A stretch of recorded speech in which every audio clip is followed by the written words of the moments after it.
loud jumping at the bag. Everything I'm on slack. Everything I do is got the bands jumping at the bag. Vibe blowing at my jack. Got the loud jumping at the bag. Everything I'm on slack. Everything I do is got the bands jumping at the bag. Another milestone, look at that. Paper boy, I'm a paper route till I'm 6 down on my back. I'm an old soul like my dad. My old girl's still a fan. Yo girl at the live show, so don't act like I ain't the man. I'm kicking my feet up, get frank like Aretha. I'm calm but I'm teed up, just flip me a stack. The Rio just doubled up off of the muscle, I stuck to the task. They see me, I'm troubled, I'm bubbling up till it's stuck. And they want me to stay where I'm at. I'm good everywhere that I'm stepping, my presence is crucial. You know that this shit not on trend. On a big wave, I'm controlling the tide. Snake eyes when you rolling the dice.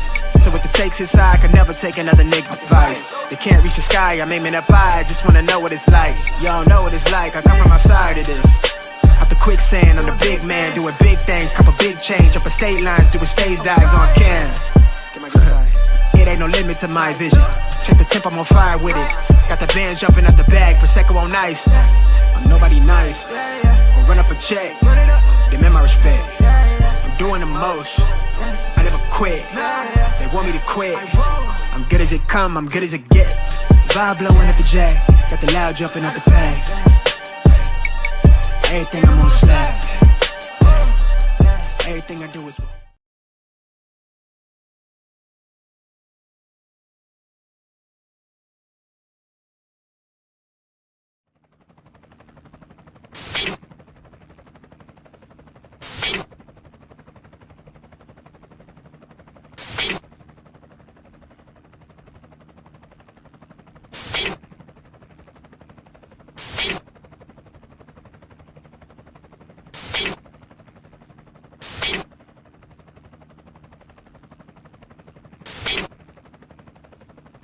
and you're in the Desert Storm bunker with Hollywood CGA. Yeah. Legends ain't born, they built from the grind. From benches to banners, we sharpen the mind. We sharpen the sword and promise and swore that we going hard and leaving it all on the floor. Hey, yeah, we going hard and leaving it all on the floor. Hey, yeah, we going hard and leaving it all on the floor. Legends ain't born, they built from the grind. From benches to banners, we sharpen the mind. We sharpen the sword and promise and swore that we going hard and leaving it all on the floor.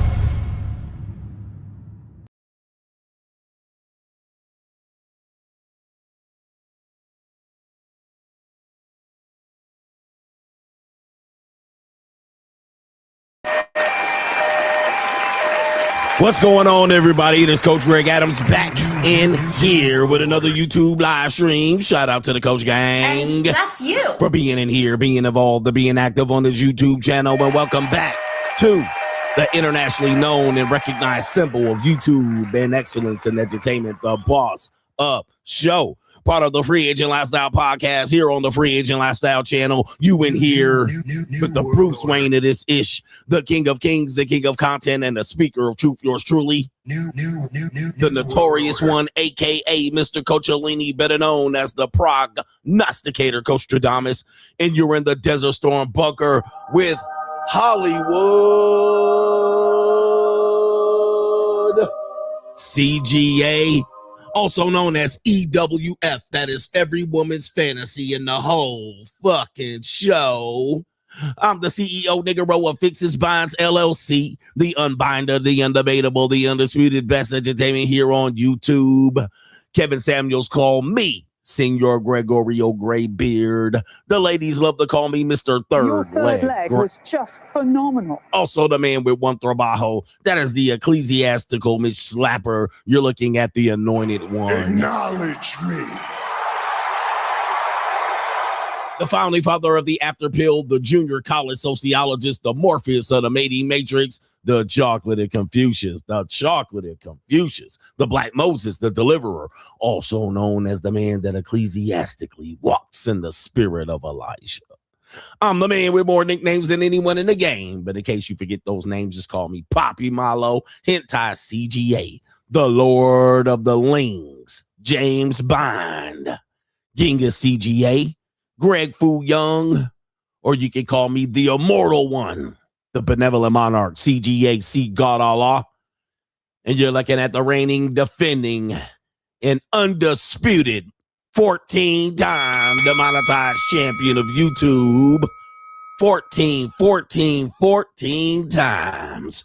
We got a great show for you lined up today. We got Cassie Ventura flees with the lottery. Possibly they spotted me. Cassie Ventura flees the United States of America with her $30 million check clearing, and she got her bag and ran after finessing everyone. Gotta get my bag and run. She vows never to return, and we're going to explain why possibly Cassie Ventura and her husband, Alex Fine, who was one of the top 12 chimpanzees of 2025, why she and him got they bag and ran. Gotta get my bag and run. Skedaddle. Got the F up out of here, and she over there somewhere in Bali, Indonesia, where Russell Simmons is at. She got up out of there. After finessing everyone. Now, I don't know if you guys know, I'm Hollywood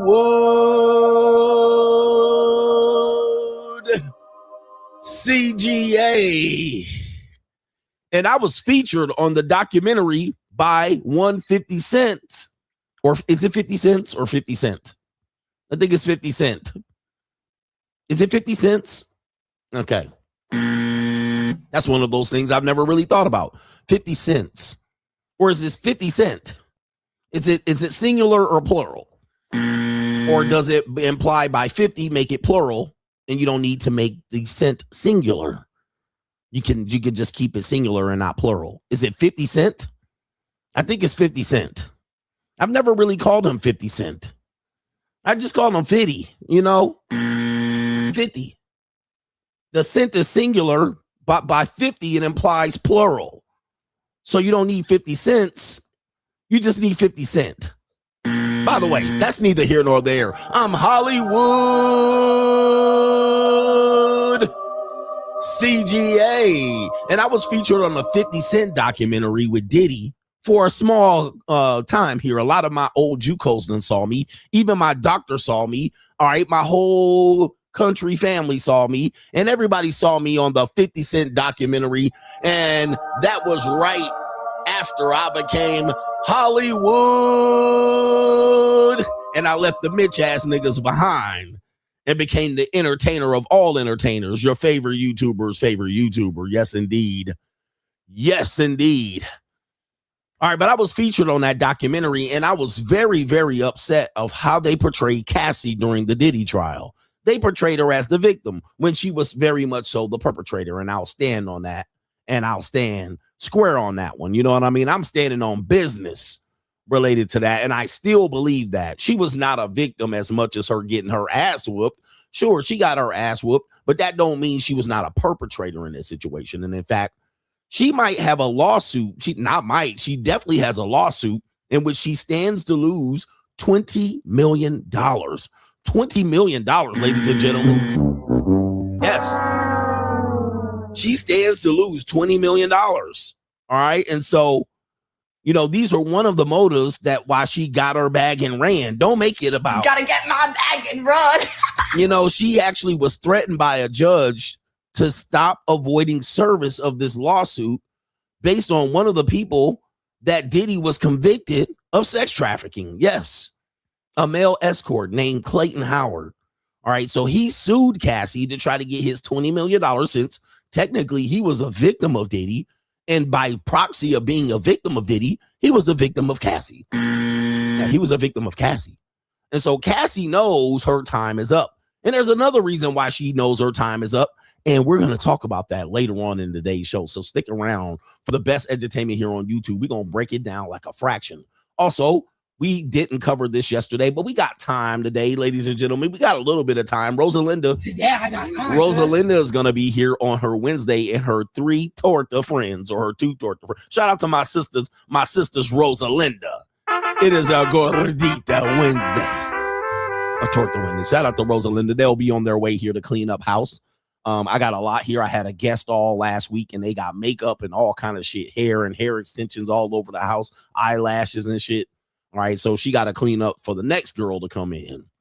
All right, so we got time, but I got a little bit of time, so I got time to cover this story about Wizard Liz. All right, she's the femcel, the individual that told these women to pick high-value men and not become a single mother. Well, we got an update on Wizard Liz. I covered her about, I want to say last October.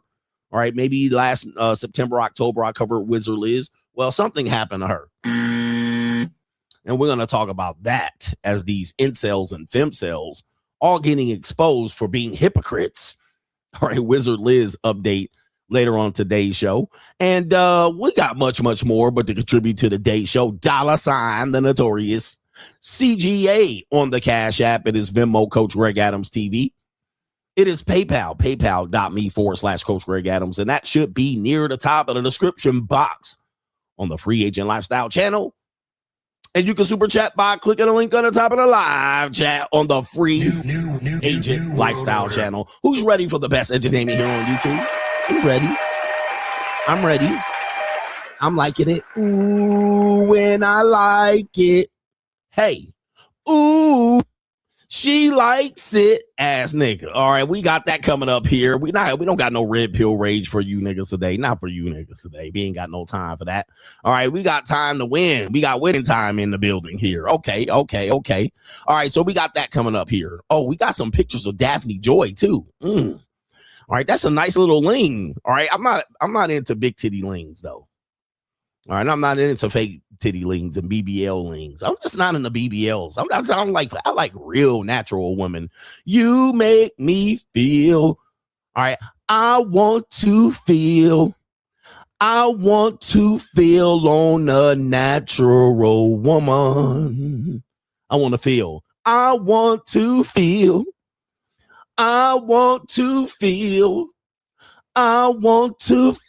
up on a natural woman. I like a natural woman. You know what I mean? I want to touch on a natural woman. You know what I mean? The teardrop titties and all that. Even the itty bitty titty committee ass. The raisin titty bitches. You know what I mean? I'm going to look. I like them all. I like a natural woman. The soggy titties and shit. You know what I mean? The stuff with the stretch marks on it. Give me that. All right. Don't give me no old.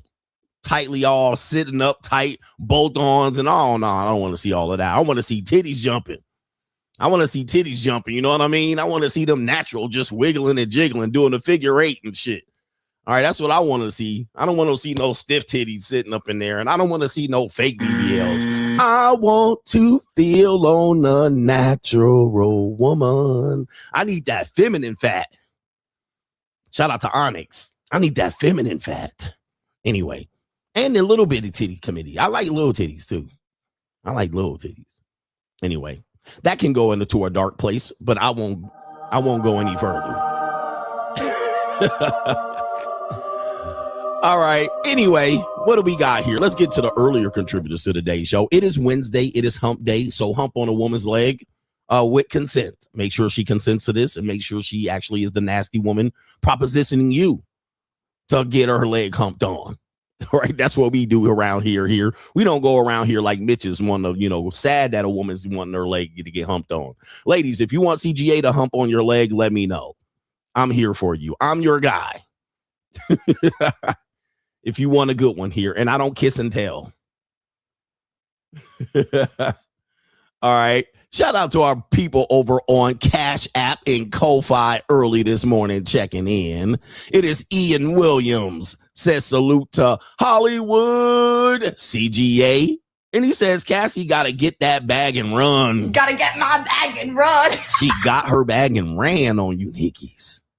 It's a cold world. Shout out to Mr. Kate. Says, I was just wondering what was up with Cassie. Last I heard, the judge gave the escort and others clearance to serve her on that paperwork. Then I heard on the radio silent about this story. He says, shaking my head, she knew she was going to have to cough up that bag to them victims. Gotta get my bag and run. And she knew it. That's why she over there somewhere in Indonesia. She's somewhere where they don't have an extradition treaty or something like that, like Russell Simmons. All right. And I shout out to Russell Simmons. I was at his resort. Very wonderful resort that he has out there. She's somewhere out there. All right, because she knew she was about to fumble the bag. All right, fumbled the bag. Shout out to Daniel McGee. Says, shout out to my favorite African American. Look at my African American over here. Look at him. Are you the greatest? Yeah. You know what I'm talking about? Yeah. Don't think Cassie making a smart decision. Well, America's falling apart, so she's taking her money. Nah. Cassie don't want to go to jail, and she don't want to give up that $30 million. She don't want to give up that $30 million. And there's much more that Cassie don't want to happen. But it's gonna happen anyway. But I'm gonna be the first one here to lay it all out here for you guys. I'm gonna give you the official word of what Cassie's running from. She's not running from the economics of the fall and the collapse of the United States of America. No. I'm gonna tell you what she's running from. All right. I'm gonna tell you what she's running from. She's running from a multitude of things. Okay. That's what she's running from. All right. Shout out to our brother here. Callie Beamer says, hit me with the get my bag and run. Gotta get my bag and run. Keep teaching the young ones how to survive out here. It's free agent lifestyle.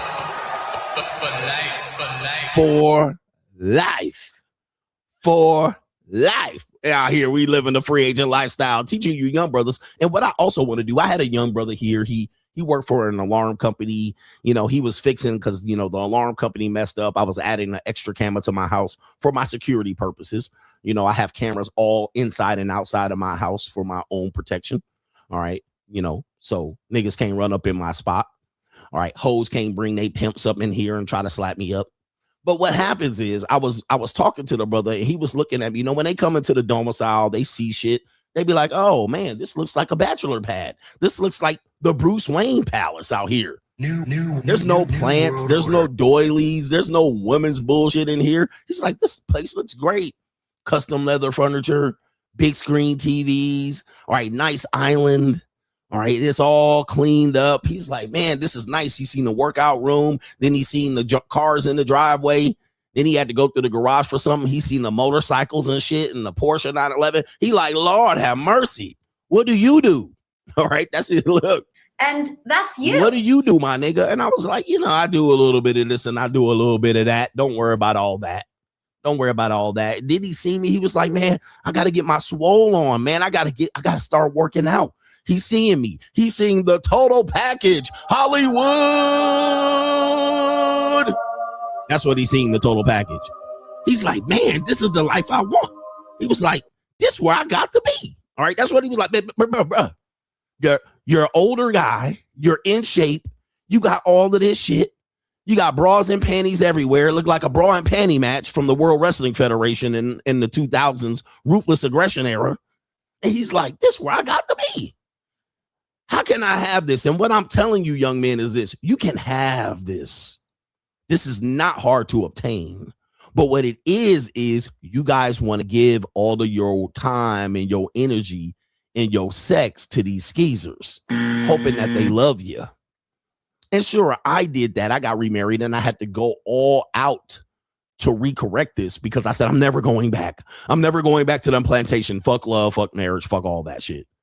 All right. But you guys are going to give it away and waste your 20s and 30s when you can have all of this by 40. Yeah, see, that's how life works. You see, you're not going to live past 80, most of y'all. Y'all be lucky to live past 80. Okay. But what you'll do is you're going to make all these mistakes, waste your 20s and 30s, and then try to make up for it in your 40s and 50s. And by that time, it might be too late, baby. Bye-bye. It might be too late for you to recover. Now, I didn't get lucky, but I had to put the pedal to the metal. I had to make sacrifices. I had to make choices because I said, this is my last chance to correct. You know, read my book. I covered it in my book. It's in the first chapter. I was like, this is my last chance to give the life that I wanted to live. This is my last ditch effort. If I don't do it now, it's going to be now or never. But you guys have the ability to do it. You guys trying to win in your 20s and 30s, bro. You need to figure out how to map your life out to win in your 40s, 50s, and 60s. That's the true definition of winning. You know, these guys will tell you they peaked in high school. I did that in high school. I did that in college. Congratulations. Now look at your bitch ass. Like, look at you now. You got to live the next. Look at this bitch. You got to live the next nigga. 40, 50, 60 years being a normie ass nigga, a bot, an NPC, a knuckle dragger, a ham and egger. All right. Chasing your wife around who's a depreciating asset, thinking you're doing a good thing. It's fine now when you're 40. Imagine when your wife is 60. Okay. So you guys You guys got to realize the real men win in their 40s, 50s, and 60s. That's where the real wealth is. The real wealth is in the 50s, 60s, and 70s. I'm sorry. All right. The real people, the people that are enjoying their lives are enjoying them in their 40s, 50s, and 60s. That's where you got to win. And maybe you have a family. Maybe you have a wife. Hopefully you're able to win because, you know, you got to get her on your program. If she's on her own program, well, you shit out of luck. If she likes to spend all your money up at Pottery Barn in William and Sonoma, when you could be out here in the south of France putting hands on little itty bitty girls' hips, but you out there with this soggy woman spending all your money up at William and Sonoma buying pots and pans and custom silverware and wine glasses. It is what it is. The real enjoyment in life is really your 40s, 50s, and 60s. And I wish American women can get their head wrapped around this, but they can't because they're trying to win in their 20s and 30s. And it makes sense because that's where their prime is. That's when they look their best. I mean, they might feel like they look their best later on, but that's when they're highly selected. And as a result, they try to win right there. And if they don't win right there, they'll destroy it going forward. Stuff. There's a lot to go into this. But I hope you guys understand that that's all I'm trying to preach to you. I'm trying to make you win long term. Shout out to Catfish says the one ball content creator is on a Ling Ling tour getting love bombed. I predict he will get married within a year. Shaking my damn head. Yikes. The one ball what content kind of creator. fuck you give me? And you guys know I don't give free press and free naming of content creators unless I really need to get specific. But I've seen his little captions, his clickbait. I haven't watched but one of the videos. I'm not falling for the okey-do. But apparently he getting his ball licked by some lings. What kind of fuck you give me? And he's never coming back. I mean, that's what I see on the thumbnail. But I don't even watch what he's talking about. It is what it is. I just look at it and say, well, he ain't getting the views that he used to get. So it got time to get his bag and ran. You got to get over there to Thailand with that American dough. He out there getting the ling treatment out there. Shout out to my lings. Any lings watching me right now? What kind of fuck you give me? Okay. Any lings watching me? Any of my old lings watching me? I know I have two lings. One ling used to watch me, and then one ling started watching me. We fell out, but she probably still watches me on the sneak and slide to see if I'm talking about her. All right, but I had two of my lings that used to watch me a lot. Are they still watching me? Are you still here, lings? Where's my lings at? I cook, I suck, I shut the fuck up. All right, because lings, that's how lings work. They might be off getting fucked though. All right, that's how lings work too. Any of my lings watching me? No. DG Seymour says last week your JUCO served you fresh, healthy juice and then just called you tricks.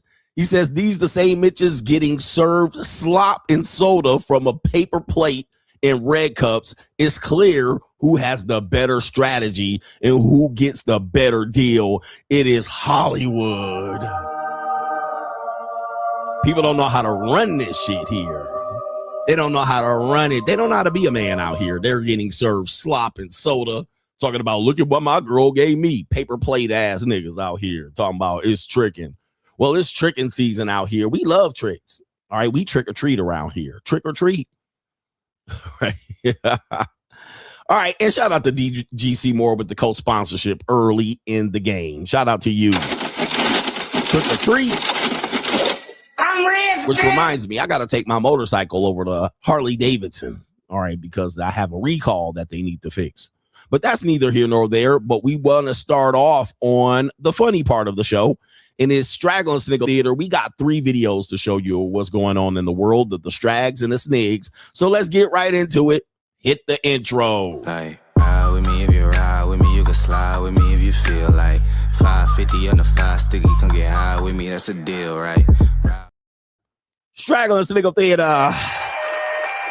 Straggle and Sniggle Theater. Okay, Straggle and Sniggle Theater. Shout out to my brothers that married Pillsbury biscuit cans out here. And women that like to cook for him. We have a woman here named the Polish Mama, and she's going to show what it looks like to cook for a family of 4. All right, yes, a family of 4. So let's take a look at the Polish Mama out here cooking for a family of 4, what you look forward to when you home. And there's, all right, take a look at this, ladies and gentlemen. Oh, my goodness. There she is. All right. There was some Pillsbury biscuit cans, and wow, oh my, what is this? Oh my goodness, flop! Look at this flop. Oh, of course, sodium. Oh man, with the what in the world? What is this? Flowers? Garlic. Oh, look at all that garlic. Oh. All right, do we need the sound effects here? What is this milk going in there? All right, what are you doing? And look at that double, triple chin. Somebody nutted in that multiple times to create 4 kids right here, or at least 3. I'm not sure. She said a family of 5. There's the biscuits. There's the biscuits. Oh my goodness. Look at this slop. American woman. Oh my goodness. Look at that. All right. This is breakfast sausage and flour. Is that the gravy? Okay, you know what we're gonna have to do? We're gonna have to find the husband. We're gonna have to. Now, what is the chance that the husband is black? I mean, it could be a white boy. It could be a white boy, but I'm gonna tell you, this is what American women. Okay, let's go ahead and find the husband. All right, we'll do it. We'll do it live. There's a chance that we'll find it. I'm just gonna say that where is it at right here? We'll do it live. Okay. No. We'll do it live. This is what people choose, but at least I got love, I'll coach. write it and we'll do it live. All right, she got a link tree, so that's a disgrace. All right, we're gonna find the husband here. Well, it's not a black guy. Well, at least, oh my goodness, look at this. All right, hold up. I mean, people be marrying this man. Wowzers, this is crazy. Big back, big back, big back, big back. Yep, that's what that is right there. That's a big back. All right. And the kid is on here, but the kid is not a mulatto. So, you know, oh man, is this Kentucky or West Virginia? Wow. Look at this basement. Look at that basement, bruh. And look at them saggy ass waggies all up in the video. Okay, so it's not a black guy. All right, so I'm just surprised. But look at how this sloppy pig lives. You know what I mean? Look at how these piglets live. I mean, oink. Look at this. Disaster. Disaster. And she got her feet out too. Oh my goodness. And the kid's about to be, well, I can't talk about the kids. You know, I can't talk about the kids. But yeah, somebody married that. Talking about coach, but at least she loves me. I don't see the husband anywhere in the videos. All right, but I do see a lot of neck up in there, but I can't get that neck. Let me see what we got here. You guys realize people live like slobs? Most people live like slobs, bro. People don't realize the average American person is a slob. And you won't know until you actually go outside of America. Now, there's some people who live in pure poverty, abject poverty. All right, but a lot of American people live like slobs. They're purely slobs.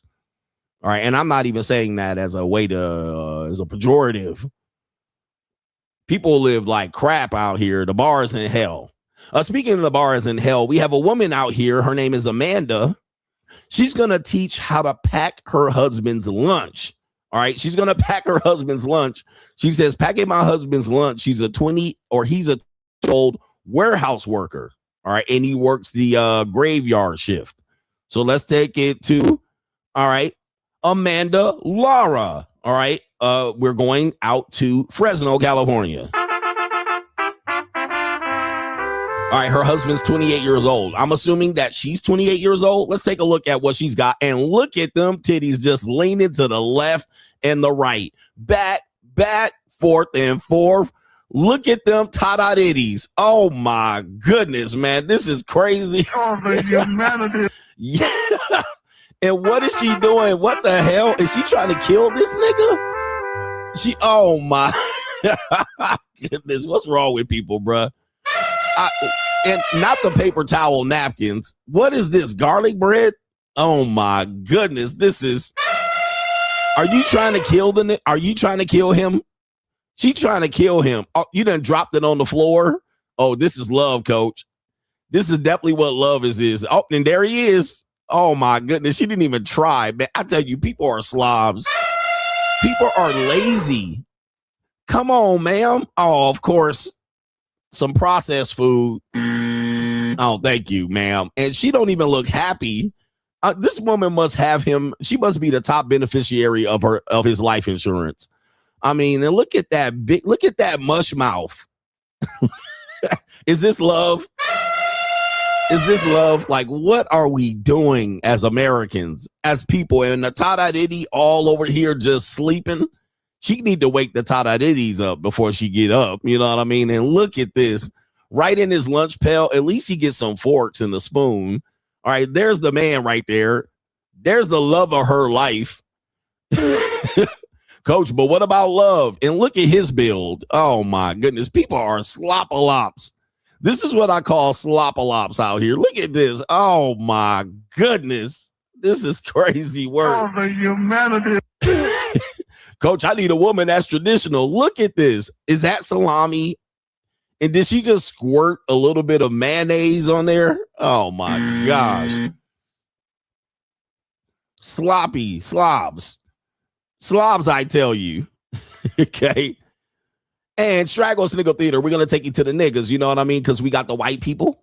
We got the Mexicans. And, of course, Negroes. We cannot leave you out of the equation. You guys make up America what it is today. Apparently, nigga plates and nigga food is going crazy on the internet right here. I talked about this the other day. It's funny. I just was talking about this of nigga food, basically, you know, like pineapple and Kool-Aid. So apparently it's been going viral. This is what you're looking at is nigga food somewhere in South Carolina or Florida. There's been a lot of men doing like taking pineapple spears and dumping them in Kool-Aid and selling them. Okay. All right. And so there it is right there. Kool-Aid pineapples. And so they're taking pounds of sugar, diabetes medicine, essentially, and they're actually selling this nigga food. All right. Like, this is crazy. Look at these. Oh, man. Oh, I'm not going to say it. Oh, the humanity. I'm not going to say it, bro. But yeah, these are not my people. Anybody that says these my people, that you got it wrong, bro. I don't know who these people are. And what you're looking at is chicken wings that are dunked in cereal. Yes. So they're taking chicken wings and other food products and dumping them in cereal, like the sugary cereals, like Fruity Pebbles, and they're mixing it together. Yes, nigga food. This is not soul food. But somebody says, I've been thinking soul food is a psyops. But look at this. They're even making toxic. Look, this is the Kool-Aid pineapples right there. People are making them with the labels on it. Oh, they're going to Costco and get pineapple spears and dunking them in Kool-Aid. So you see it right here. And of course, there's a nigga for you right there. They're cooking in the back. Okay, I don't mind this right there. There it is. Kool-Aid. And I don't know what's in that particular dish. Oh, sardines and Kool-Aid. Yes. Sardines and Kool-Aid. I guess the economy is making people entrepreneurial. Louisiana hot sauce Kool-Aid. There's the dill pickles and the Kool-Aid. I talked about that the other day. There looks like a banana. Oh no. Don't let Mr. Chud get to this one right here. So banana, pineapple in Tampa, Florida in Kool-Aid. All right. Old banana too. That's an old banana. All right. There it is. This is boiled hot dog water lemonade. Boiled hot dog water lemonade. Yes, you got it right. You heard this right. I don't think these people are joking. I don't think they're trolling the internet. These are real niggas. All right, so there it is. There's a boiled hot dog water with tahini and lemon and possibly a load of sugar. Boiled hot dog water lemonade. And I guess the hot dog is a straw. Oh my goodness. Even that's crazy. And what is this? I don't even know what this is. Hey, yo, chill, son. I believe it's a chicken breast. It's a rotisserie chicken. And what? Okay, let's get the volume on this one. There's a rotisserie chicken. Y'all ain't never seen a rotisserie chicken spicy bowl, the Eritrean way, the Midwest way, big rap. Okay, a rotisserie chicken spicy bowl. There's no seen a way. rotisserie chicken spicy bowl the area way, the Midwest way. Big grabs, big grabs. So we're gonna make some butter Kool-Aid and some lemon Kool-Aid. Go ahead and pour that. What? Is that a plunger? Sauce unmatched. We about on a plunger? There's no Yeah, way.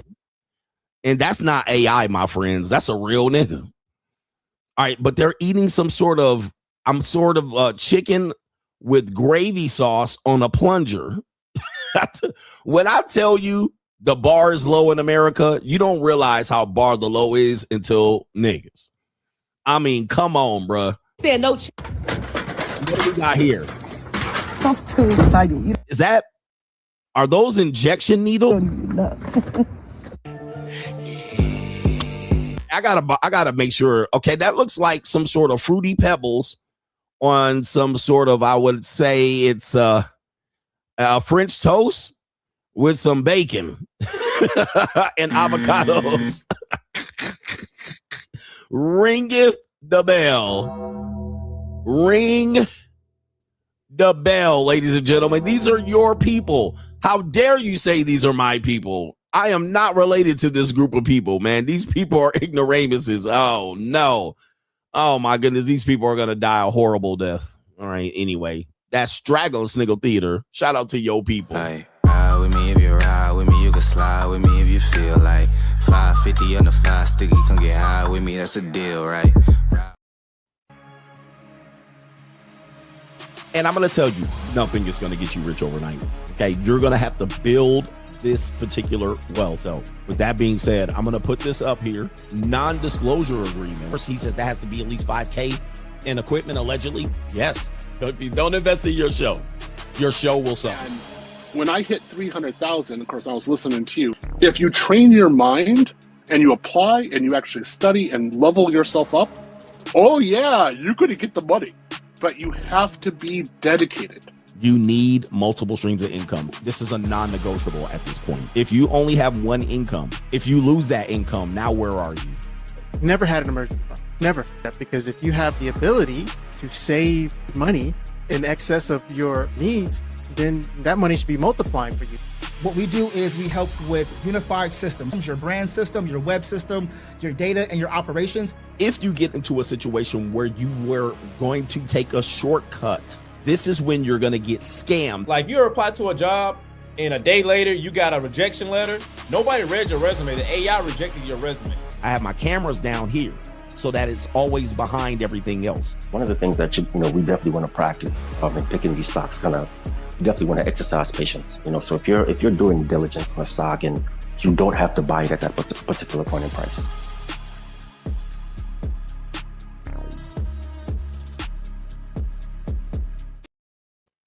Hey, did you guys see apparently an Asian man who shot an armed teenage black guy? All right, black kid, a 14-year-old kid. All right, they're showing him he's a young scholar. Apparently, he was allegedly stealing water from a Chinese store. I don't know all the details.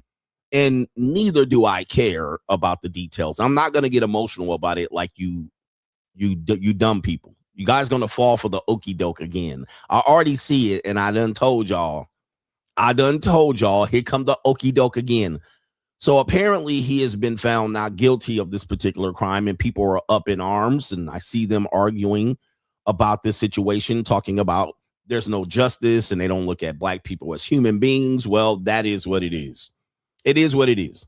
All right. I can't help that, and nor do I want to preoccupy my time, energy, and space thinking about these things.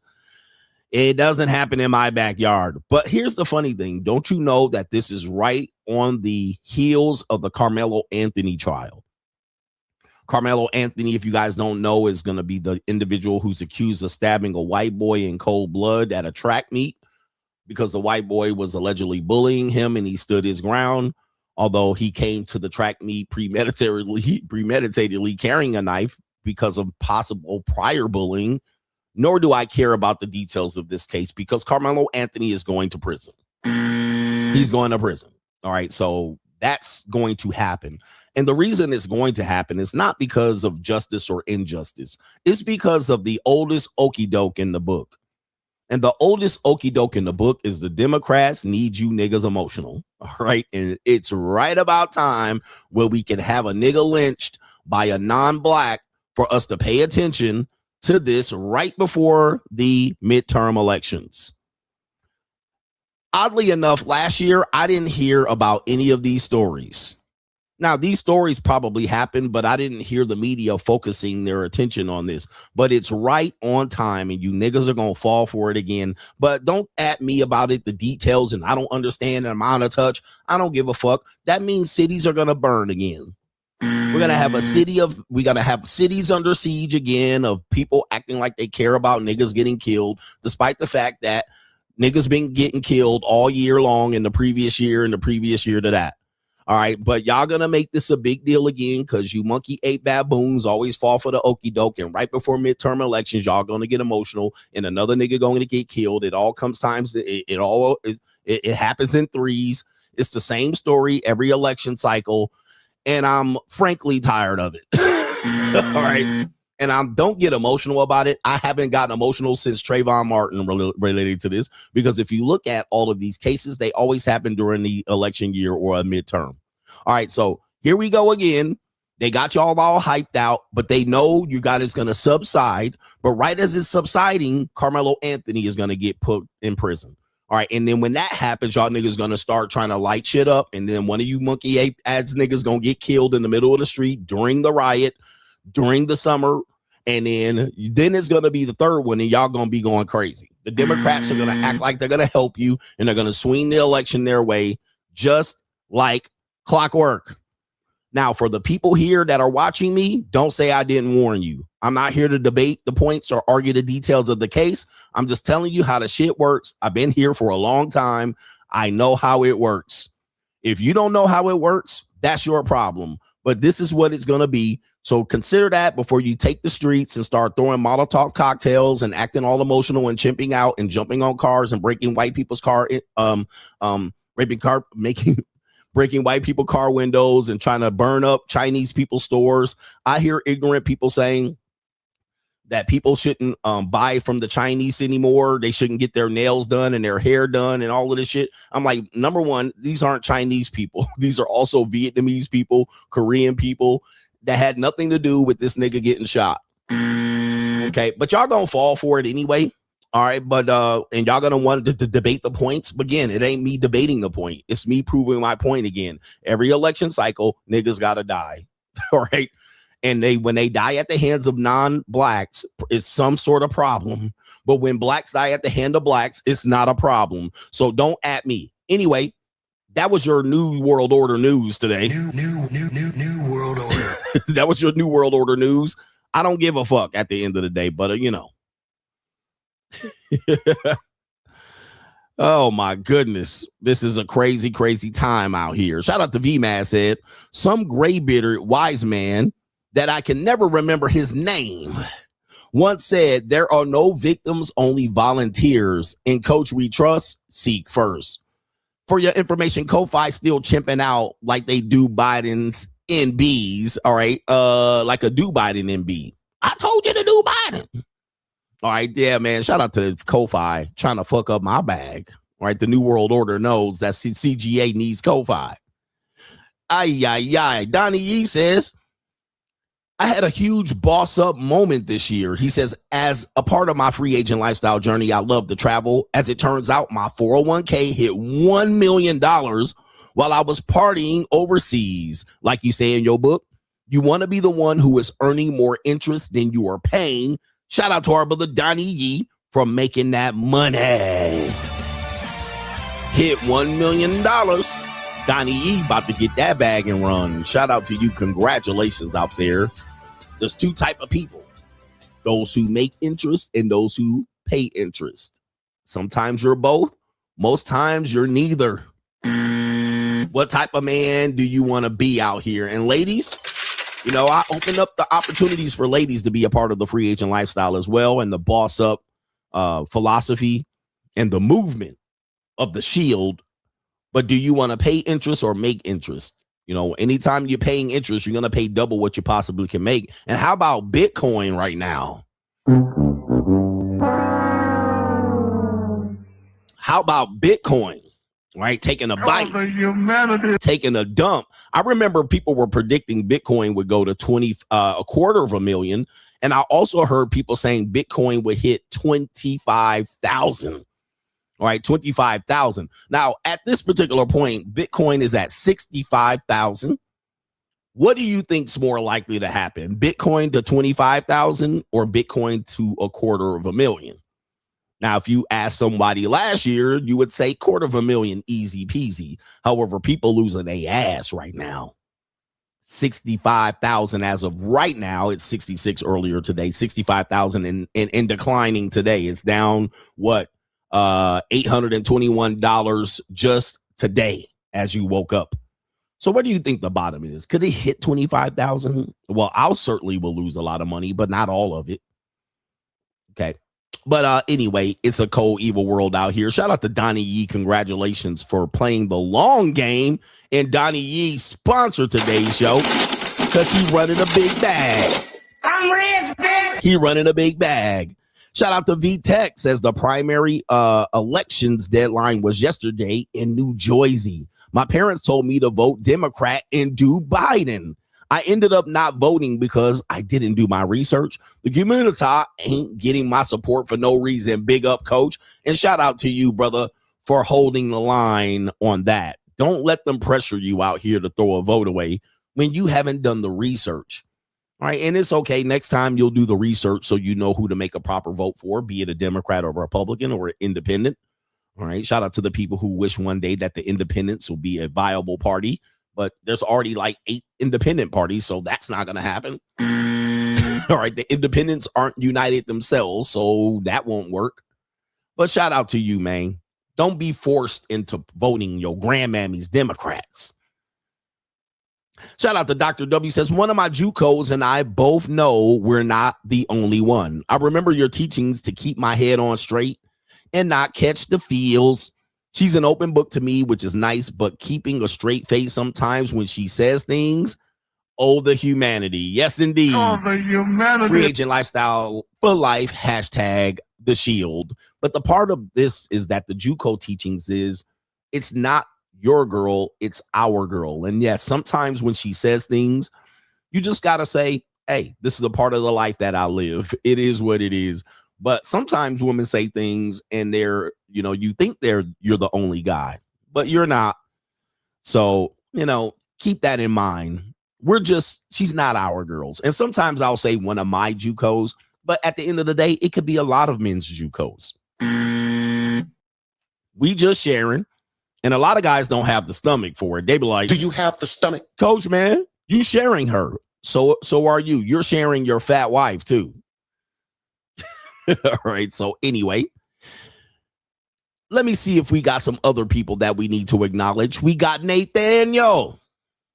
Nathaniel says, shout out to you. Just wanted to show my support for this amazing show. I almost thought you would do a live reaction, CGA got game, for the Kicks game tonight. I think you meant the Knicks. I think that's what it is. Shout out to you. Should I do a live reaction to the Knicks game, game 1? Well, you know, I can't really show the game, but I can talk through it and talk about what these guys are doing, playing playoff basketball. Shout out to the Vegas Golden Knights for winning game 1. We're bringing a trophy back to Las Vegas. All right, the Golden Knights. And shout out to the Knickerbockers. The Knickerbockers. Cassie, sorry. Kaylin says, how convenient is it for Cassie to get that bag and run? It's best for her to never come back. It says she's not innocent at all. If anything, she's just as despicable as Diddy. Gotta get my bag and run. And people didn't want to see it that way. She's a victim. She got beat up. I was like, those are 2 separate incidences. That shit happens. You know what I mean? I don't like to see a woman get beat up like that. Crazy. Especially a little ling. You know what I mean? Like, who wants to beat up a little ling? Lings can't fight anyway. You're not a man for beating up a little ling. Like, they little and scrawny anyway. Like, they beat upable. Except that one girl. You see that one kickboxer? She like Chun-Li. All right, she be smacking them women in the face with the back of her toes. I think she gonna be hard to whoop. All right. She gonna be hard to whoop. That little Chun-Li woman, y'all seen her. All right, I definitely want to fold her ass up like a love letter from the second grade. Let me see here. All right, I want that Chun-Li girl. Let me see here. All she do is just kick people in the face. She got one move. She be spamming the goddamn kick button. All right, she be tearing people up. All right, where that little Chun-Li be? I want her. All right, hold on for a second. We gonna find it up here. We gonna pull her up for the people who don't know. All right, there she is right here. She the tall little thing right here with the itty bitty titty committee right here. Let's see if we can pull it up. All right, we won't play the volume here, but this woman right here, where this ling at? All right, I want this. I want her. What kind of fuck you give me? Look, right? Oh, she be foot sandwiches. All right, instead of a knuckle sandwich, she be hitting you. Oh, okay. She got a little hook. All right. Oh my goodness. All right, there it is, right there. Look. All right, step up. Boom, boom. Okay, she got a little onesie twosie. She got a little onesie twosie. She can box a little bit. Okay, but all right. She said, but don't let me get my distance because I'm gonna hit you with that foot. Look. Oh man, she just mushing them in the face with it. Okay. All right, she got a little knuckle sandwich. Okay, she can't do nothing with them knuckle sandwiches. Show the kick. Show the kick. We won't care about. There it is. Oh my goodness. All right, I'll let her put her feet in my face. All right, she all lumped. Okay, she can't fight. She got a glass jaw. All right, so let me see here. All right, they not showing the kick. Look, why they showing the punches? I want to see the kicks. All right, give me the kicks. Come on. All right, yeah, damn, she lumped up. Look at that. Damn, that's what them toenails will get you. Them toenails will get you all that. There it is. All right, get. Oh, they done called off the fight. They done called off the fight. She bleeding up. God dang, bruh. Let me see this. Look, pow, look at that. I want her to put her feet in my face. All right, that's what I want to do. I'm a nasty boy. I want this right here. This is what I want. We just looking at the booty. We're looking at the breast. We're looking at her neck. We're looking at her feet. We're looking at her. No, I ain't looking at no feet. Man, ain't nobody looking at no feet. You don't looking at feet? Yes, I'm looking at feet. Hey, any links out here that want to come over here to try to do this to CGA? Let me know. She probably got long toenails and shit. She probably scratching you with the toenails. Okay. And apparently I got some video of her practicing. You know, they got her out here practicing. Let me see if I can find her practicing. This show is off the rails right now. Let's see. We got her. Oh, here it is right here. So we got video of her practicing her kicks. Let me make sure the volume is off on this one because I don't want to show. So this the one right here. All right. Wherever this Chun-Li is, I'm going to go get her. Oh, I didn't already like the picture. Ooh, wee. Oh, Lord. Oh my goodness. Is this AI? Oh, the humanity. Oh my goodness. Look at this shit. She crazy. I want this little flat. Oh my God. Right to the face. Ooh, wait. Okay, hold on. This deserves some music. This deserves some music. Oh, goodness. Where we at? I cook, I suck, I shut the fuck up. All right. Oh my Lord. I need her in my life. Oh, I bet you she do some nasty things with her feet. Look at that. Oh, damn. Oh, God damn. She hit her with the Hayaka. Kia. She hit her with the Kia. Oh, my goodness. Damn. She just pushing her back. Oh, my Lord. Yes, give me that. I want her right there. Where's she at? Come on. What kind of fuck you give me? I got her. Oh. Oh. Okay. All right. Play it again for me. Oh, my goodness. This is crazy out here. This is unbelievable. Oh, the humanity. Oh, my goodness. Oh. All right. Hold up. Oh, the humanity. Goodness. What kind of fuck you give me? American people, 8 kind of fuck. Love fuck, hate fuck, sex only fuck, breakup fuck, makeup fuck, drunk fuck, body fuck, pity fuck. I'm sweating over here. All right, she knows what I like. That's the type of woman that knows what I like right there. All right, anyway, everything in one. She got everything I need in one woman. All right. Let's stop the bullshit. This is crazy. Shout out to our brother here. It is Jahari says, what is your policy on the JUCO of doing drugs in front of you before effing. Example, they want to do coke or smoke some dope before y'all go out and kick it. Well, that's gonna be a no. I don't let them do coke in front of me. All right, but sometimes, I did catch one doing some K. All right, doing some ketamine in front of me, and she was very apologetic because she was with her slutty ass friends, and I was like, she came over there, Daddy, it's not coke, it's K. Okay, but weed on the other hand, all right, they all smoke weed, so you're not gonna stop that. You be like, just don't do it go to the backyard. Go to the backyard. Don't do it in my presence. I'm not a big drug guy. I'm not a druggie. Nah. Shout out to Eric Scott. Great, Scott. Shout out to you. The Empire Podcast. Can you explain what masculinity means to you? Thank you. Well, masculinity comes in several forms because masculinity doesn't just mean you're an alpha male or you're single and never married. There's a lot of masculine men that can actually be married.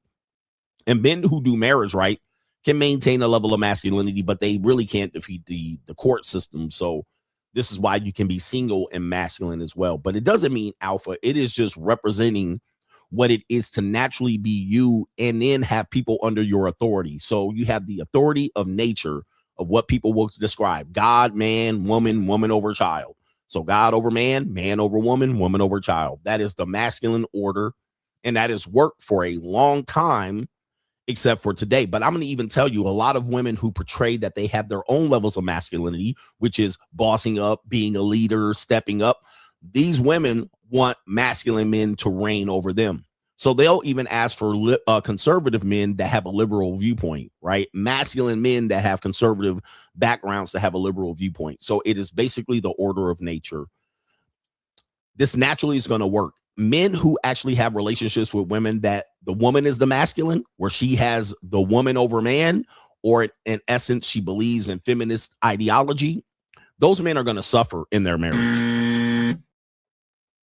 Okay, they're going to suffer in that marriage. So that is the order. You're a leader. You're setting the tone. That doesn't mean the woman doesn't have input in your relationship. It just means that you're setting the order. And not only that, you're willing to take the fall. Like if your family falls, it's going to be because of you, not because the woman is going to lead you astray and you're going to listen and follow her. And when it doesn't work, she's going to blame you anyway. One thing I always tell men, you're going to get the blame anyway. So you might as well get the blame doing it your way, not someone else's way. Okay. Just do it your way, not someone else's way. But alpha is completely different. These are guys that believe that they're the top dog amongst not only women, but men. And there's only so many alphas. Okay, so we don't preach alpha mindset over here. We don't teach that bullshit because, well, it's not bullshit, but a lot of guys cope and say they're alpha and they're just basically introverts. They're alpha in their own bedroom. Okay. Soon as they go outside, they're not an alpha anymore. All right, they're a bitch ass nigga as soon as they go outside. Dudes think they're going to sit around drinking old fashions and whiskey and smoking cigars in a room full of alphas. And they're in a room full of fugazi ass men. Now that we know they weren't in a room full of alphas, they're in a room full of fugazis, Duke shooters, bisexual men.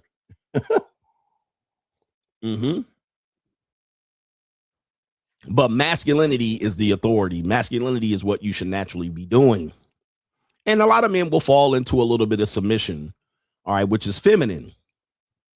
And they will have relationships because women do find submissive men endearing, meaning that they want to run the show. They want to run the show. Shout out to our brother BXM says, pay my tuition for this wealth of knowledge that you provide. Shit, our bum ass daddies should have told us. Shout out to you and your bum ass daddies out here, but City boy. A lot of men grew up in a time of massive propaganda related to rhythmic music, aka R&B. So they were told that in order to become endearing to women, they had to beg and plead to the symphony. All right, they had to do the doo-wop. They had to do the I wanna rock with you tonight for old time's sake. Anybody that grew up on Motown, propaganda. All right, but shout out to Motown. I don't mind Motown. They had a little bit of red pill in their songs, if you will. They had a little bit of truth in their songs. Heard it through the grapevine. grapevine. All right, that's a song of like a guy waking up to hear about what his woman's doing in these streets. Okay, he had to hear it through the grapevine. He was the last to know.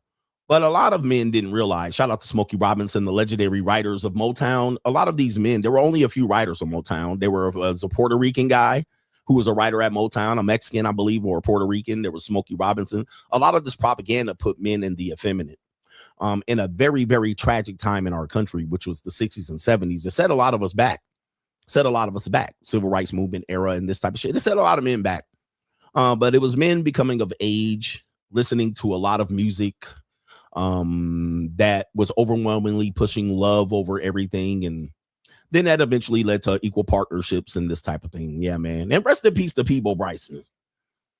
Shout out to rest in peace to Peebo Bryson. But we came out of that fog of the rhythmic propaganda somewhere after, I want to say 2010. We came out of that fog of those people pushing that music. All right. Then it became just debauchery at that point. Now a rhythmic R&B is just debauchery. Chris Brown and Jacquez and all of these niggas, Mario. Some of these niggas be half gay. But yeah, that's where it came from. And, you know, we have to understand that that's where our fathers had to learn. You know, because they had an absence of fathers themselves. When you have an absence of fathers, yes, you're going to just have an absence of men being led. And they're going to be led by the women. They're going to be led by the women. They're going to be led by the women. You know, the women overwhelmingly lead when they lead men when there's an absence of fathers. And just because a father is present doesn't mean he's going to restore masculine order. He could be just a bitch ass nigga. Yeah. Shout out to our brother Blaffro says, been a while since super chatting, but random fact, June 3rd is National Simp Day. Can you take me out with the I didn't realize that. It's National Simp Day. And since people get the word simp wrong, all right, I stopped using it as much. Although I do the 12 simps of Cheesemas, but because dudes just willy-nilly say the word simp wrong, they just attribute everything to simping. And I'm like, that's not simping.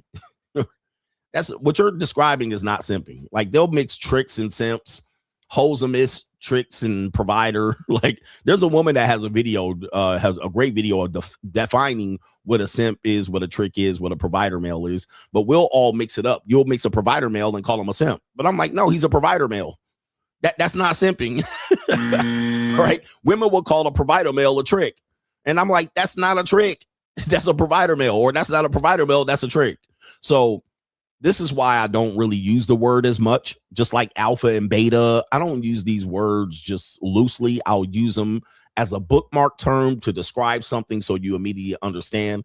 But a lot of people, especially incels and the red pill incel movement, a lot of dudes be using simp wrong.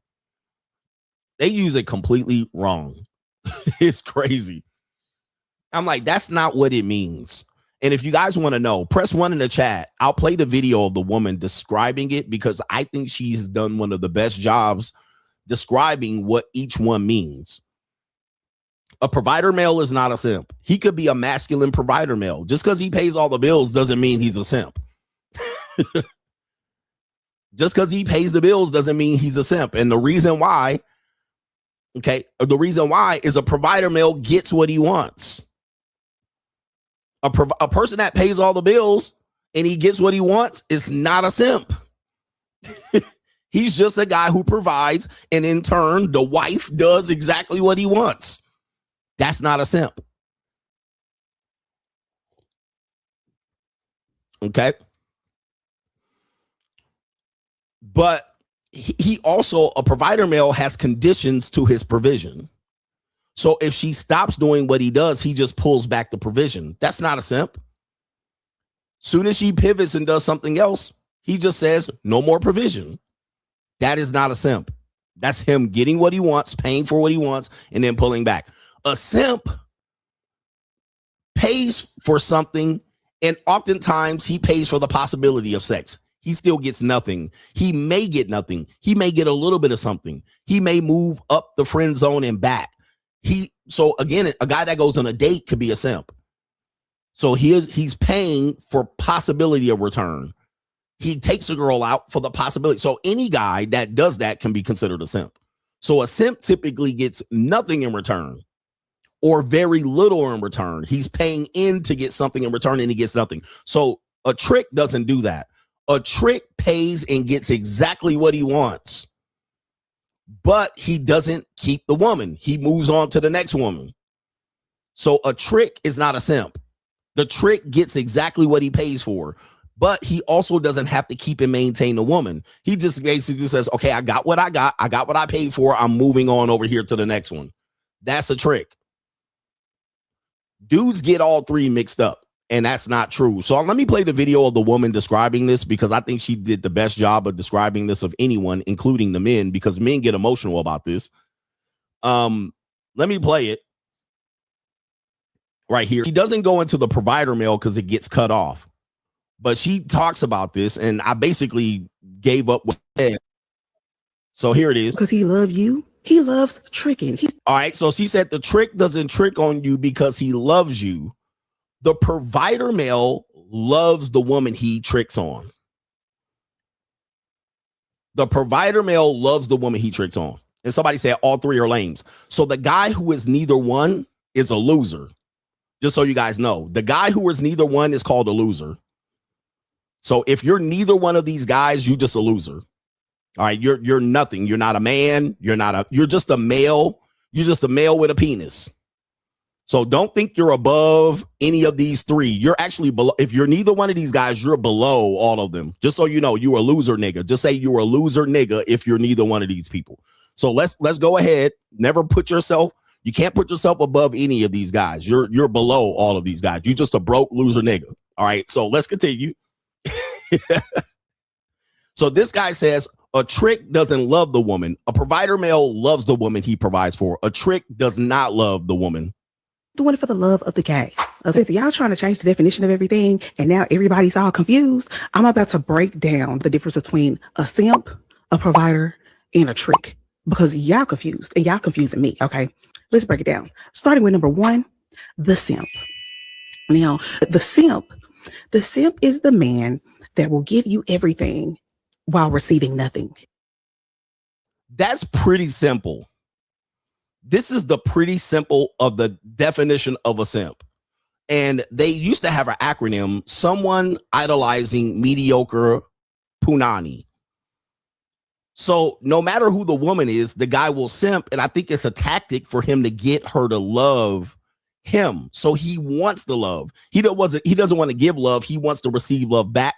But this is how he does it. He gives, and then he says, but I don't need something back from the woman. I don't care if I get anything back, or eventually I'll get something back. Guys, if you're dating, you do this. This is what dudes do on dates. I go on date number 1, 2, or 3. You'll invest and you'll hope she'll give something back. And then when she doesn't, you get mad. So a lot of dudes are simps and they don't realize it. They won't even call themselves a simps. And dudes will do something like this. Well, I'll give little and hope to get something back. I'll just do coffee dates. I'll do walk in the park. That's a simp. Okay. And dudes don't realize they're simping. They don't realize it. I'm not a simp. I'm like, dude, you're giving and hoping to get something back. You're getting nothing from it, right? But I'm eventually going to get something. No, okay, whatever. Okay, whatever. Keep thinking that. In return. Okay. For example, that man that has been sending you money and you ain't never gave him none. That man that has been paying your bills and you talk to him like a dog. You treat him like shit. You don't ever spend any time with him, but he still continuously gives you money. Money, time, money, energy, attention, and time. Calling, can I get a hug? When we gonna get together again? When we gonna see each other again? This is all simping. Still continuously answers the phone every time you call. Yep. Yeah, that's the simp. He's giving something while receiving nothing. So again, you're giving something, receiving nothing. It doesn't have to be money. Money, energy, attention, and time, it's all the same. You're giving her attention. You're pinging her phone. You're responding to her messages. You're giving her that attention. You're feeding her. That's just simping. She giving you nothing back. And then you go beg, and then you ask, and you run game, and you try to figure out how to get her back to your house. This is all versions of simping. And dudes will think they're not doing it, but it is. It is. And then when you don't get nothing back, you be like, man, fuck that bitch. All right. Because you simped. Okay. Now you're going mode 4. Now you're mode 4. So This is very clear, but a lot of guys will never admit it. In return. Okay. Now we got number 2. That is the trick. Okay. Now the trick, he will also pay your bills. Yeah. This is Nate. Okay. I'm in a bind, Nate. That's all right. So she's going to play the clip. I'm in a bind, Nate. Look, Nate, before I do this, I want my check. Hey, whoa, look. You're not getting no check from me until I'm done. You understand? Yeah. I'm in a bind. It's all right. It's not even worth it.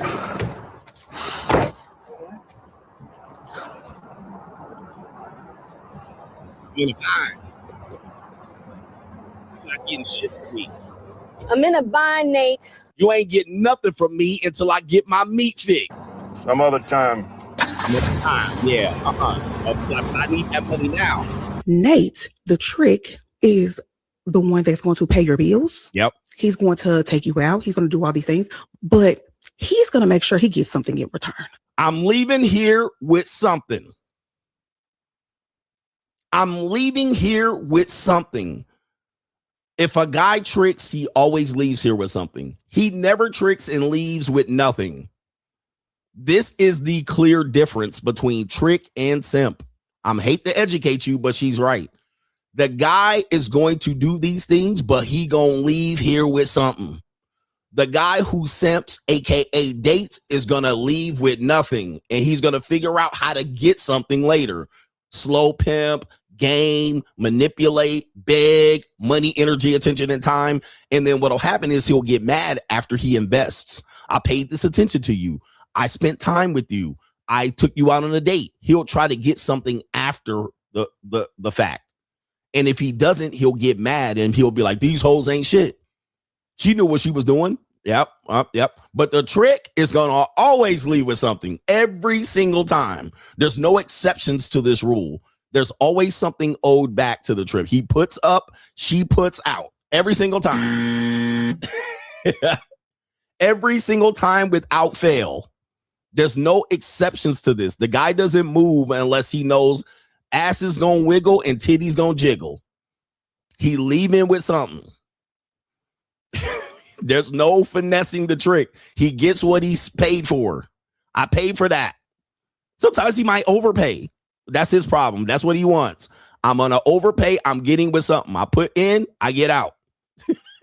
Okay. Whether it's coochie, whether it's time, whether it's a hot meal, or whether it's all of the above, you're going to do something strange for a little piece of change for that trick. Every single time.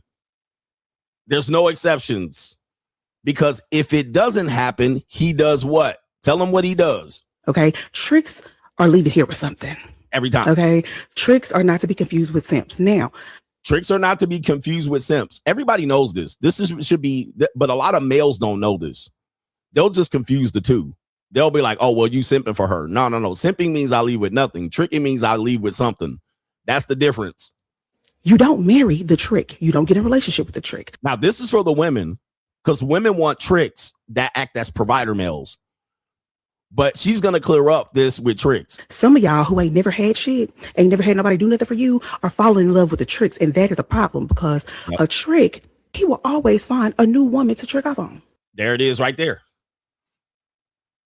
A provider male won't find a new woman to trick off on. He's going to stay with the same woman. The simp is going to do what? Chase the bet to try to get something out of a woman. And if he does, he does. If he doesn't, he moves. He tries to move on, but he loses the investment. But if the woman doesn't give out, and he's going to know this up front, he's just going to move on. Next woman. But a lot of women will try to fall in love with tricks because they'll just say, I'm going to date a rich guy. They're looking for a rich trick, but the trick has no loyalty. Right? The trick has no loyalty. He's not a provider male. Provider male exhibit loyalty. Tricks don't. There's no loyalty with tricks. Okay, he's not tricking off on you because he loves you. He loves tricking. He loves tricking. Doing it for the love of the game. He doing it for the love of the game. He just tricking because. Okay, he's doing it for the love of the game. So he's gonna trick off on you, and you gonna look up and think everything is all good, and he gonna be to found another woman to trick off on. That fast. As a matter of fact, you're not the only one. Exactly. He probably got 3 or 4 other girls that he tricking off on. There it is. He got many girls he's doing this with. Just like I tell you, oh, there's many girls. And so, well, what if she don't do? Next. Next, I have no loyalty to her. I am loyal to the game. I'm loyal to the game of getting what I paid for. And as soon as I'm tired of her, I hit it 3 times. Soon as she gives me friction, next girl. Soon as she get comfortable, because women are going to get comfortable on you no matter what, whether you're a simp, a trick, or a provider male, or a bitch ass nigga. They're going to get comfortable and they're going to take you for granted. Soon as the woman takes you for granted, you are still in the field. You're still in the game. You're like, okay, bye-bye to you. You got too comfortable. Next woman up. The next woman, where's she at? Now, she doesn't get into the provider male, but she mixed in the provider male in there, telling the women they're actually looking for provider males, not tricks. But women want to finesse all the time, so they're actually think they're going to finesse a trick. You cannot finesse a trick. You can finesse a simp. You can finesse a provider male, but you can't finesse a trick. A trick knows what he wants. Unfortunately, we get all of them mixed up. And all of them have their pros and cons. Just like bitch ass niggas have their pros and cons. Provider male has their pros and cons. He typically locks in with the woman. This is my girl, and I'm going to give her everything. That's his pro or con. Soon as she starts reneging, he's stuck with her. And he's stuck giving her more as she's giving him less. That's a con of being a provider male. She's a depreciating asset. She gets older. He still has to give. She produces children out of their union as a provider male. He's got to pay more into it. That's a con, but it might be a pro for the provider male. He still may feel good. That doesn't make him a simp. Now that he made a bad deal, that don't make him a simp. He got what he wanted at one particular point, and he feels good about that. Okay, the simp, on the other hand, for the most part, almost inevitably gets nothing. And not only that, he gets angry when he gets finessed for a little bit of money or a little bit of attention. Oh, where's my hug? Okay, we can be friends. I'll stay in the friend zone. I got her after all. That's a level of simping. That's a level of simping in all aspects of it. And if you're doing neither, well, you just the loser ass nigga at the end of the day. You get nothing. You get in not a damn thing. But yeah, people get it mixed up all the time. And I always try to tell people, you know, you're using it as a pejorative and you're mixing up the definition and you don't have it right. Because I'm proud with the tricking, because I actually have more leverage to be able to get in and get out, get in, get out. Even if I overplayed slightly more than you would have paid, I got in and got out. It ain't tricking if you got it. So I got in, got out what I wanted, move. I'm already with the next woman, and you're talking about what this woman did, and she 10th down the line. There's some women that are with me, that been with me, that was like, oh, he tricked on me, and she 50 women down the line. She's literally 50 women down the line, and she comes out and was like, he did this and he did that. That was 50 women ago, certainly. Right? 50 women ago. And she still ain't eating on what I was giving her. She done ran out of that money. She done ran out. She can't eat off of me no more. All right. So it's a hard thing for men to understand, because men are overly emotional when they use these pejoratives. They're just speaking emotionally. They're not speaking with any wits. They're just out here trying to get men to do something on their accord.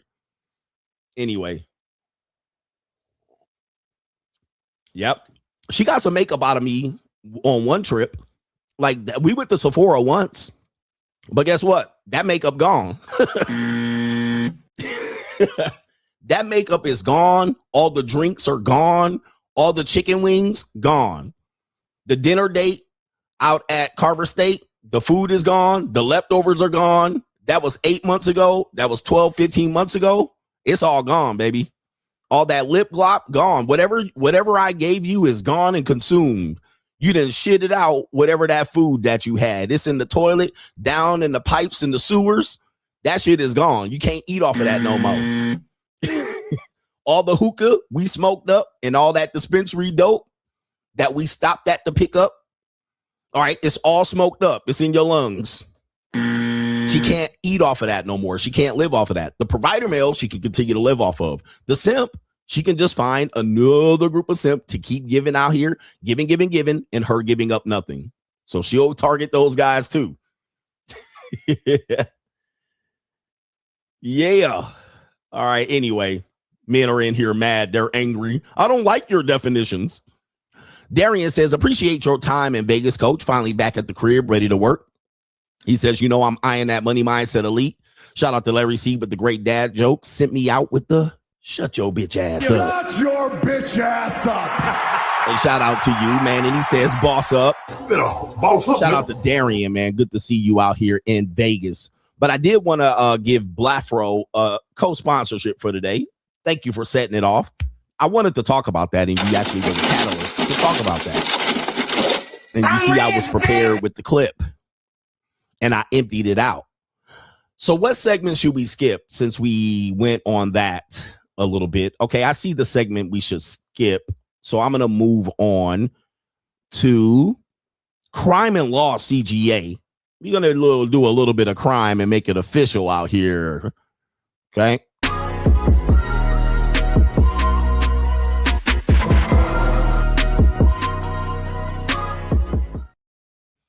Crime and Law CGA. Let's get the criminals up in here. Do we got some criminals? You're claiming I'm a criminal. Okay. All right. We got Crime and Law CGA here. Apparently, we got two stories here. We got to help the black community ass niggas. All right. Shout out to the black community that always needs help. All right. You guys, I feel bad for you. No, I don't. You know, I don't feel bad for them niggas. All right. They still need it. Them communists. Apparently, we have a woman out here who did a good deed for the community, only for it to be unpaid. All right. This is a bad deed right here. It says a woman spent, this is People Magazine. This is May 22nd, 2026. People Magazine, woman spent $1,800 filling a community fridge. An hour later, nearly everything was gone. Now, this is a picture. I don't know if this is an accurate picture of the said woman. All right. But we're just going to assume that it's not, that is some AI or some video picture that they put. All right. As a generic picture there. But let's go ahead and read it right here. It says, when keeping it real goes wrong, a woman named Brashani Johnson, pause, who recently launched a nonprofit called the Village Foundation, says she first learned about the community fridge through Facebook. The fridge and pantry located on South Court Street in Opelousas, Louisiana. Shout out to the Red Bones in Opelousas. Was created to provide free meals and groceries and basic food items to people facing food insecurity. Now, this is why I say, man, the black American, it's not just black American. A lot of blacks are like this worldwide. They're somewhat communistic in their approach, right? Instead of focusing on bringing the elite up, the talented 10th, they focus on trying to help the losers. And in their mind, the losers are losers because of circumstance, not because of choice. Now, once you wise up, you will realize losers are losers because of choice more than likely. Circumstance does play a part in it, but that's for everybody. But what'll happen is they'll spend so much time building up nonprofit organizations in which they can finesse and steal from the government and then sit around applying for grants, you know, because black women will apply for grants all day long. All right, they'll be up here. I created a nonprofit. I apply for grants. I got money here. I got 90,000 here. I got 20,000 here. I got they'll sit up and apply for grants like it's they till the cows come home. All right. And for some reason, I'll be looking around there like, nigga, I got real money to make. I ain't got time to be out here applying for grants. That shit crazy to me. I can figure that shit out later. All right. I need to stop out here trying to get, because when you apply for these grants, you got to over here, move the money over here. You got to give the money to the right people. You got to follow the government. You have to have a paper trail and shit like that. I'm like, all right, nah, they're going to throw me in prison by the time I get all these checks. But what'll happen is they have a communistic approach. I'm going to have this nonprofit so I can scheme money off of these people and get it from here, give them a percentage and take the administrative fee for myself. All right. You see what I mean? That's communist approach. And then so they'll take more than they give back. All right. But they'll claim that, you know, it's a whole scam. All right. So let's continue here. But shout out to them. And so here it is right here. She's going to take $1,800 from her nonprofit and fill up a food pantry. Johnson says she immediately felt called to help. Of course, there it is. God help me. I felt called to help. So this is the virtue signaling of the black communist community. I felt called to help. God wanted me to help my people. Let my people go. Deliver them to freedom. Ass bitch.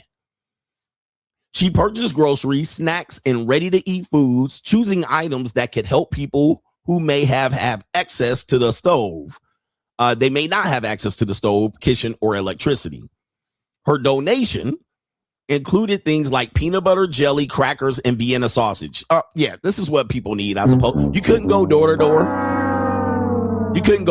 You wanted to stock up a community fridge. You couldn't help your relatives that were in need. You couldn't look in your neighborhood and say, these kids need help. Let me help them directly. Nope. No, you had to do a whole grant, a nonprofit organization to scheme $1,800 and keep the rest for yourself so you can go out there and do a Virtue signal and stock up a community fridge. All right, with Vienna sausage and peanut butter and jelly and crackers. So what did she find out? That people ain't shit. But when Johnson came back less than an hour after filling the fridge, the shelves were almost completely empty. She said the sight left her in tears, especially because she believed only a few people had taken most of the food. Okay, well, listen, this isn't just a black thing. This is just a leech thing. You could do the same thing at trick or treat. So, on Halloween, you could do it on Halloween. You could take a bucket of candy, put it out there, tell everybody just take one, and it's going to be some Edgar pour all the candy into one knapsack. This is just how people work, because I believe people ain't shit. Whether rich, poor, black, white, Puerto Rican, or Asian, people ain't shit. Somebody going to take the whole bucket. This is why you don't help people, and I help people and think they're going to do better. I'll just take one. I actually played a video of a guy going through Central Park with a bunch of donuts, and then all the homeless people surrounded him, and he was just giving them one box of the donuts. Here's one box. Here's one box. And what did they do? These are the people you're supposed to help. What did they do? Oh, I'll give a box. I'm going to give a box to my friend over here. I'm going to give it back. You could trust me. They're trying to take 4 boxes for themselves, saying they're going to give it to someone else. And he fell for it because he's trying to see the best in people, but I see the worst in people. Guess what? They took all the donuts for themselves. Not a surprise. Because people ain't shit, whether they're poor, under bad circumstances or not, whether they're in good circumstances. People are shitty people across the board, rich or poor. So you thought they were going to do the right thing, and guess what? You found out the hard goddamn way. All right. So 1 or 2 people went in there and took all the food and put it in their refrigerator and pantry. And I'm in tears. When I opened the refrigerator and saw it completely empty, I just started crying again. She told KATC. She said it was heartbreaking to see other people arrive afterwards looking for food, only to find that almost everything had already been taken. Well, what did you learn? Gotcha, bitch. Don't help poor people. That's what I would have learned. Despite being upset, Johnson said she is not trying to judge the people who took the food. She acknowledges that many families may be struggling in ways others can't see. Of course. Gotcha, bitch. Of course. Beth Jones, the co-founder, co-chair of the Community Fridge and Pantry, says organizers understand that people sometimes take more than they expect because they are afraid they may not know where their next meal is coming from. Jones also said food at community fridges often disappears quickly because the need is so high. You see how they try to make this a better situation? These communists, bro. These communists are crazy. And if you don't know, this is a very communistic mindset. You're spending too much energy helping these fucking people, bro. Look, you can help them eat today. They still gonna steal tomorrow. You're not gonna help them out of this situation, bro. Just help some people that need some fucking real help. Let them starve. They starving by choice more than likely. Organizers say they are working with the Opelousas Police Department and using cameras to make sure the fridge is not being abused. How about you stand in front of the fucking fridge? How about you distribute the meals? How about you have an open time frame where you say between 1 and 2? Still, they emphasize that the mission remains focused on helping people who need food. How about stop giving away food? Right? How about teach people how to get some food? Like, come on, man. This is not that hard to figure out. The Bible done figured this shit out. Stop helping. Stop with this communist bullshit. Speak, but anyway. Like these people scared to be on camera stealing. Oh, there's a camera watching me steal. All right, what are you gonna do? Throw me in jail and give me 3 fresh meals? 3 hots and a cot. All right. On the government's dime with the prisons all crowded. Sure, this will work. You're going to just let me out with a ticket. Right. I'm going to be back out here stealing. Anyway, unbelievable. Crime and Law CGA. Apparently a young man who is, let me see if I can get this story straight. This is an interesting story. We do have an update on this story that's been circulating around the news on the last 24 hours. A guy who won a jet, his name is Jabari Brown. He won a jet on the Mr. Beast contest. I don't know anything about it, but apparently Mr. Beast gave this man a jet. He's a pilot. Well, he was arrested in Paraguay with 577 pounds of marijuana on a private plane.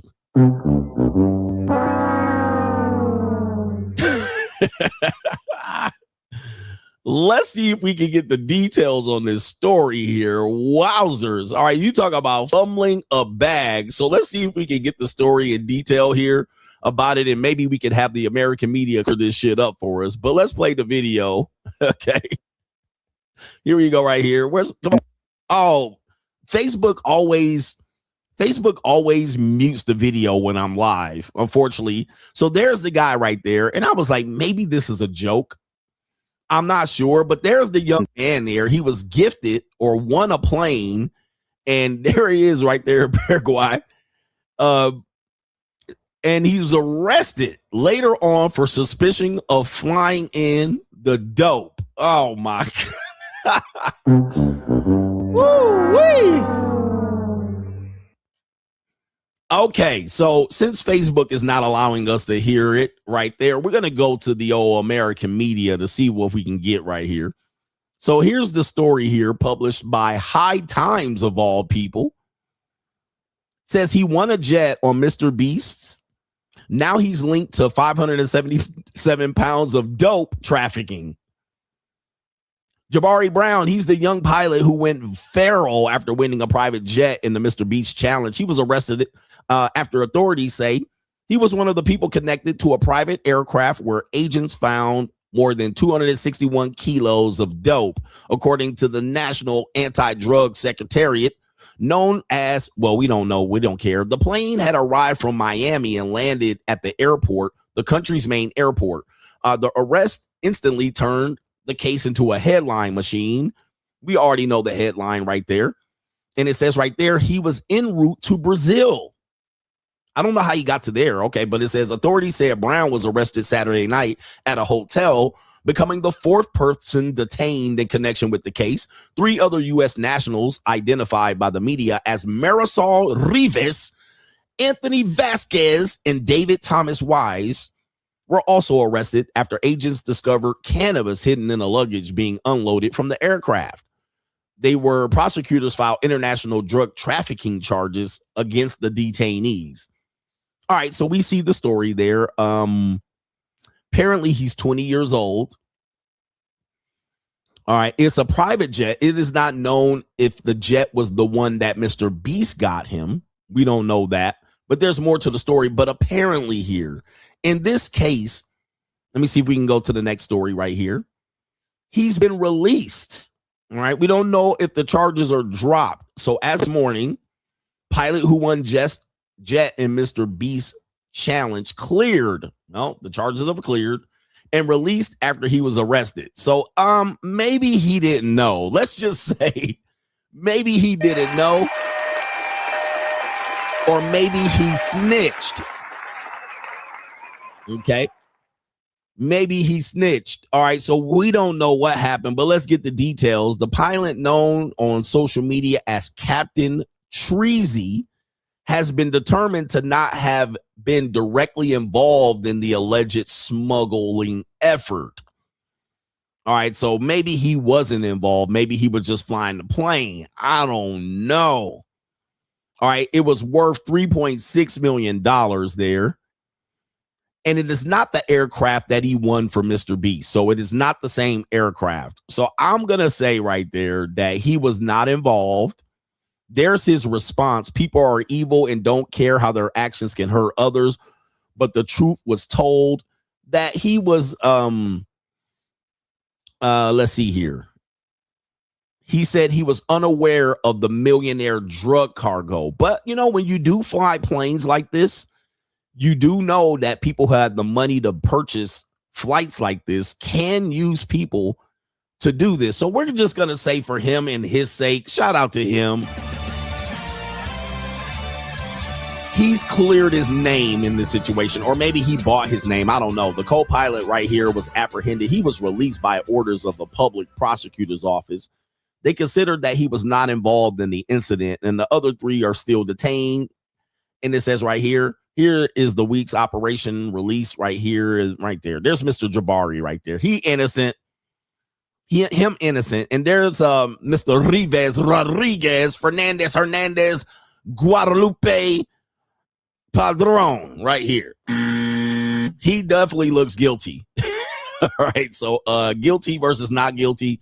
Shout out to him right here. So I don't know, man. Maybe he turned state's evidence. I don't know what's going on here.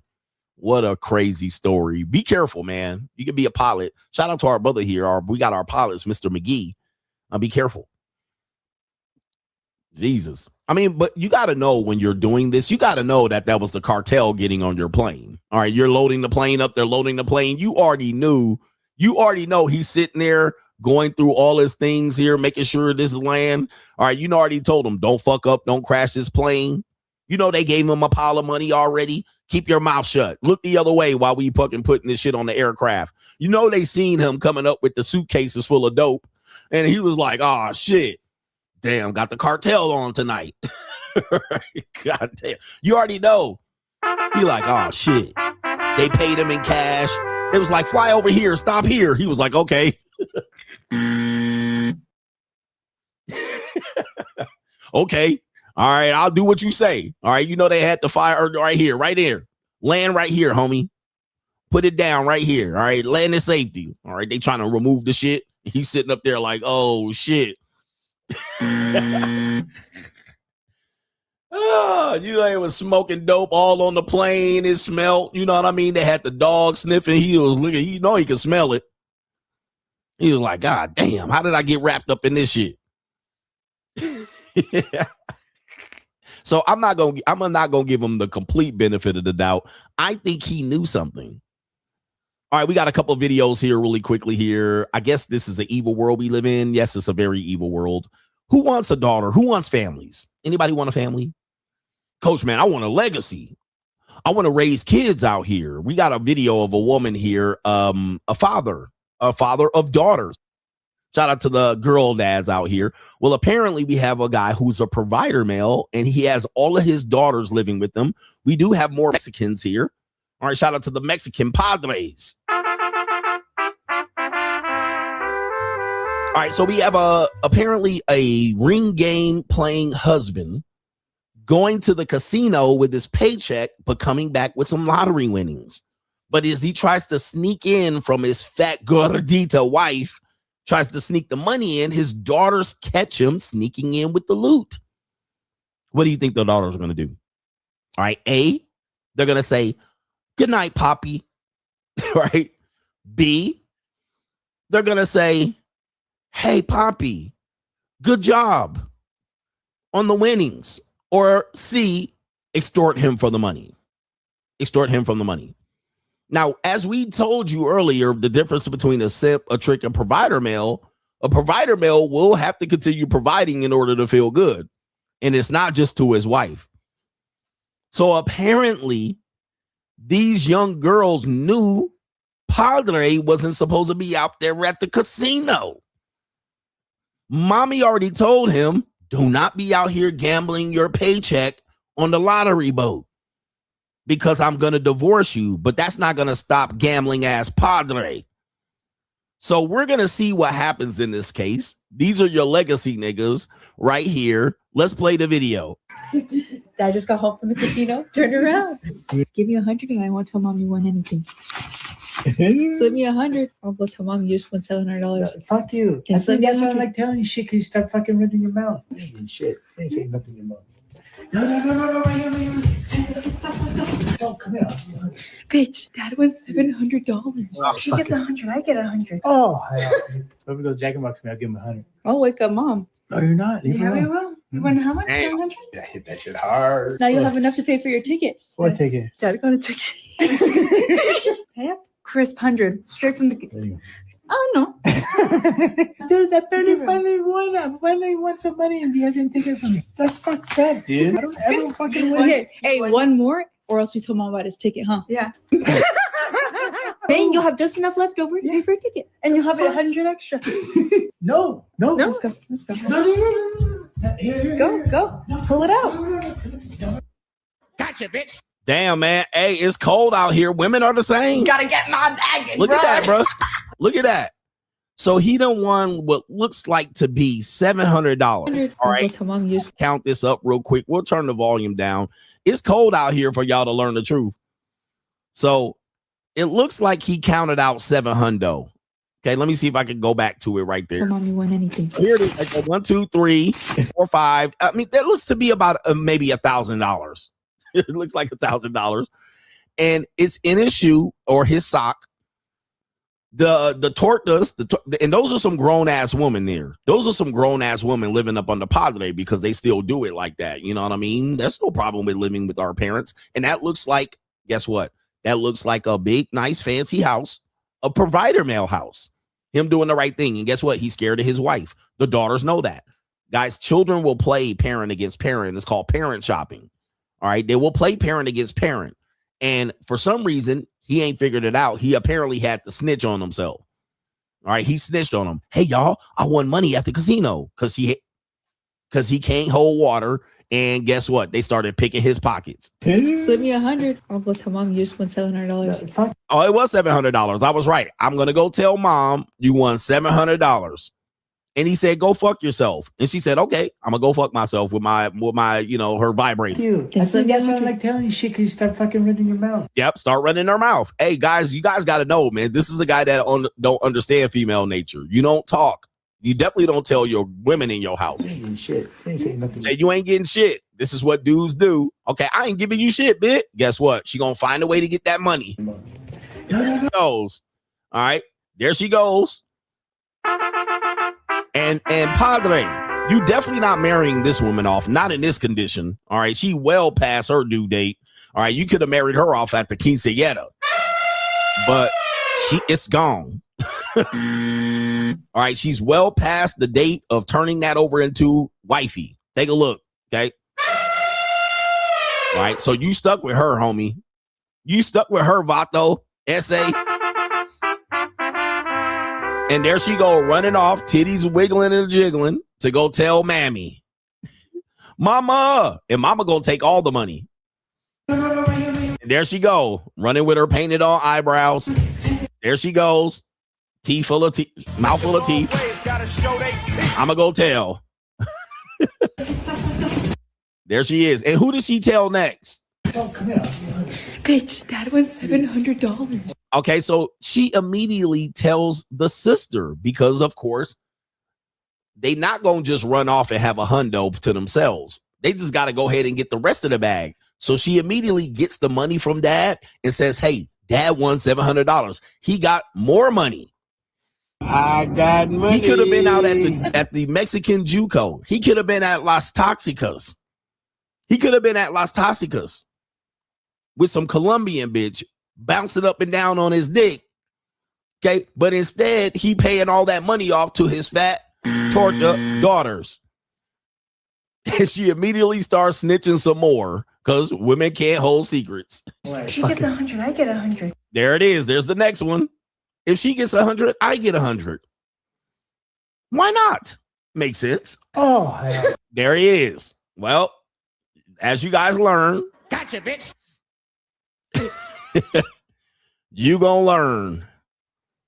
And if you ain't learned at this point, Padre, you're never gonna learn. You're never gonna learn, bro. You just a dumb, goofy ass male. And you're a provider male. That's what you're gonna do as a provider male. Gotcha, bitch. Oh, yeah. Whoever goes Jack in the Box for me, I'll give him 100. I'll wake up Mom. No, you're not. I'll wake up mommy. Yeah. Yeah, we will. You want how much? 700? I hit that shit hard. Now you'll have enough to pay for your ticket. What ticket? Dad got a ticket. Pay up? Crisp 100. Straight from the... Oh, no. Yep. Oh, no. Women ain't dumb. Men are in love. Women are in business. Poppy, I love you, but crisp hundo.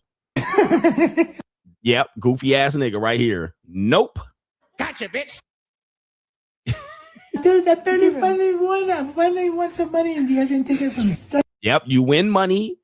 They take it. That's called being a provider male. You're a provider male. You provide. And look at them big fat chubby fingers he got to pay. Look, he could be out there with a nice chiquita. He could be out here boning a bonita chiquita. A nice 19, 20-year-old Mexican girl, skinny, right before she blow up and pull a fat grenade and get fat. He could be out there with a chiquita with pretty feet. All right. Digging her out. But look at these fat, chubby fingers and they paws out ready to get their palms greased out there with that goddamn carne asada oil. Just jacking them, man. That's cold. Straight jacking them, sticking them for his paper. Damn. Why they gotta stick me for my paper? Damn. Why they gotta stick me for my paper? Damn, it's worse. Somebody said this is worse than that mob. In-house mob. In-house mob. Steady mobbing. Straight jacking. Not even the mafia gets you like this, bruh. With them big ass palms and greasy, chunky ass fingers out here, bruh. God dang. And look at him. He got to grease these chunky ass palms out. Like, this is crazy. That's fucked up, dude. I don't ever fucking win. Yep. Hey, one more. And they don't care. And look, they trying to extort him some more. Hey, one more or we'll tell mom you got a speeding ticket from the police. Damn, they thoughting and plotting on Padre. Thoughting and plotting. What do I tell you? Proximity, likeness, and relation. Or how you going to get done dirty out here? Write this down. Take notes. Proximity, likeness, and relation. The people that will do you dirtiest are people that's close to you. Likeness, look like you. Racial, and you're related to. Proximity, likeness, and relation. All in one video. He walked in the house with $700 and now he like $500. All because his cartello daughters is robbing him blind. Somebody said this is a skit. All right. Thank you, Uncle Jessup. And that is your exit plan, you idiot. Can you just enjoy the show? We're just enjoying the show teaching, and you got to come in with your spectrum. All right. You got to come in with your fucking autistic ass to come ruin the motherfucking point. Autism and masculinity don't mix. If you're an autistic nigga listening to me, just shut the fuck up before you hit the keyboard, you autistic nigga. All right. We don't have time for you to ruin our fucking parade. This is real life. All right. These autistic niggas always want to come in, coach. These Asperger niggas want to hit the keyboard and shit. All right, shut your little motherfucking spectrum ass up and let us enjoy the show.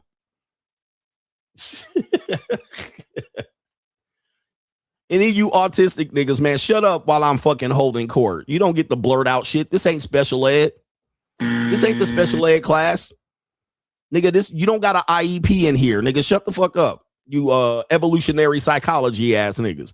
Go shut the fuck up. You don't get to blurt out shit in here. This ain't an equal opportunity spectrum, niggas. You don't get a motherfucking extra minutes on the test. All right, nigga. All right, go sit down. This is how the shit really works. And autistic niggas don't know, because guess why? Because they ain't never gonna have a family. Why? Because you autistic, nigga. But that's neither here nor there. All right, anyway. I have a family, unlike you will never have one. Trust me, this is how it works. It works like this. All right. And niggas on the spectrum will never know, because you'll still live with your parents at 35, because you can't live on your own without burning down the fucking house. All right. But that's neither here nor there. Anyway, You see, we was having a good time until these helmet strap niggas start coming in here. Shout out to you niggas. Can we have fun without you niggas coming in with your fucking... All right, Jesus. Have fun. Here we go right here.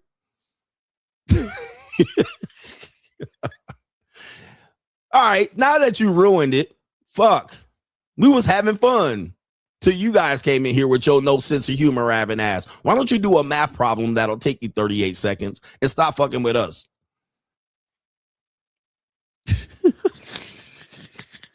These niggas gonna be like, Coach, man, this is crazy. All right, you talking about us like this? We your biggest fans. All right, hey, Mr. Rain Man, why don't you type $5,000 and put it in the Cash App?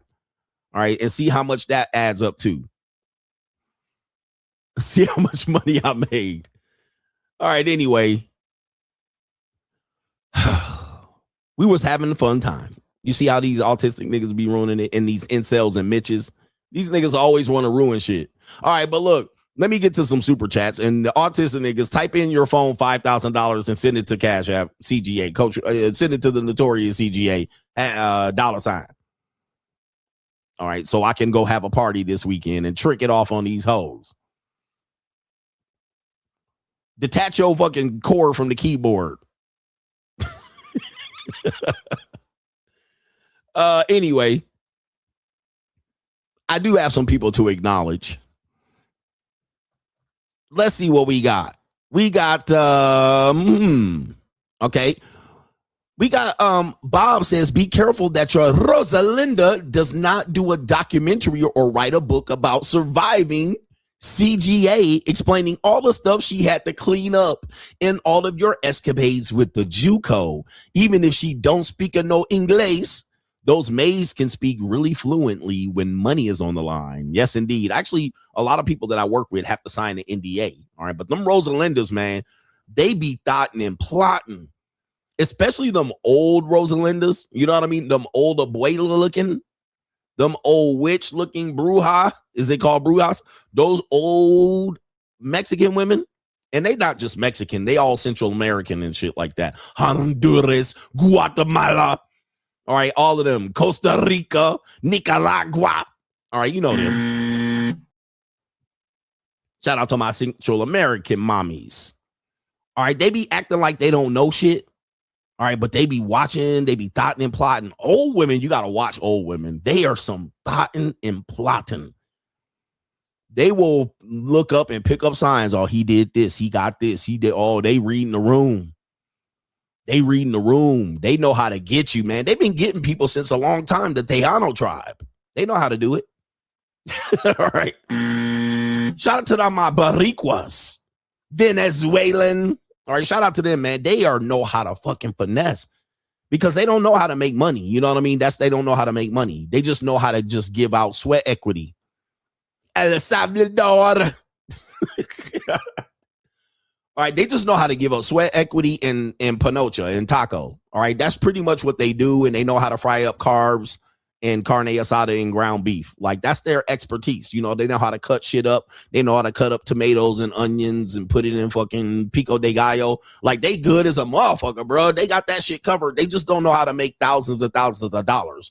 You know what I mean? They know how to make beds and shit. They know how to do all that shit, bro. They've been doing that shit since Christopher Columbus sailed the ocean blue. He said, but they be keeping score at night point. They know what the score is. Don't get it twisted. They know what the score is. They know how to fuck your shit up at the end of the day. And you give them a motherfucking inch, they'll take a country carne asada mile. They'll take a sugarcane mile. They know how to take a mile on your ass. Don't fuck around. They know how to give up that taco and then turn around and be reporting your ass like Smokey Robinson, talking about some Bronco ass bitch. They know how to get you. Me no speak English. And then all of a sudden speak some good English. Bronco. Man, I've been around Mexicans the beautiful thing about growing up in Southern California is you're around all the people do. When I lived in Hawthorne, California. Shout out to everybody in Hawthorne, California, throwing up the West. This is one of the most culturally diverse places in America. All right. It kind of rivals New York. New York City always historically has been culturally diverse since the fucking Puritans got ran out of there. But that's neither here nor there. I grew up with Vietnamese, Hondurans, Mexicans. We had everybody. We had white people, we had blacks, like all on one school ground. Like we had a culturally diverse group of people. We had everybody up in there. And the benefits is you get to learn how people move and shake and how cultures work. You get an entry level education on culture without having to travel the world. You don't even have to travel the world. You could just stay right there in Inglewood and Hawthorne in the South Bay, Compton. You can stay in these areas and you get the world presented to you, right? You get the Russians, the Jews, everybody's right there. Okay. Everybody's right there. And the more likely you're going to have a friends, you're going to be friends multiculturally. Okay. You're going to go over people's houses and they're going to be Chinese and they're going to hit you with the motherfucking dim sum and make you eat all the food. Like, right. They're going to hit you with the dim sum. You're going to learn culture amongst people. And then if you're not ignorant, you'll be able to learn a lot more. All right. You used to play basketball and it would be the white boys versus the Vietnamese versus the black guys. Like it is crazy. So the benefit is you get to see how people move, how their parents move, how their grandparents move, how people live. And yes, you get to know how people ain't shit. Them old Latina women, they know how to keep a score. They don't know how to make money. They don't know how to make money. They always trade sweat equity for money. Okay, they'll start a business, but it always is sweat equity. You know what I mean? They'll drive around with a truck with a fucking trailer and a water tank behind the damn thing, going around neighborhoods, washing cars with the whole family. If you are a Latino kid, you didn't have no summers off. You work for the business. You work for your Padres business, washing cars in 115-degree weather in Las Vegas with your dad with a truck and a trailer filled up with water, washing everybody's cars and shit.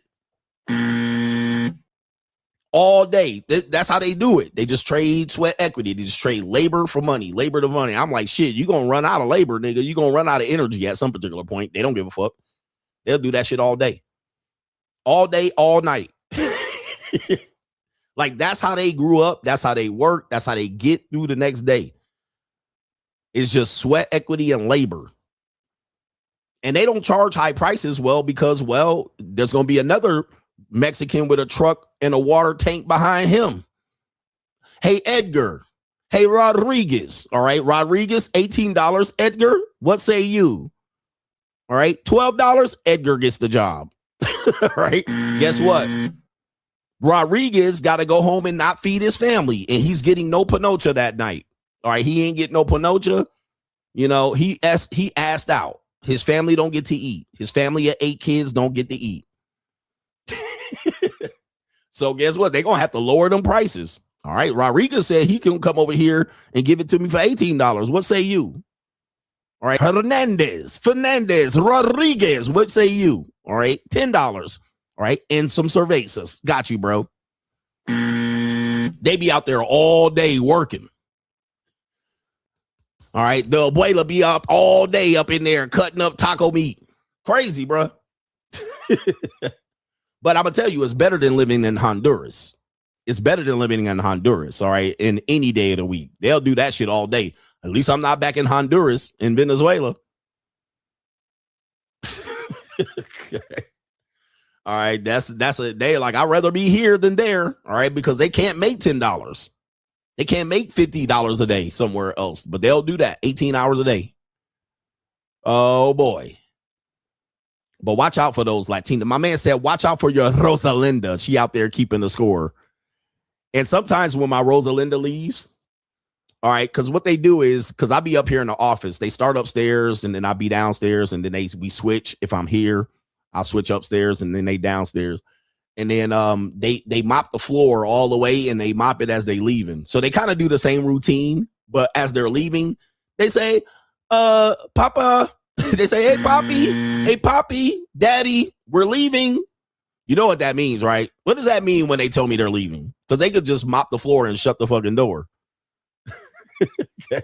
and leave and dip and take all they vacuum cleaners and shit. All right, I wouldn't know. All right, they hey papi, papacito. That means where's my tip? And I say I got a tip for you, mommy. I got a quick tip for you. All right, if you want me to slide it in that taco, I'll give it to you. All right. But what they want is money. All right. Bring down the tip. And sometimes I don't have cash and I feel bad. I'll be like, damn. And they be like, Poppy, I'm leaving. I'm like, oh, shit, I ain't got no tip for them. So I tip them heavy the next time. But sometimes they don't bring the same girls back. So I'll be like, oh, shit. But they like, give me the tip, Poppy. I was like, you want a tip? I gave you a tip. I can give you a quick 50 if you come in here and get wrecked real quick. All right, but I don't want them old soggy abuelas.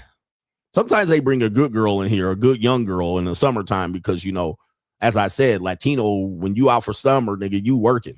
All right, so they'll bring in the Latino daughters in here, the quinceañera hoes. They bring the quinceañera chicas in here, and I'd be like, that means 20-year-old women, though, by the way. That means 20 on this show. Quince is 20, right? They're out for college, the community college. That's 20. All right, but anyway.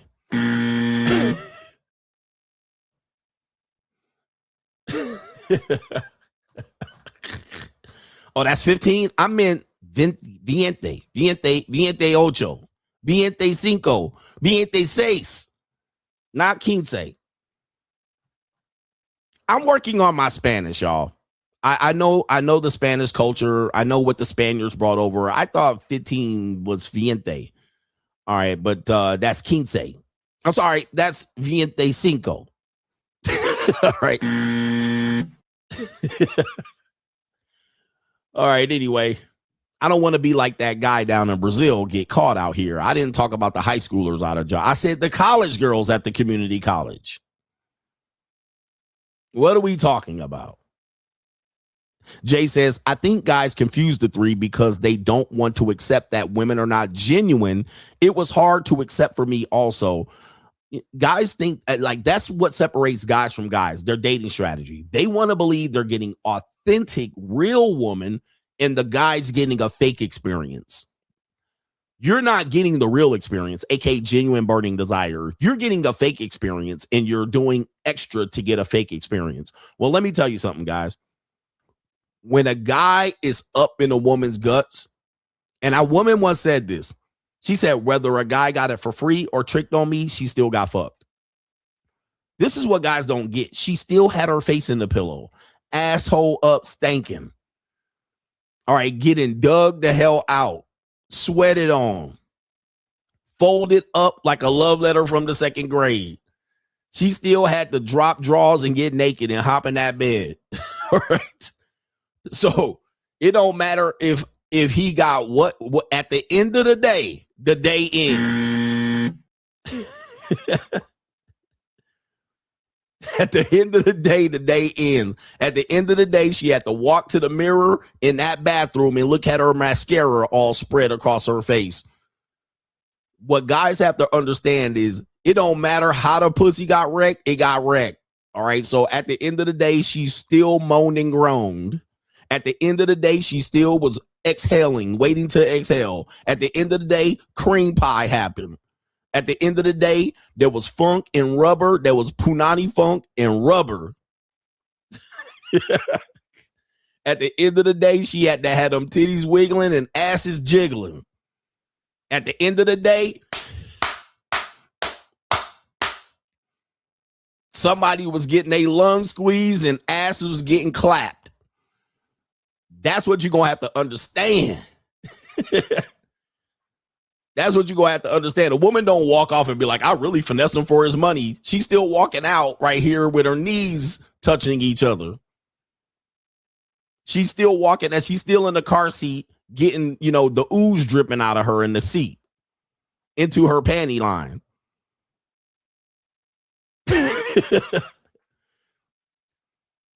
Don't matter how it was done. It got done. Yep. At the end of the day, she had to walk of shame. She had to walk out that house, hoping and praying and wishing people didn't see her doing the walk of shame. So don't get it twisted. I'm too grown for that conversation, bro. At the end of the day, nuts was busted.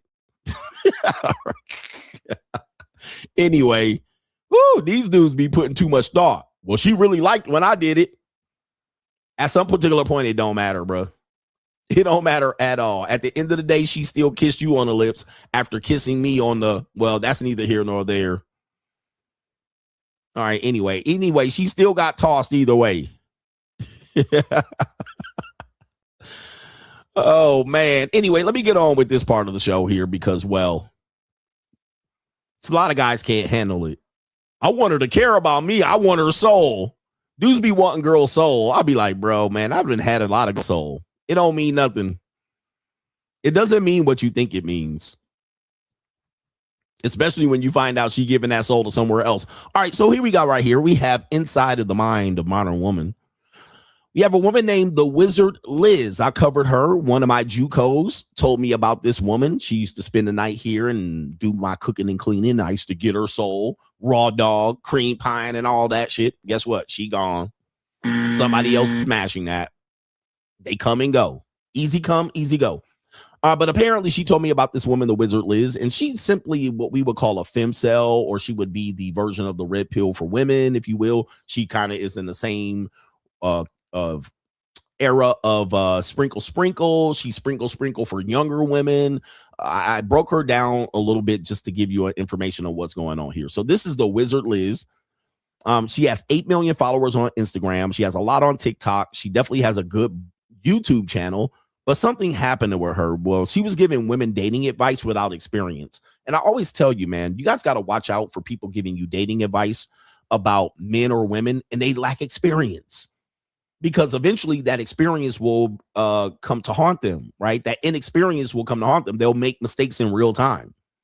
Not that we don't make mistakes with women, but when you don't have experience, you'll make rookie mistakes. I mean, terrible rookie mistakes. You can look at many of the men in the so-called manosphere.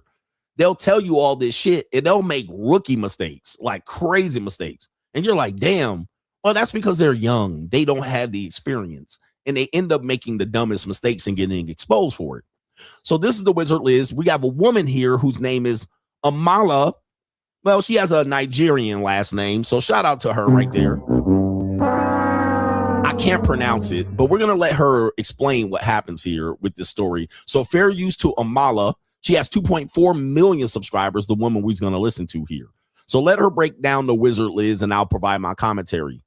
Massive platform giving women advice on how to avoid bad relationships, single motherhood, broke men, manipulation. And now, after millions of followers and millions of views, she is a single mother because of a bad relationship with a broke man that was full of manipulation, it seems. Let's talk about the Wizard Liz. Yeah, you better.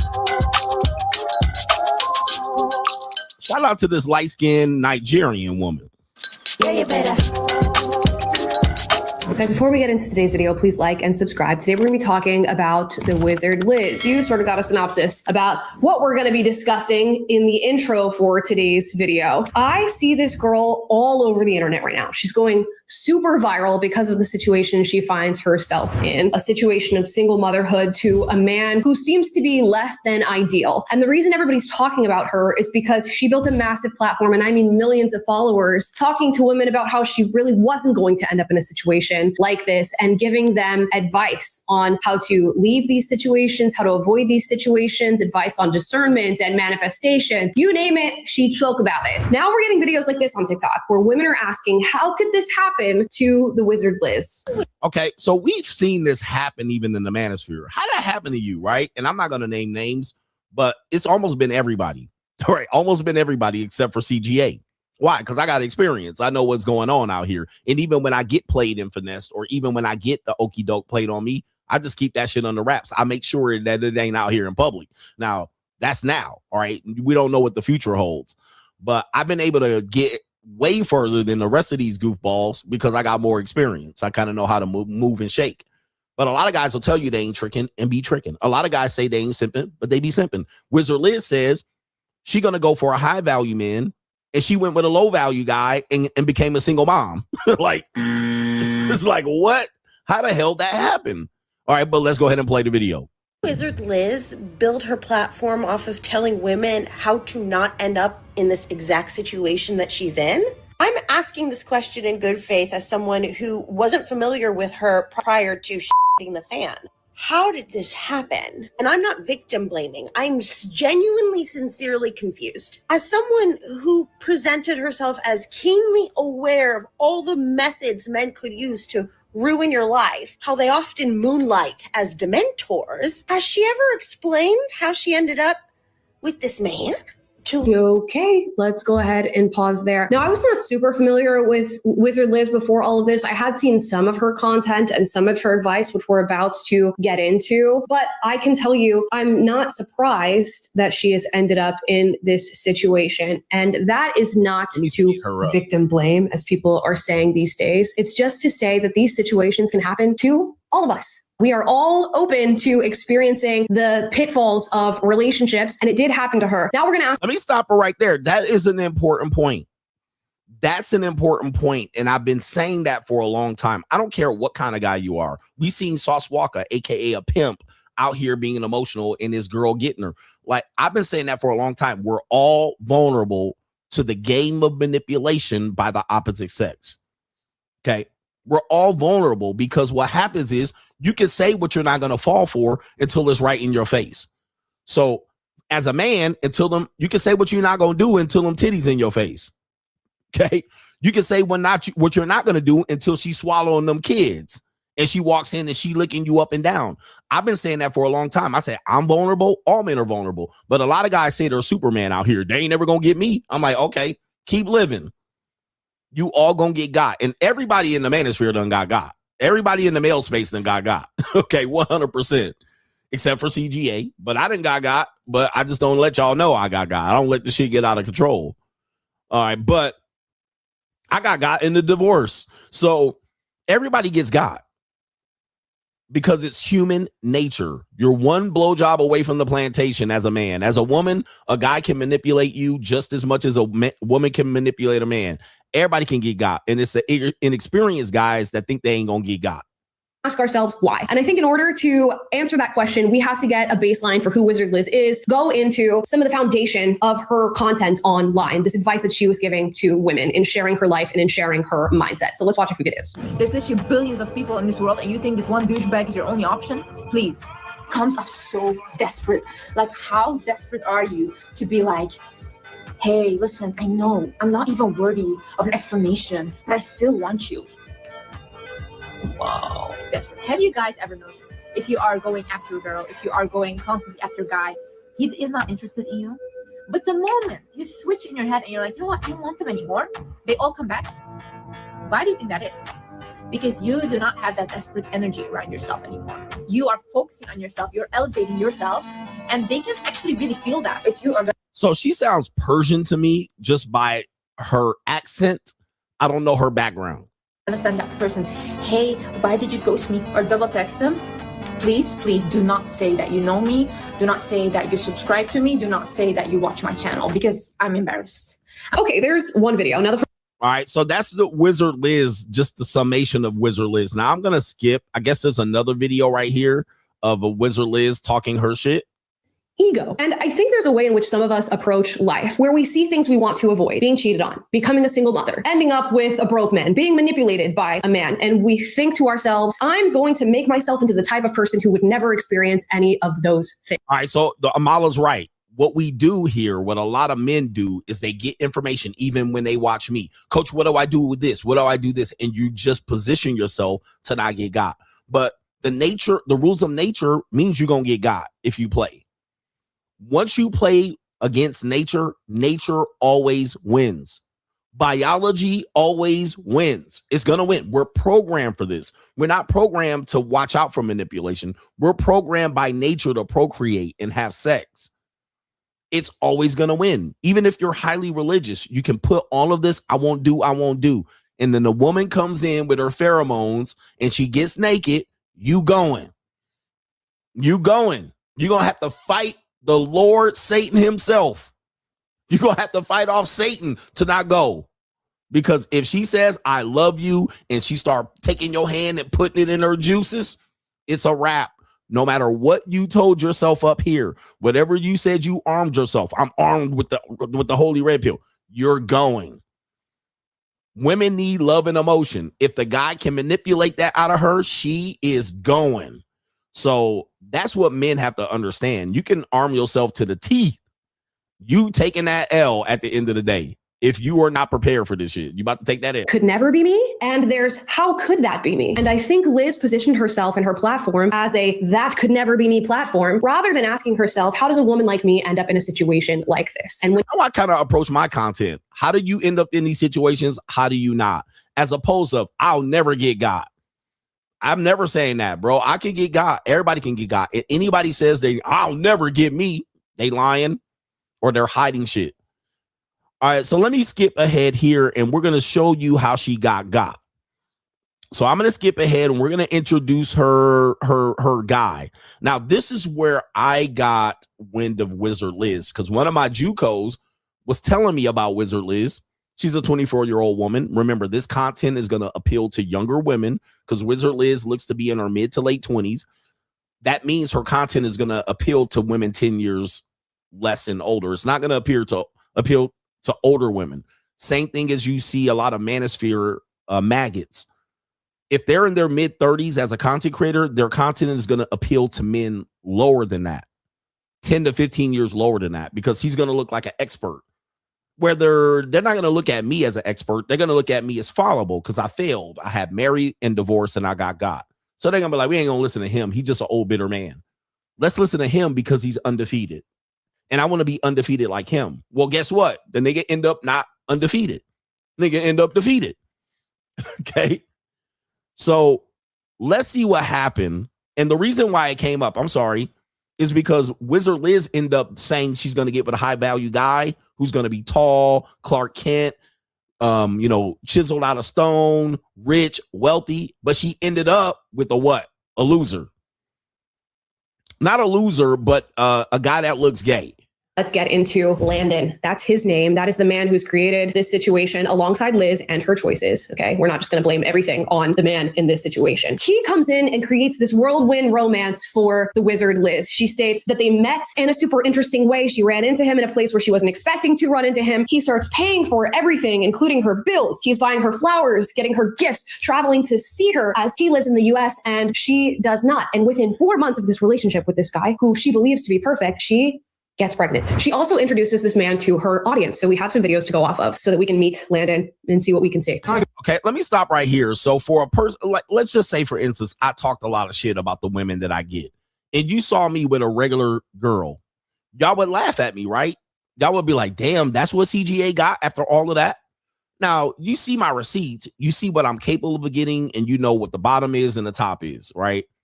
But what Wizard Liz did is said she was going to get this imaginary silhouette, high value guy, 6'5" with a blue eye, and end up getting this guy. And guess what? He knocked her up in 4 months. Knocked her, like everything she preaches against, ended up knocking her ass up in 4 months.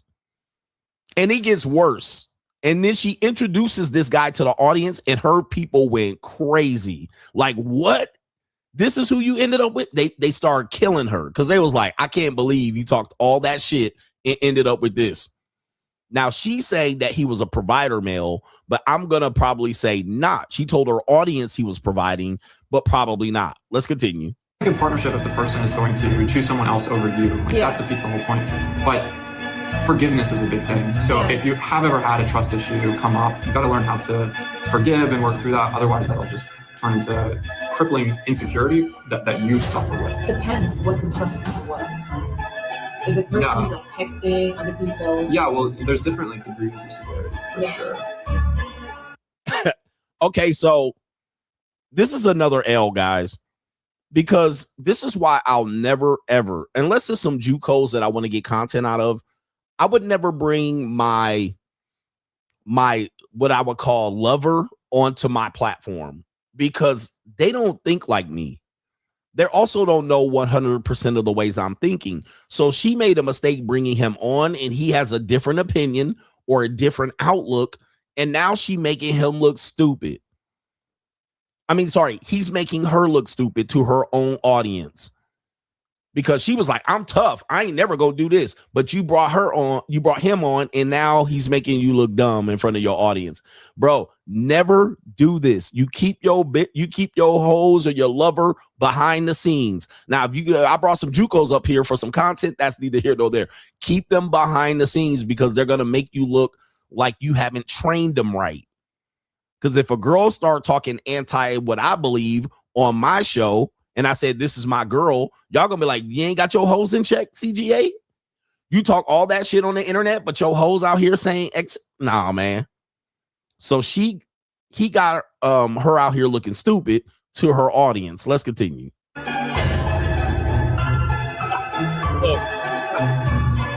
Okay.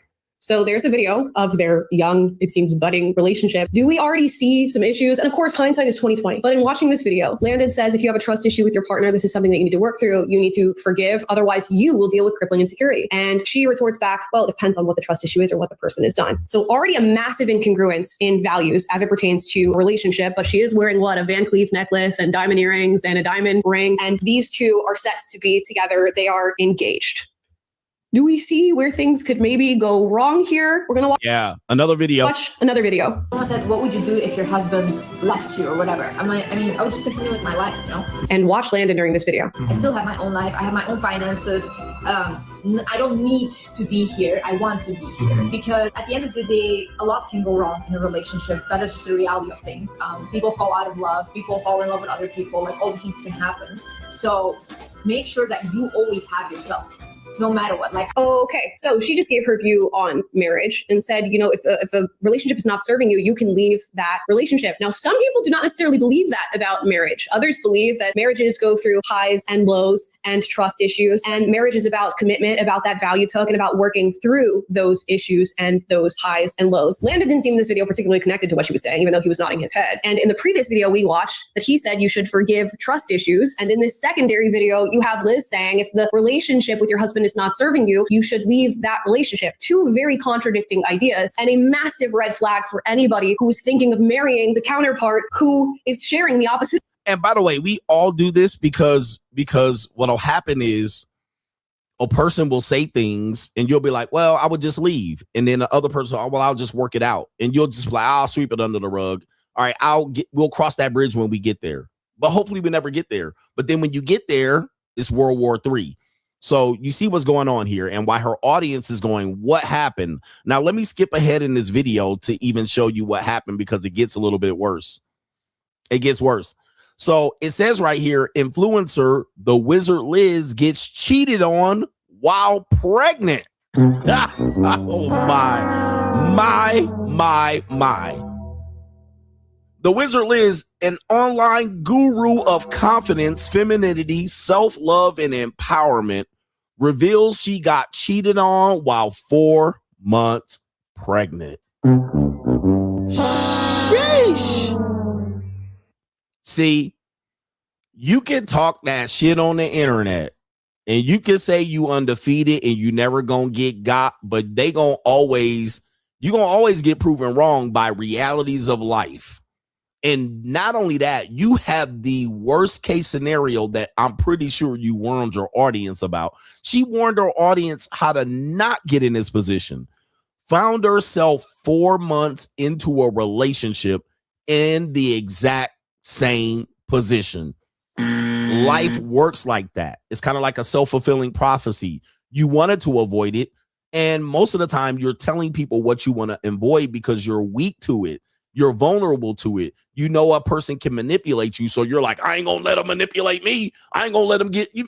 And then you end up getting got on that same thing. We saw that with Sauce Walker. I ain't never let a bitch give her on me. And then she got over on him, got with a bigger, better guy, someone more bigger than you, somebody better than you. And he snapped out.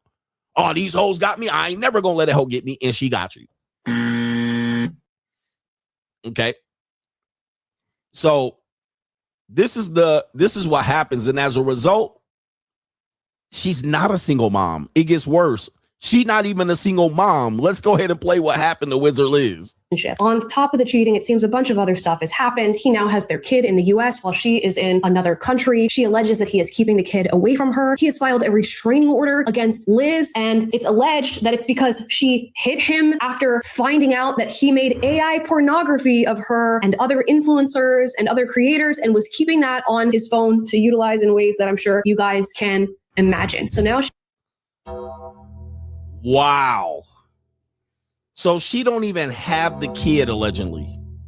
She delivered a child to this guy who is not 6'5" with a blue eye, not the top-notch Chad, delivered her, and he got the kid, and she ain't even got the kid.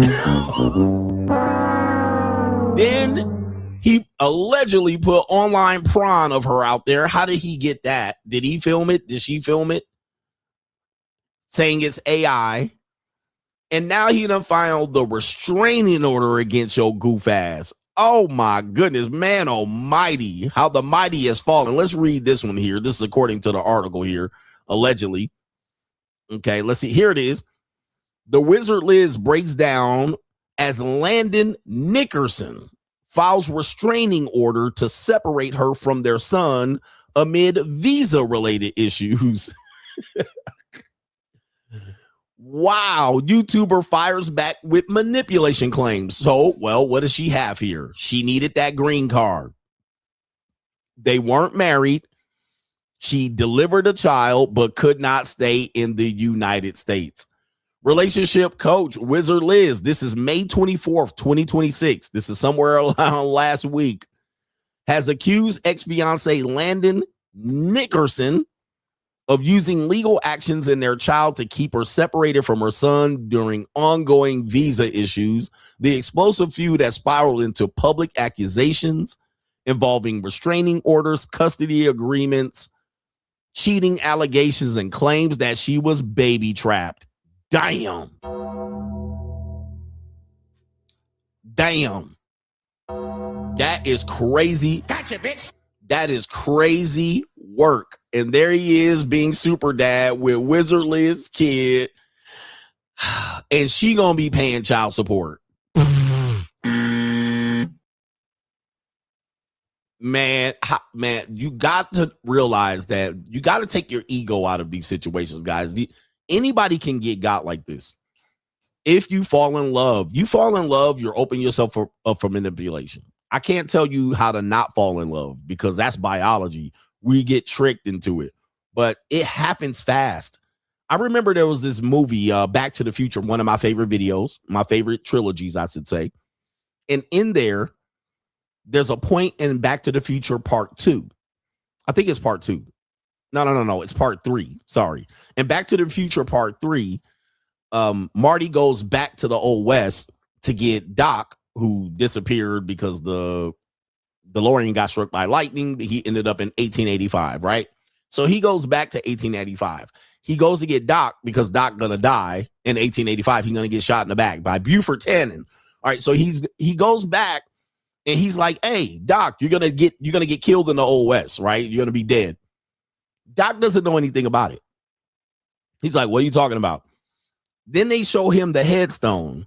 And the headstone says, "To my beloved Clara. All right, my beloved Clara." And Doc is looking there. They're like, he's going to die in less than a week. He doesn't know who Clara is at that moment in time. But he's going to die in 7 days or so. And the headstone says Clara. So he's like, it can't be real because I don't even know who Clara is a week before. Going through the movie, there's an incident that happens. It's Clara Clayton, the Clayton Ravine, right? So a woman has a reckless cart. The horses are going crazy. They're spooked. She's driving down the hill, and essentially he saves Clara Clayton, who was supposed to die in there. But anyway, that's a long story. She's supposed to die in that when a teacher goes over in Clayton Ravine, but he saves her.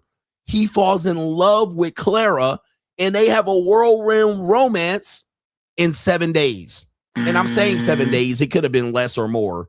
But he falls in love with Clara just that fast.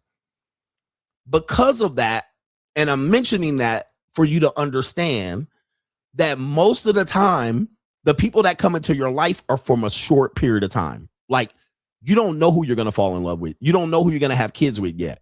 You can prepare and say who you're not going to do these things with, but they just show up in your life and you fall in love head over heels and you move fast with this person. They weren't even a part of your life the previous year. Now you're already pregnant, thinking about marriage and kids and building a house, and that person wasn't even in your life like that. So that's the people who get you. It's not the person you know already. It's the person you don't know. They just appear in your life. And then you're like, head over heels. And then boom, that's nature. And then boom, now you're out here trying to figure out how to know the person and understand them, but it's too late. You've already had kids. You've already had sex. You've already fell in love with emotionally. You might have already moved in together. And that could have been over a 6-month period. 6 months ago, you didn't know this individual. That's what you have to protect yourself against when nature and biology takes place. And once that happens, it's a wrap. So a person you didn't know 4 months ago, you've already had the kid, all right? You've already pregnant by him, broken up. He's already cheated on you. You're already bringing the kid in less than 6 months later. Boom. But you were ecclesiastically in love and making lifelong plans for a person that you didn't even knew existed months before, days before, weeks before. And that's what you have to protect yourself against. That's why I say biology is always going to win. You can say, I'll never fall in love. And here she comes. Okay. Here she comes. Now you're eloping on having a beach wedding. Just that fast. And you're like, this person, I know them. It's kismet. They're my soulmate. I feel like we'll be together forever. Didn't even know them 6 months ago. Just that fast.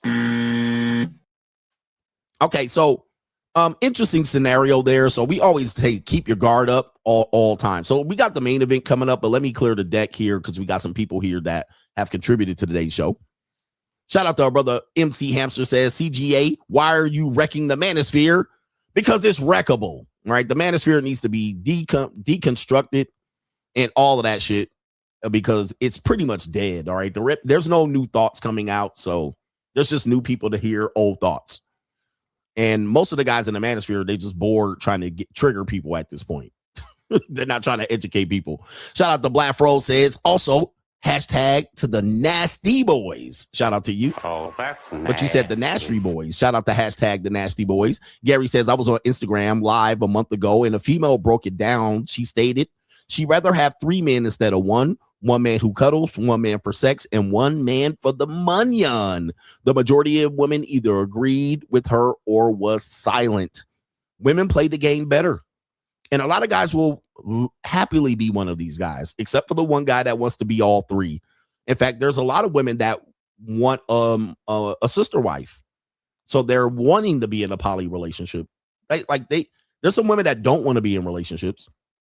But some women are like, I want to be in a poly relationship because they don't want all the pressure on them. There's some women who fantasize about that scenario. They are just silent about it. They just don't tell you.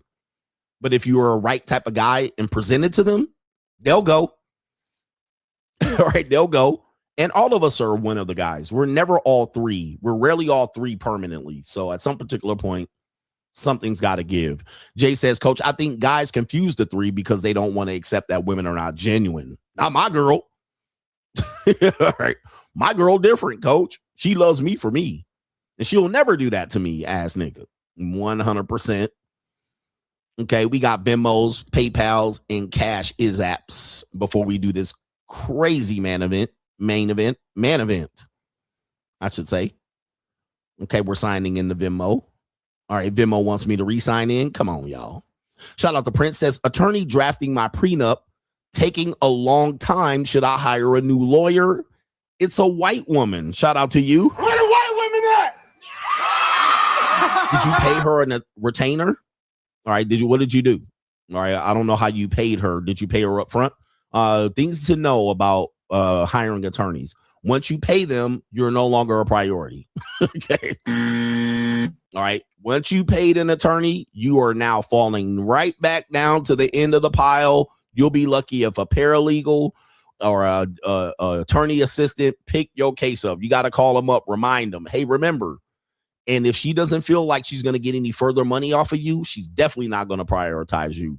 Attorneys only prioritize people who have a case where they're going to have to re-up their retainer. Okay, that means there's more retainer coming. Those are the priorities. You don't have any further retainer coming. All you have are documents you're getting drafted. And not only that, it's just a copy or paste. They go into some copy and paste file, just changing your name. All right, so, all right, you need to call up the paralegal.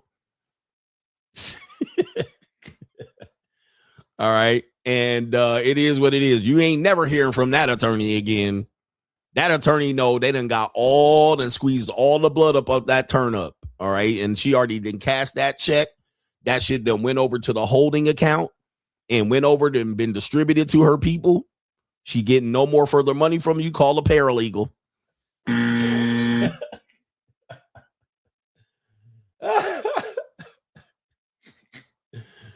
Oh, they don't give a fuck about you no more, nigga. All right. Fuck you, nigga. They waiting for the divorce. All right. And then they're going to charge you that $5,000 retainer then. And then guess what? Every 6 weeks or so, you know what? Our matter is going to be presented in front of the judge. But oddly enough, you've run out of retainer. Do you want to continue? If you want to continue, I'm going to send you a link. Go ahead and put your credit card in and you owe us another $5,000. All right. So that flatback done shop that money. That money already spent, so she can give a fuck less about you. But call her up. You're not gonna get from the attorney. The attorney shit, you're going right to voicemail. All right. Anyway, that's a cold, evil world out there, man. Oh, it's a cold, evil world. Shout out to the attorneys. Do we have any attorneys in the house? Is there a lawyer in the house? Ass nigga.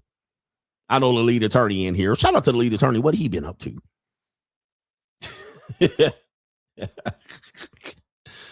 All right, man. Don't fuck with, man. Attorneys can save your life. Attorneys can save your life or make your life a living hell. All right. And they can do it in the same fucking time window. Like, I don't know, man. Attorneys are the worst, and they can be the best and the worst people all at once. All at once. They saving your life and fucking ruining your life at once.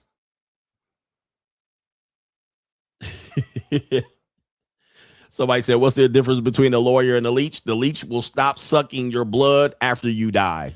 Man, look. Lawyers. Can't live with them, can't live without them.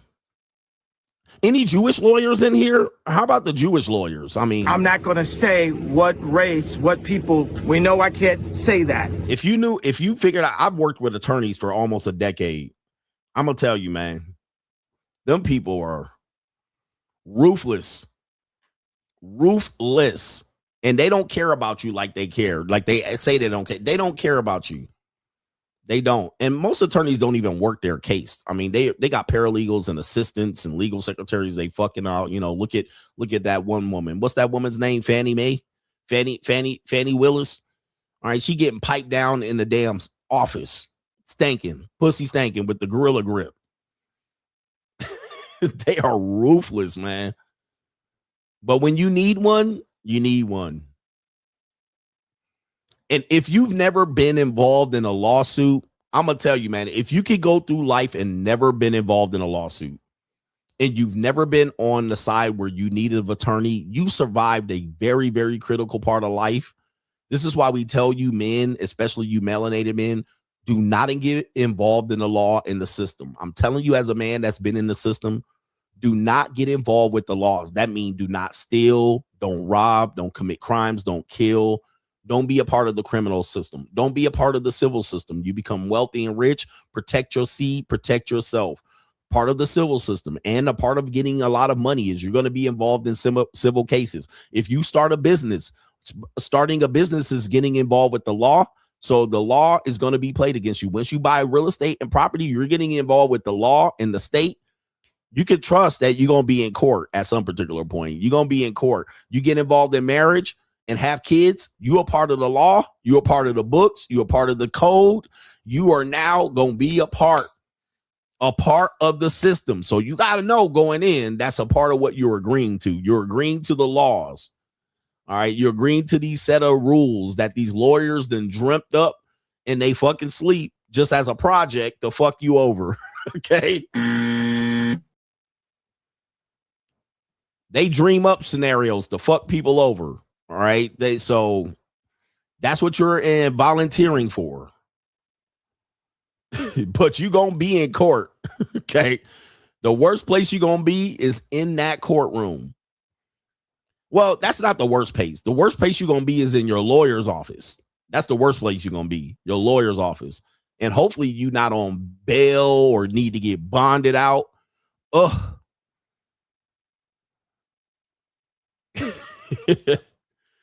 You on bail and get bonded out. Oh Lord, then got to go to your lawyer's office. Man, you about to get raped. That lawyer gonna get you worse than the code gonna get you. So that's what I'm telling you, man. You guys got to take this heed to this message. Y'all wanna fall in love. Yeah, don't get arrested, then need a lawyer. Oh. Oh, by the way, if you got a public defender, you up Shit's Creek, bro. Okay, you up Shit's Creek. You got a public defender. If you can't afford the law.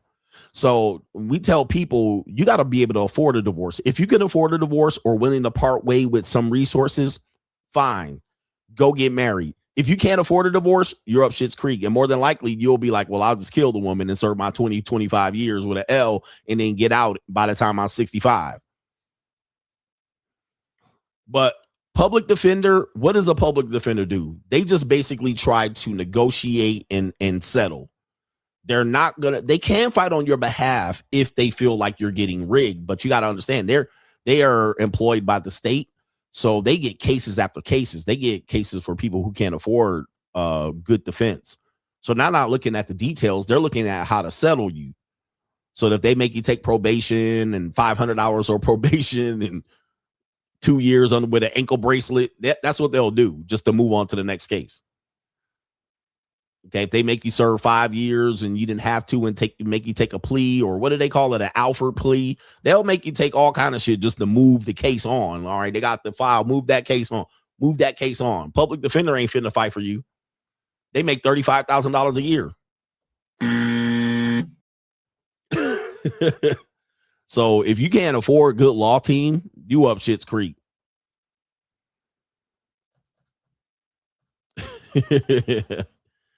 My point is, and what our brother's point is, do not volunteer to get involved with these laws. These laws are not here to help you, and they really don't care. It's worse for when you can't afford a defense. But if you think the law cares about you and justice and all of that, you can forget it, bro. Don't even waste your time arguing. Don't steal, don't rob, don't kill. Crime don't pay. It might pay short term, but the long term back end on crime, once you get caught, is 25, 30 years. You're trading 5 years of freedom for 25 years behind bars. You don't want to be back there. The justice system is not the most fairest thing. It's somewhat fair in the United States, but it's very, very terrible. Okay, it moves slowly. You're not going to be able to just talk your way out of it. There's a lot of red tape and filings and subpoenas and evidence collecting and demands for production and okay, just stay in the house, bro. Stay in the house. Ain't nothing open but legs in hospitals after 10 p.m. I heard that from DL Hughley. Ain't nothing open but legs in hospitals after 10. Okay, stay in the house. Go in the house at 9:30. Hunker down. Ain't nothing out there but freaks and drunk drivers and cranks and chronics and hoes and skeezers and drug addicts and all that shit. Stay up in the house, nigga.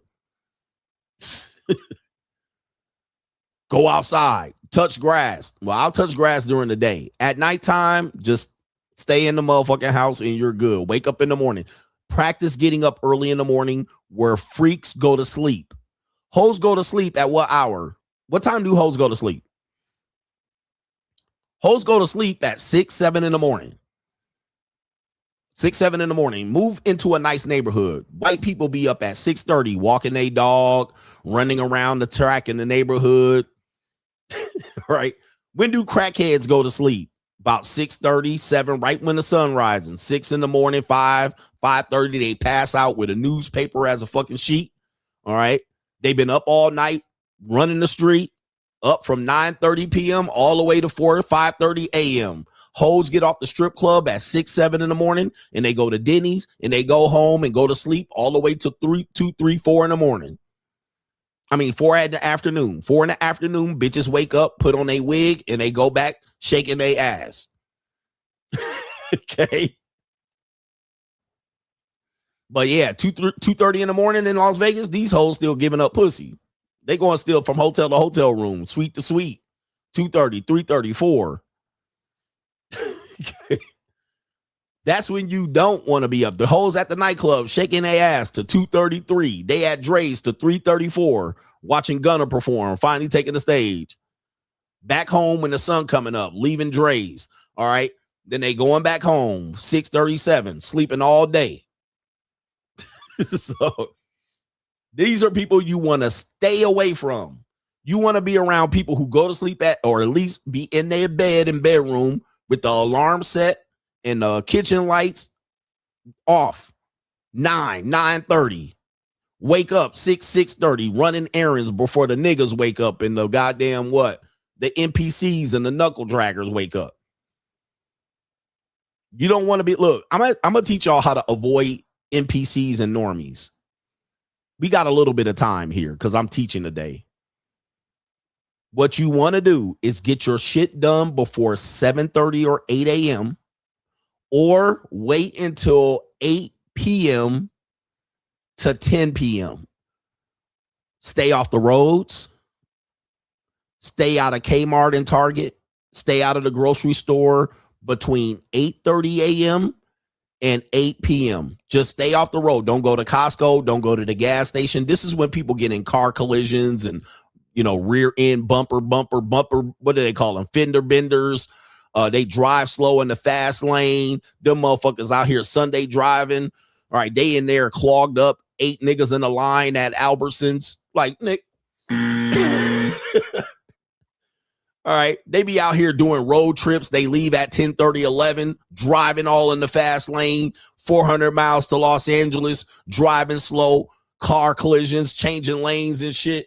Like, bro, stay away from motherfuckers between 8:30 a.m. and 8 p.m. Stay away from these motherfuckers. Go to the grocery store at 8 p.m. while these motherfuckers tucked away, drinking their nightcap, acting stupid, ready to pregame, doing crank and coca, ready to be up all night.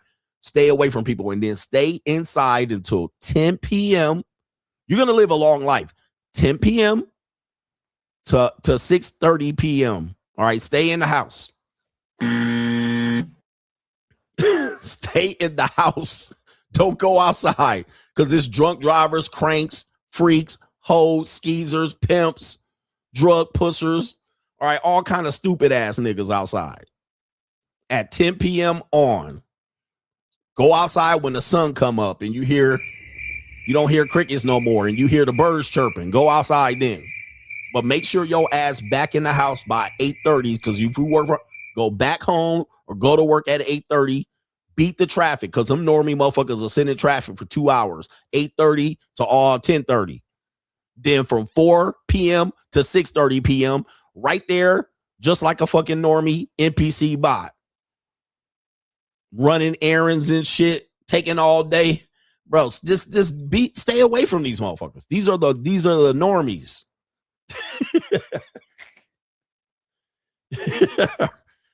You will win life if you can find a way to organize your life around this schedule. You will be the winner in life. Your life will be smooth sailing.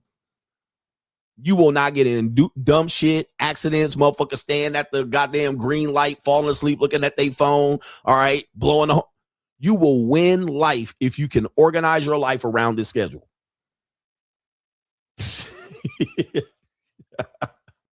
All right, and I figured out how to do it because I'll be like here because every now and then I gotta leave the house at 1:30 or 2 to get to the gym, and this like the worst part of my day. I'm like, oh my god, these fucking normies. Oh, look at these asshole here. That's the biggest blue chip you gonna get. Join the money mindset. If you can figure out how to avoid that, you're gonna be a winner in this life. You're gonna. And that's how I live my life. That's how I live my life. Fuck all these niggas thinking you cool for being outside late at night. Nah, ain't shit going on. Same boring shit I've been seeing the last 30 years. Same jackasses and idiots out here doing stupid nigga shit and dumb shit. Nah, hell no. Stay in the fucking house.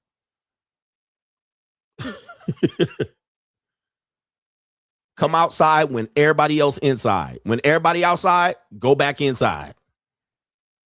Money mindset in the building.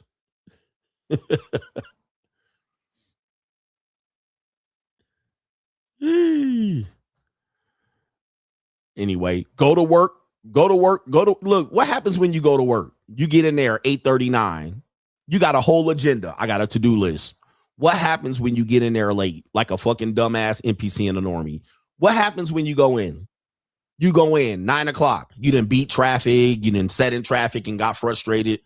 And 9 o'clock, you sit down at your desk. You're like, I'm going to do this, this, and this. Here come all the motherfucking losers distracting you. How was your weekend? What did you do? Posted up at your desk, drinking coffee. Oh, what the fuck? Man, are you trying to type that email? You looking at this nigga like, you see me typing this email. You all in your rhythm, and here come a fucking loser, leech, parasite, NPC, knuckle dragger, oxygen thief. Here comes a fucking idiot. And here comes human resources with some bullshit. And here comes somebody with an emergency. Hey, we need to get this done right away, ass nigga. By the time lunch come, you ain't even got nothing done. You didn't got nothing on your list done. Hey, something happened to my mouse. I ran out of battery. Can you figure out how to change this? Dumb shit. Dumb idiot. The loser niggas of the world come fuck your shit up. Like, god damn. When I tell you most people are losers, most people don't work. Here they come. All right, you didn't sit down with your whole agenda. You didn't spread out your little sandwich and your crackers and your banana and all that shit. You didn't sat down. You was like, I'm about to coast through this day. Here come the bullshit.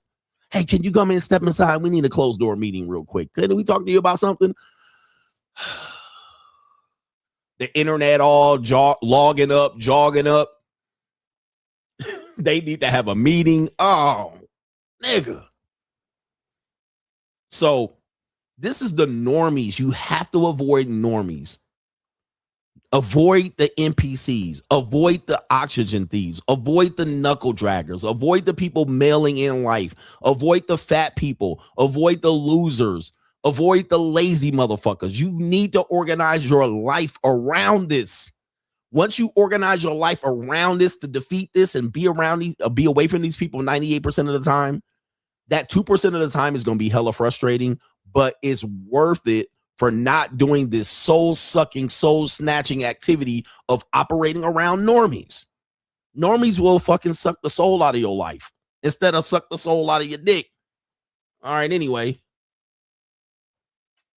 Yep, they want to talk about sports. Did you see the game? What the weather is like? Do you have plans this summer? Go shut the fuck up. Go fuck yourself, please. Anyway, I'm trying to teach y'all to win. Kaylin, since the husband is the provider, he has to stay for life. His return of investment from his wife has to be sex on command, loyalty, femininity, and all of that stuff. If a wife does this consistently over time, husbands won't be simping. But most husbands have to simp because she won't do that. All right. Shout out to our brother, no government name. J Dub says, he says, I get that we are human. I get that we humans are animals and fall in love easily, but I don't. Wait a minute. I get that we humans are animals and fall in love easily, but I describe that as lust. By the way, why would that guy want to get involved with someone like that Liz girl?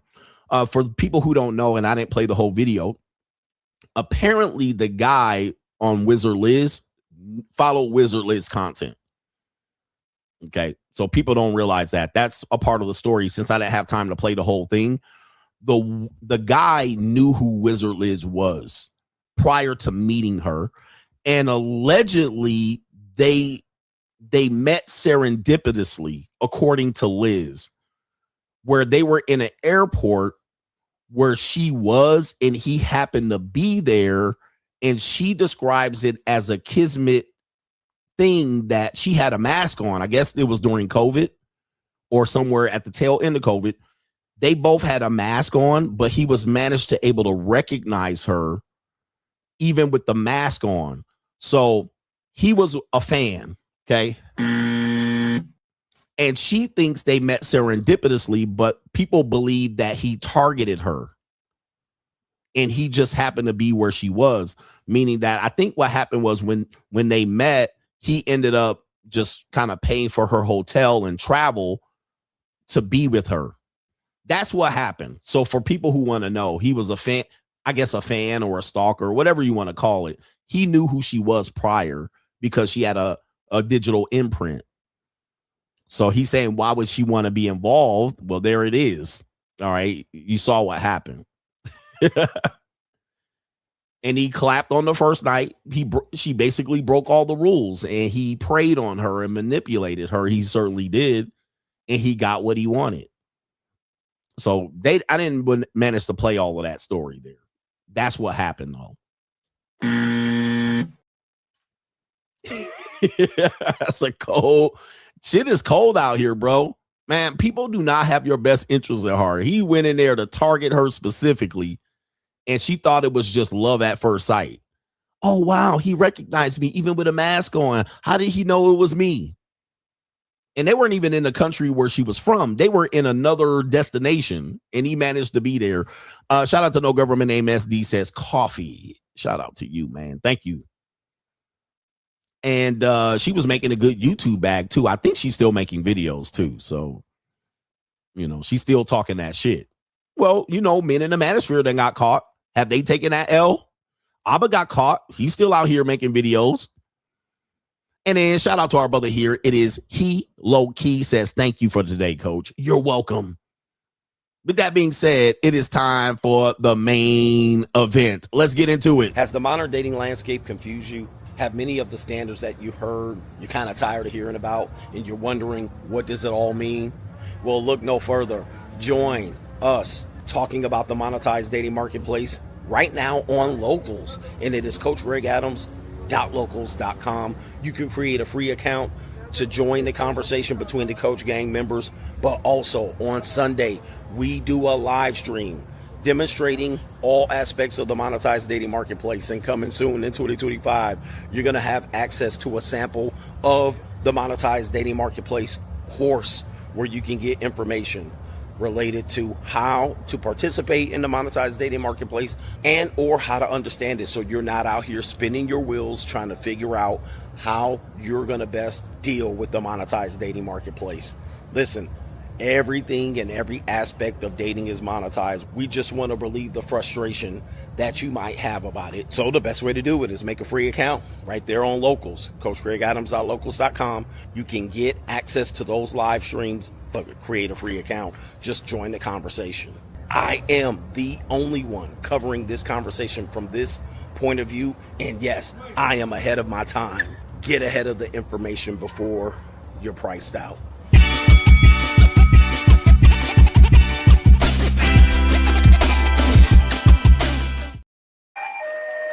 One thing about follow up on the Wizard Liz. One thing I always say is men and women give up the playbook to manipulation far too often. And we all do this. One thing that we'll do is we'll tell people how to operate with us, and these people will find that out by the information you gave them and figure out how to manipulate you based on that. So they'll prey on your insecurity. They'll prey on what you'll stand for. I can easily be done with that too. A woman can basically say, well, coach doesn't mind tricking. All right. So they'll put themselves in a position, and then what do? They'll pivot and they'll backdoor relationship it. All right. So they'll figure it out. Okay. I'll do what he wants to do. I'll give up the booty cheeks. I'll get a little bit of money, and then I'll disappear, but I'll come back and I'll prey on I'm different. I'll do that. So Wizard Liz gave him the playbook to manipulation.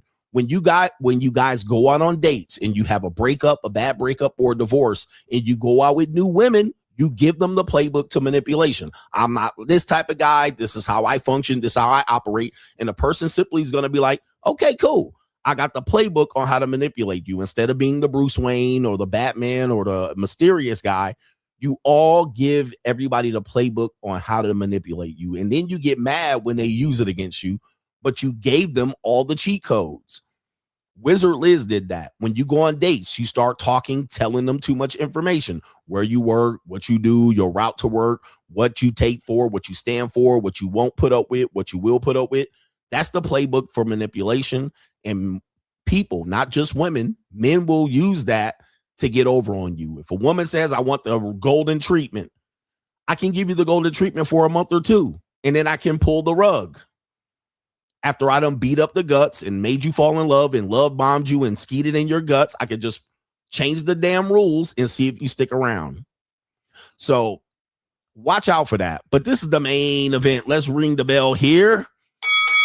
Cassie getting her bag and running after the $30 million check clears. If you haven't been following this story, I became Hollywood famous for this story. All right.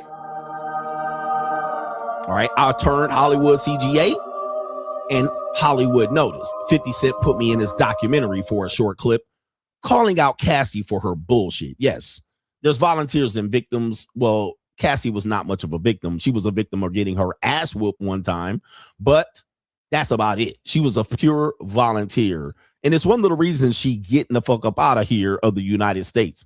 So let's show you this real quick as a means to show you what the media is covering on this one. Cassie Ventura here flees the U.S. with no intentions to return after $20 million payday from Diddy's legal drama.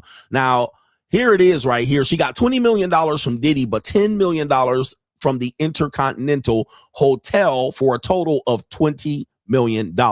Now, Cassie has been portrayed as the victim in the case, right? But we told you she was fully volunteering and participating in the situation. If Diddy is accused of sex trafficking escorts, well, she would assumably be guilty for it as well. Although the prosecutors didn't pursue that in the RICO case, she was facing some legal liability from getting sued by one of the escorts, maybe more, but the one Clayton Howard is suing her. And let me just go ahead and show you this real quick.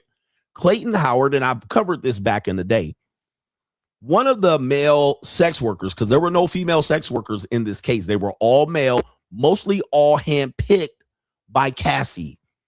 But it says singer Cassandra Cassie Ventura is facing a $20 million civil lawsuit by Clayton Howard. This is a former male escort.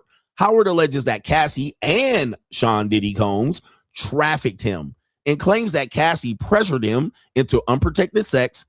He contracted an STD from Cassie, and she secretly terminated the pregnancy of his child after Cassie proved difficult to serve physically, which they had to serve the lawsuit on to Cassie.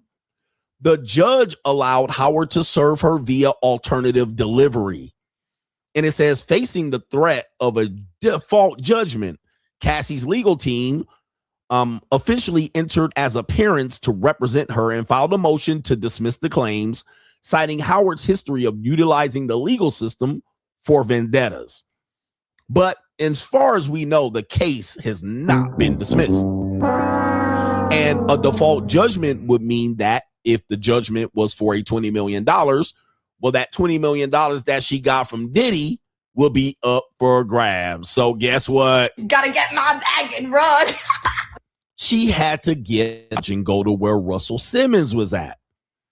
All right. Russell Simmons is doing the same thing. He's evading. Well, he says he shows up to America, but more or less, he's staying out in Indonesia to prevent getting served potentially in many of these cases. Okay. So you don't want this, and you can go to places somewhere around the world that will protect you from these type of services here. Although I think Russell Simmons recently got served in one of the cases. So Cassie is getting her bag and running. Now, the reason why this is also timely, and I'm going to tell you, man, that is an easy one to pick out. That's an easy one to pick out. For those who knew Clayton Howard was suing her, that's an easy thing to determine why Cassie got her bag and ran. There's another reason why Cassie has recently just announced that she getting the fuck up out of Dodge. And it has to do with this right here. Daphne Joy recently, and this is the second Filipina in the case, Daphne Joy recently had a sex tape from said, what do they call it? Freakoffs, leaked on Twitter, leaked all over the internet. In the video, although Daphne Joy says she was a victim of Diddy, she's going to clear this up here. The tapes are being leaked. Cassie knows these tapes are about to be leaked. Yes. This is just the tip of the iceberg. Cassie knows her videos are going to start showing up on the internet. Now, as far as people are treating Cassie, they're treating her like a victim. Oh, poor Cassie, poor Cassie. But remember, when they were in court, they were playing the freak-offs to the jury. Diddy can see what they were seeing. Diddy's defense was she was enjoying it. Even the juror said, yeah, she don't look like a victim right there. She looked like she was participating as a volunteer, as I stated in the 50 Cent documentary. Oh, Cassie's in on this one. And that would make her even more vulnerable to future lawsuits with that $20 and $10 million.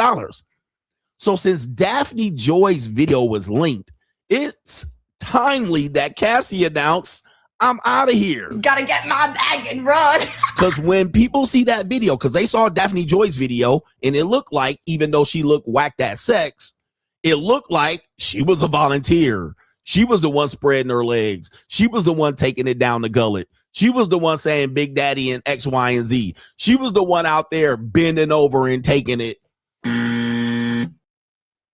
That's why Cassie getting up out of here. Yeah, the millions have something to do with it, but them tapes are about to get leaked, and she don't want to be the one part and partial of the judgment that's going to come after they see her bouncing up and down on these niggas schlong like a goddamn pogo stick and sucking these dudes off and having 6 guys violate her at one time, all with Diddy holding this little peen. Pause. She doesn't want that, nor does she want her kids around for this, because she see what Daphne Joy's going through and she like, oh shit. And you can move a whole mountain for $30 million. Okay. She didn't want them trainings. And the court of public opinion was going to probably change their judgment of Cassie, just like they've changed their judgment of Daphne Joy. So here's Daphne Joy. If you guys don't know, she's the second Filipina, aka 50 Cent's baby mama. Her tape recently got leaked. Okay. And there's been a fallout. It says right here, model influencer Daphne Joy appeared to fuel online discussion Monday after sharing a suggestive social media post asking followers whether size matters, with many interpreting the message as possible promotion of her recent adult content platform activity amid ongoing controversy surrounding an explicit video tied to Sean Puffy Combs. So she's out here with her titties out trying to double down. And it says the answer is here. This is linking to her, well, let's just say her fans account. And when you go to the link, what it does is says she's giving 85% off for 30 days for you to enjoy her content, which I'm going to assume, I haven't seen her content. I'm going to assume she getting split roasted over there. I'm going to assume she got her pussy knuckle out. I'm going to assume her titties are out. I'm possibly going to assume she's slobbing on salami. So if in fact that's what she's doing and promoting it, certainly she looks like a hypocrite doing it and claiming herself to be the victim when this videotape is being leaked. And Cassie is definitely probably in a similar situation, although she might not have a fans account. She's possibly in a similar situation. What does Daphne Joy say? See, Daphne Joy didn't dip. She out here facing the scrutiny by herself, and she fighting for her life out here. Daphne Joy, according to Instagram, says, everybody, listen, I'm not going to read all this, by the way. But it says right here, everybody plays the fool sometimes, and I'm the biggest fool. She said she was the biggest fool. I just wanted my man at the time to be happy and satisfied. I wanted to be fulfilled at all his desires, even if it meant breaking my own boundaries. I deeply love him, and I believe he loved me. Okay, you see this? She's still trying to play the victim. Well, the victim narrative is gone once we seen that videotape. All right. Once you see the little hooker on tape, now you like, same thing with Cassie. Once you see the little hooker on tape, you can't go back. Well, I was loved him and he had my heart and soul. Stockholm syndrome. You can't play that no more. She's still trying to play that. Well, I was in love. I thought you were a victim. I thought he forced you into getting trains ran on you. Now she can't play that victim. She says it's so painful for me to process the harsh realities and truth of that relationship. But as time passes and in my quiet moments, I realize it was far from love. The recent leak of the tape I never consented to be filmed on. Oh, really? You never consented to be filmed on tape? The tape says otherwise. I was blackmailed by the person in the video and was threatened that if I didn't give up a lump sum of money, that they would leak it on the dark web. I almost gave in to this demand, and if she would have, her credibility would have been lost, but she didn't have the money. And once I didn't, this person eventually sold the tape to a giant media outlet. The media outlet called me one day and said they had the tape and asked if I had any comment before it was released. It was my first time I ever fainted in my life. Lies. Once the media company understood the tape they purchased was revenge porn and an extortion scheme, they backed off from broadcasting it. Okay. Is it revenge porn? I know that they are probably reading this, and I want to say thank you for them. Blah, blah, blah. It took me all day to find the courage to rewatch my abuse. By the way, guys, I saw the tape. Okay. And why are we still calling it a tape? All right. Is this some old shit? Like, there's no more tapes, guys. It's just MP4 files. I saw the MP4 file. All right. Why are we still calling it a tape? All right. Sex tape. All right. It's not a tape. There's no tape involved. All right. But of course, here we go right here. She said, I rewatched my abuse. Guys, I watched the tape and there was no abuse.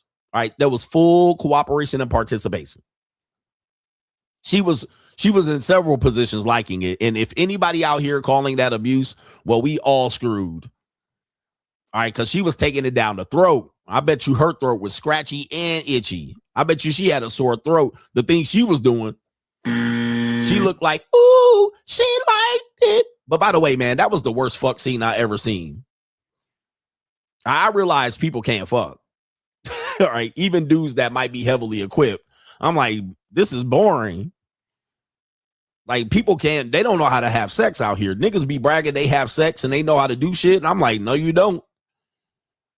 All right. You might be well endowed, but nobody was doing nothing impressive. That shit was a boring ass sex scene. That's the worst sex scene I ever seen. Okay.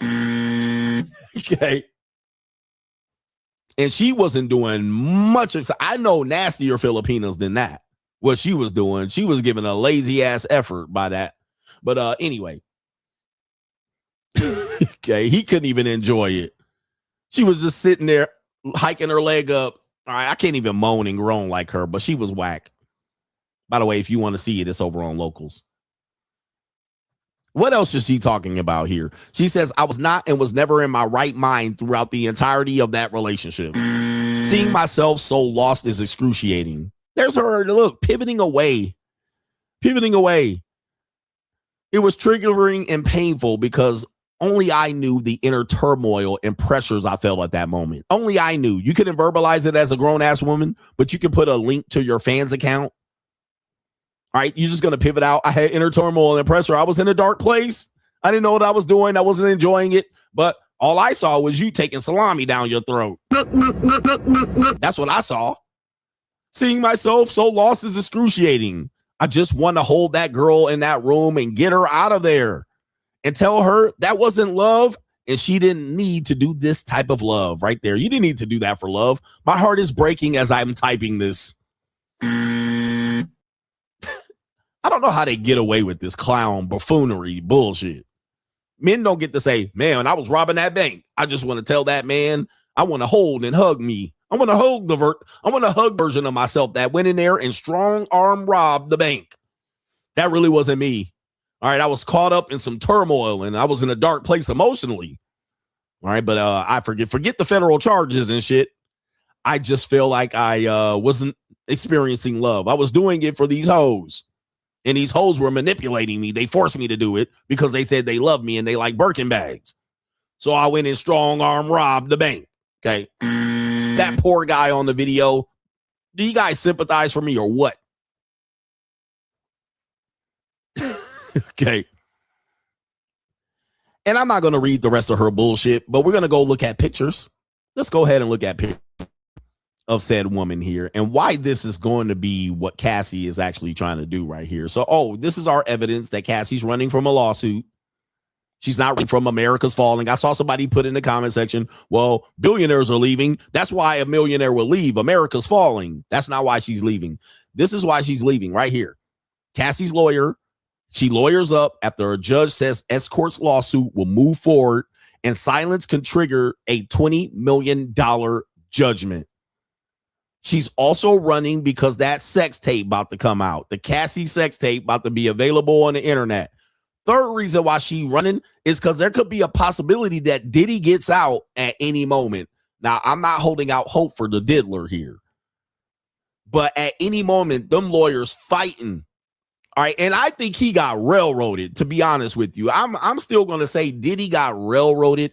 For him to be serving what he's serving for what he's been accused of is ridiculous, but I don't want no problems with the laws.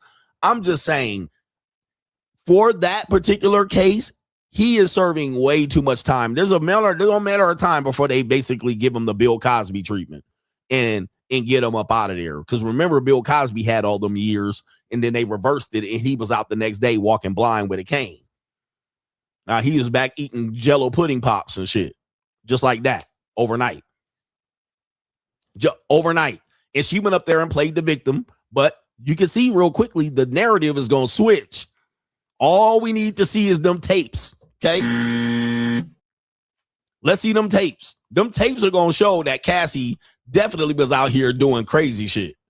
Now, this is the case from Clayton Howard. Remember, I talked about him filing this case initially, and everybody laughed at Clayton. But his case is going forward.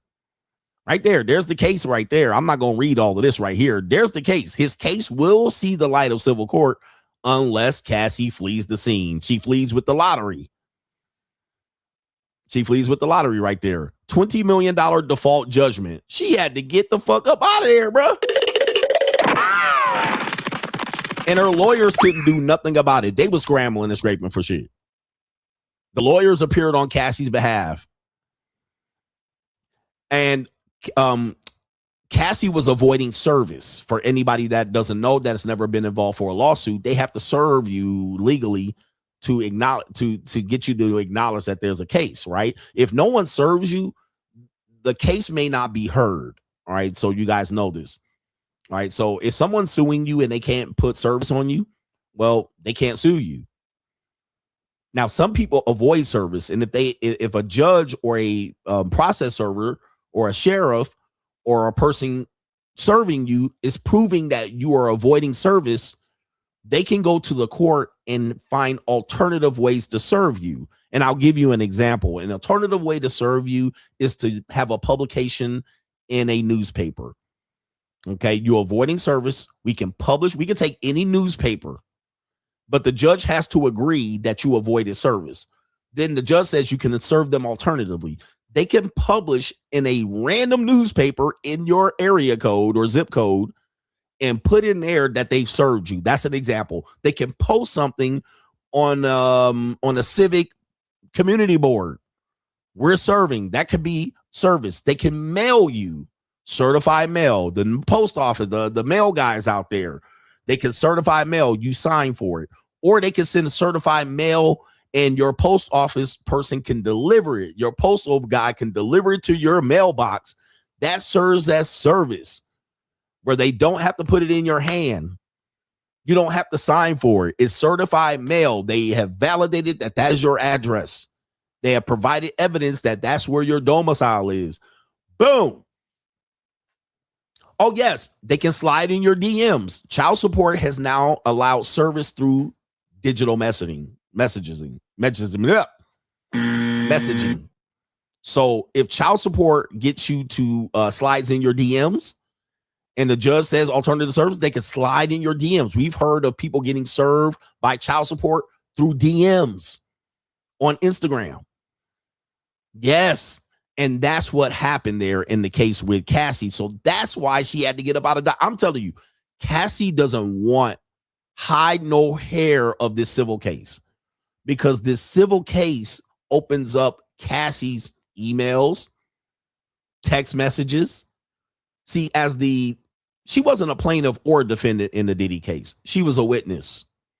As a witness, you necessarily may not have to go through all of the legal findings, the evidence collection. You can avoid that when you're just a witness. You can avoid it to a certain extent. But when you're a defendant, when you are a respondent, many times when you are the person bringing forth the case, you open yourself up to all of your evidence. They get to go up in there. They get to get access to the clips, not just the edited clips. They get to go in there and see all the orgy clips. And they get to drag your ass all across that courtroom. Yeah, that discovery. And Cassie doesn't want discovery. She getting rid of evidence, and which could cause her problems too, because if it looks like she's getting rid of evidence, well, then that doesn't look good on her, or withholding evidence. Ooh-wee. That's why Cassie getting out of Dodge. It ain't because she can make her money stretch longer. She getting up out of Dodge because she getting sued for $20 million. And she just cashed $20 million. Okay, so she don't want no parts of that. She won't hide no hair of this one right here. And so let me show you this before we end this one. This is a very bad situation for Cassie, but now we know she's not as much as a victim. She will be literally here framed as the perpetrator in this civil case. Okay. This is the article here. Cassie hires lawyer as escort's lawsuit moves forward. He claiming she gave him an STI. She has not denied or said it was true. He also claims that she terminated the pregnancy of a child. She would have to answer these questions.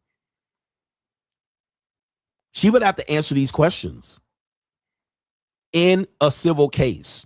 She would have to do a deposition potentially in this case. So she don't want to do that. So she said, I gotta go. Gotta get my bag and run. She on the first thing smoking. They may have to look at the tape of Clayton having sex with Cassie and go through moment by moment how Cassie procured the escort, how he got there, how many times he was with her, how many times it was recorded, where's the evidence of the recording of it, did she enjoy it, was she the victim? Oh, she don't want no parts of that, bro. Gotta get my bag and run. She done went down to Indonesia with her $30 million. And if that was the case, it even gets worse because there were multiple sex workers that they were convicted of trafficking, or at least Diddy was. So now the next guy comes forward and the next guy comes forward. She out of money. Even worse, they could put a RICO on Cassie because she can be, I don't know if she got any, what do they call it? Where you can go in there, you're a witness and you have all of your, I can't remember what they call it. I'm going to say it's something, but I know I'm wrong. I'm going to say diplomatic immunity, but I may be wrong. But you might not be protected as a witness.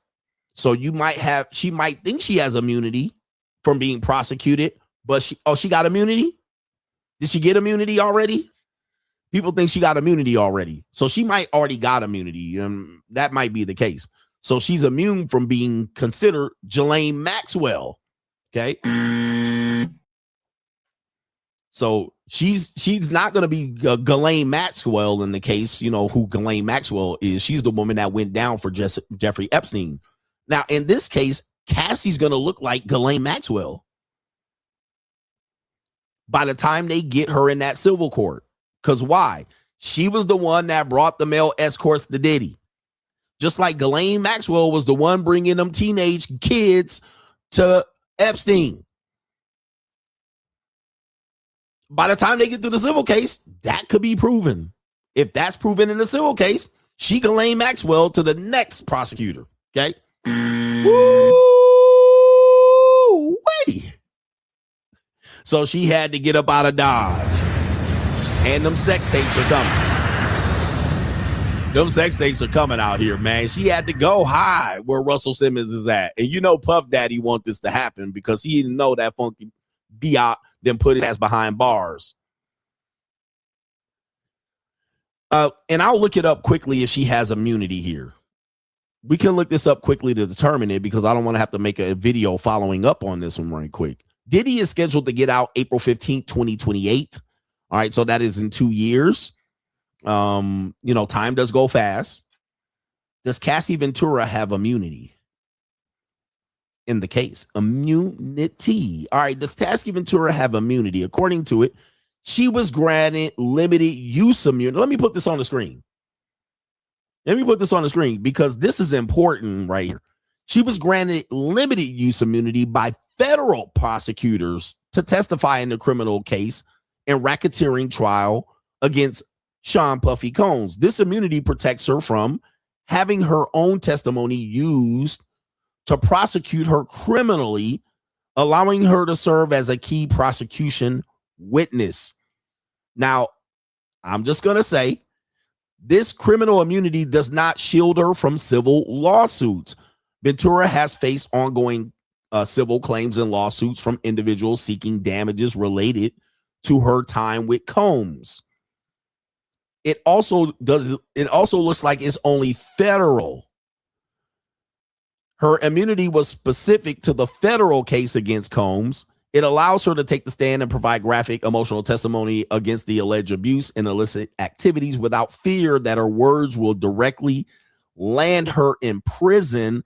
But it's only her testimony. You know, these pleas, these lawyers and prosecutors, they know how to finesse you.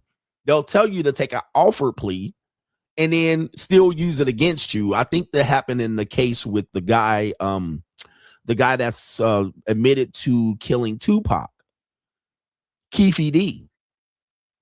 So Keefe D thought he was taking an offer plea, but what happened was that was an offer plea allegedly in the state of Nevada, but he didn't have, the state of California, but it wasn't in Nevada. So it didn't protect him from state prosecution. It only protected him from that temporary testimony. It was just a testimony. So you don't have double jeopardy protecting you. It's only for the testimony you provide. You can't prosecute it for in that municipality. I'm not a lawyer or an expert, but I'll just essentially say that doesn't protect her from state prosecution. That's only federal prosecution. If he goes in and says, well, we were in New York and Florida, and the Florida prosecutors want to pick this charge up based on the fact of what comes forth in the civil case, well, then Florida or New York, because he said he was flown in, or New Jersey or wherever they're from, they can pick up the case based on the evidence provided, and especially if she had to cut that check. Okay. Golly. All right. What do you think in this case? I'll let your voice be heard by putting a poll up. Do you think Cassie is running? Is running from the laws in this case? Do you think Cassie is running? I'm glad I didn't press enter on that one. Is running from the laws? Yes, she is. No, she's looking for a better quality of life. Looking for a better quality of life. She's just looking for a better life, coach. She ain't running from the laws. She ain't concerned about that. What say you on this Wednesday hump day out here? And ladies, if you need to hump CGA's leg or something like that, or you want CGA to hump your leg, let me know. I got a day off today. Well, no, I don't. All right, shout out to you guys out here. It's been a fun show. Hit the like button on the way out as we do these final offerings and super chats for today's show. All right, and there's only a few of them. Shout out to, let's see here. There's only a few of them. Okay. All right, we got 91% saying, yes, she's a runner. She's a track star. She running far, far, far. No government name, KS. We'll call you Kevin Sullivan. My coworker was supposed to be at work yesterday. Come to find out, he took a DV charge for his girlfriend. Now he's facing felony charges and a $25,000 $1,000 bond. Give him the Undertaker bell. A DV charge. He didn't come to work. He got felony and a $25K bond. Whew. As much as y'all want to beat these women up, because women be doing things you want to rough them up. All right. Listen, ladies, y'all lucky the good old days don't exist, because y'all would get that Oprah Winfrey treatment. I mean, I'm telling you, y'all will get beat. The stuff that women do, you be wanting to suplex they ass. You be wanting to get their ass in the DDT and be like, pow, you know what I mean? And it's not just women. It's some keyboard ass, autistic bitch ass niggas out here. You be wanting to DDT they ass too. All right, you be like, all right, pile driver. You know what I mean? Just get them real quick. Just hit them with the spike pile driver like the Brain Busters, Tully Blanchard and Arn Anderson. You be wanting to put them in the heart attack like the Heart Foundation. You be wanting to put them in the Doomsday Device like the Road Warriors. You be wanting to put them in the Hercules and Paul Roma, the suplex off the top rope and the splash. You be wanting to put them in the double drop kick like the Rock and Roll Express.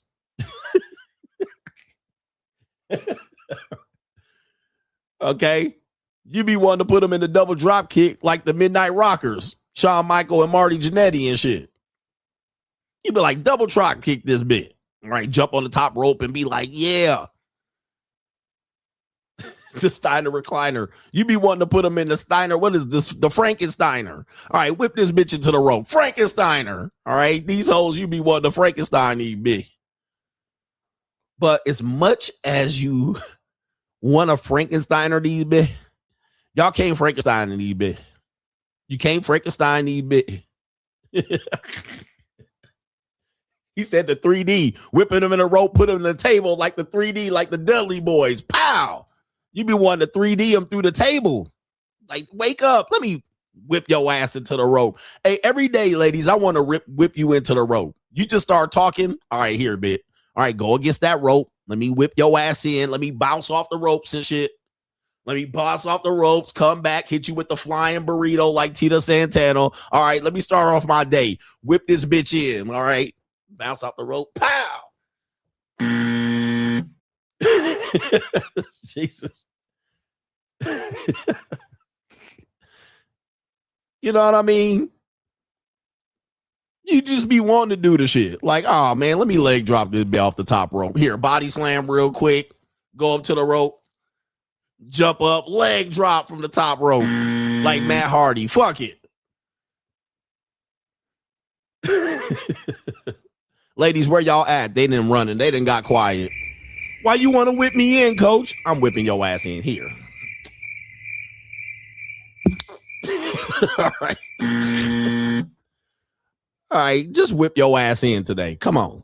Stop talking. Anyway. Coach, why you whipping me in? I'm gonna whip your ass in. Keep talking.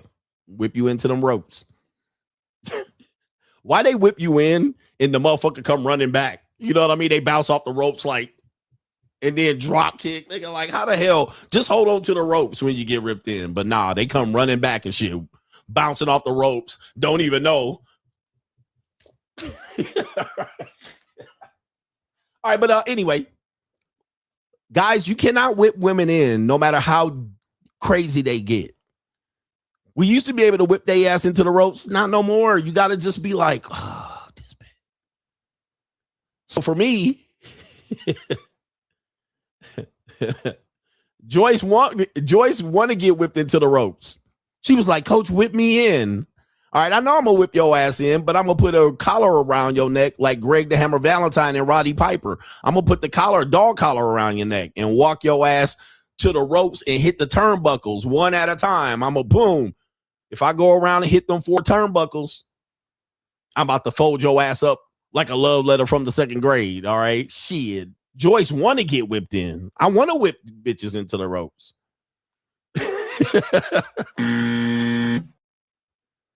I wake up in the morning holding my cup of coffee. Here she come talking. All right, here we go. Dog collar match. All right. Anyway, yep. Joyce loves it. She wants to get. I'm telling you guys, look. Y'all think I'm joking? These women want to get fucking whipped into the ropes. They want to get a leg drop. They want to get the crippler crossface. They want to do the dog collar match. See, when they're doing this shit, they want you to just be like Steiner recliner, bitch. They want you to put them in a torture rack. Like they're weird like that, bro. I'm telling you, they just like to needle you and shit. Until you be like, all right. Self high five, diamond cut this bitch. They want you to put them in a rude awakening. That's why they're fucking with you, because they know they kind of want to get beat, but then after a while they don't want to get beat. They want to get put in the Stone Cold Stunner. They want to get put in the Ravishing Rick Rude and shit.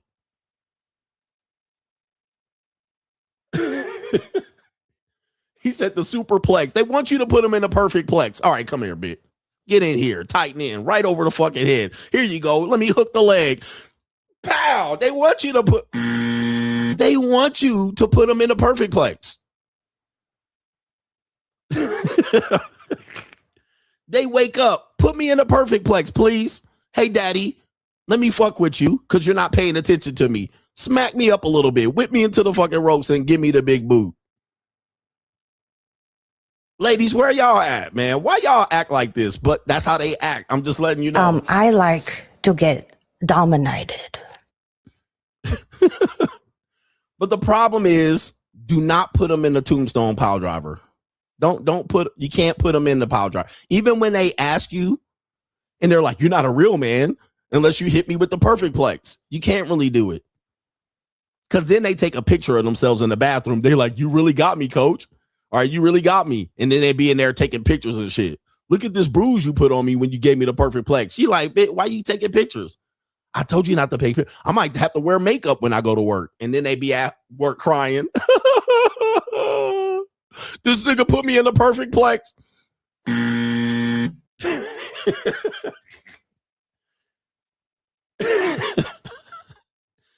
you like, why you tell her I put you in the perfect plex? I don't know. I just wasn't knowing what I was saying. She's not going to tell anybody. She my best friend. Now she telling the whole goddamn human resource department that I put her in the motherfucking razor's edge. And she liked it.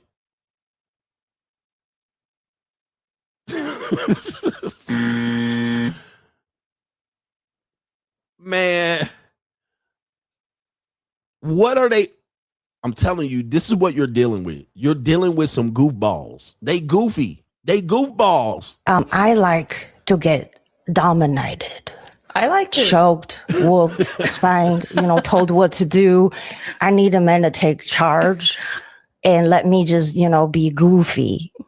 I don't know what, dude, that we're just have to deal with them. We just have to, but I'm just letting you know, you can't do it. Dude, you know how many women I've had want to get choked, dog collared, whooped, put in a cage? I'm just like, this is a sick Negro. These women are sick. When they find a guy that they want to do this shit with, they sick. Then all of a sudden,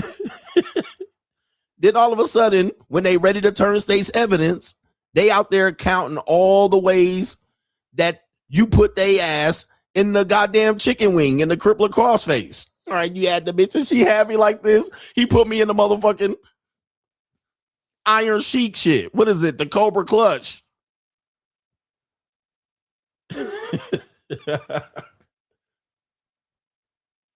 He put me in the motherfucking clutch. What is this Iron Sheik shit, man? Oh my God. It's just sickening, man. It's sickening how they work. I never wanted to be put in the camel clutch. They never wanted to be put in the camel clutch, but you got them asking for them the camel clutch. Put me in the camel clutch, daddy. All right, put me in the fucking chicken wing in the crossface. I like it.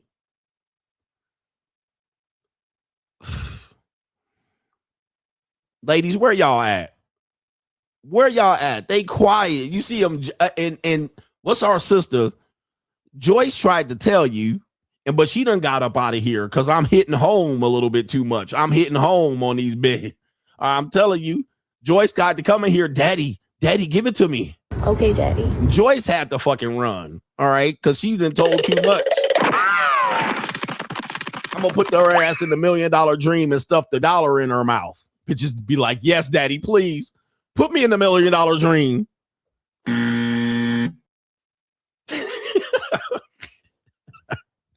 Guess what they gonna do? They gonna run into court and CGA was putting me in the $1 million dream and stuffing money down my throat, humiliating me. All right. And I was like, yeah, but I got man, I can't stand them, man. Anyway. I like to get dominated.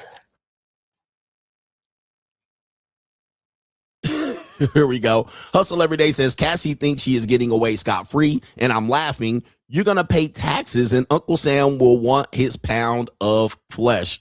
He says, yes, I avoid normies as much as possible. I truly miss 24-hour Walmart and shopping at 3 and 4 in the morning. How did society F this up? He says, learn how to zig while these niggies zag. Avoid them. Avoid these normies. And I'm going to tell you, man, black normies work different than white normies. Black normies on a Saturday do not get up till 2 in the afternoon.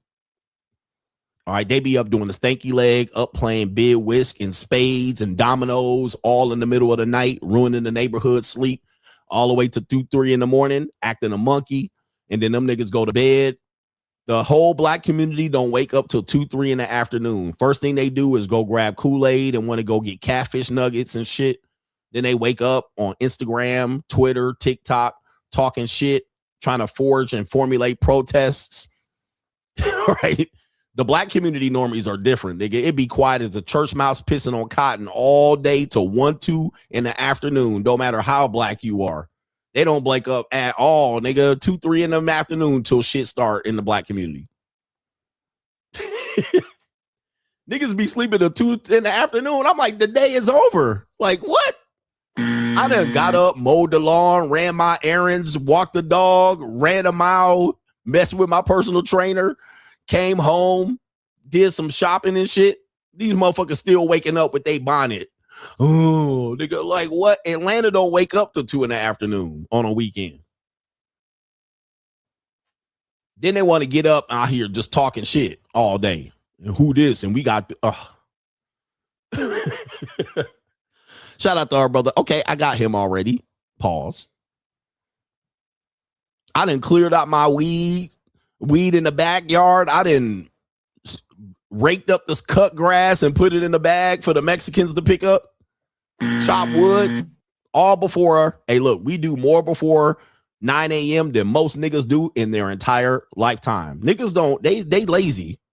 Niggas are lazy, bro. They the laziest bunch, man. They don't do shit all day but talk shit and swallow spit. And that's their whole thing. I done talked to 5 girls today and got 5 phone numbers. That's their biggest accomplishment all day. All fucking day. And they brag about it too. I done figured out a way to figuring out the next finesse. How to finesse this and how to do that.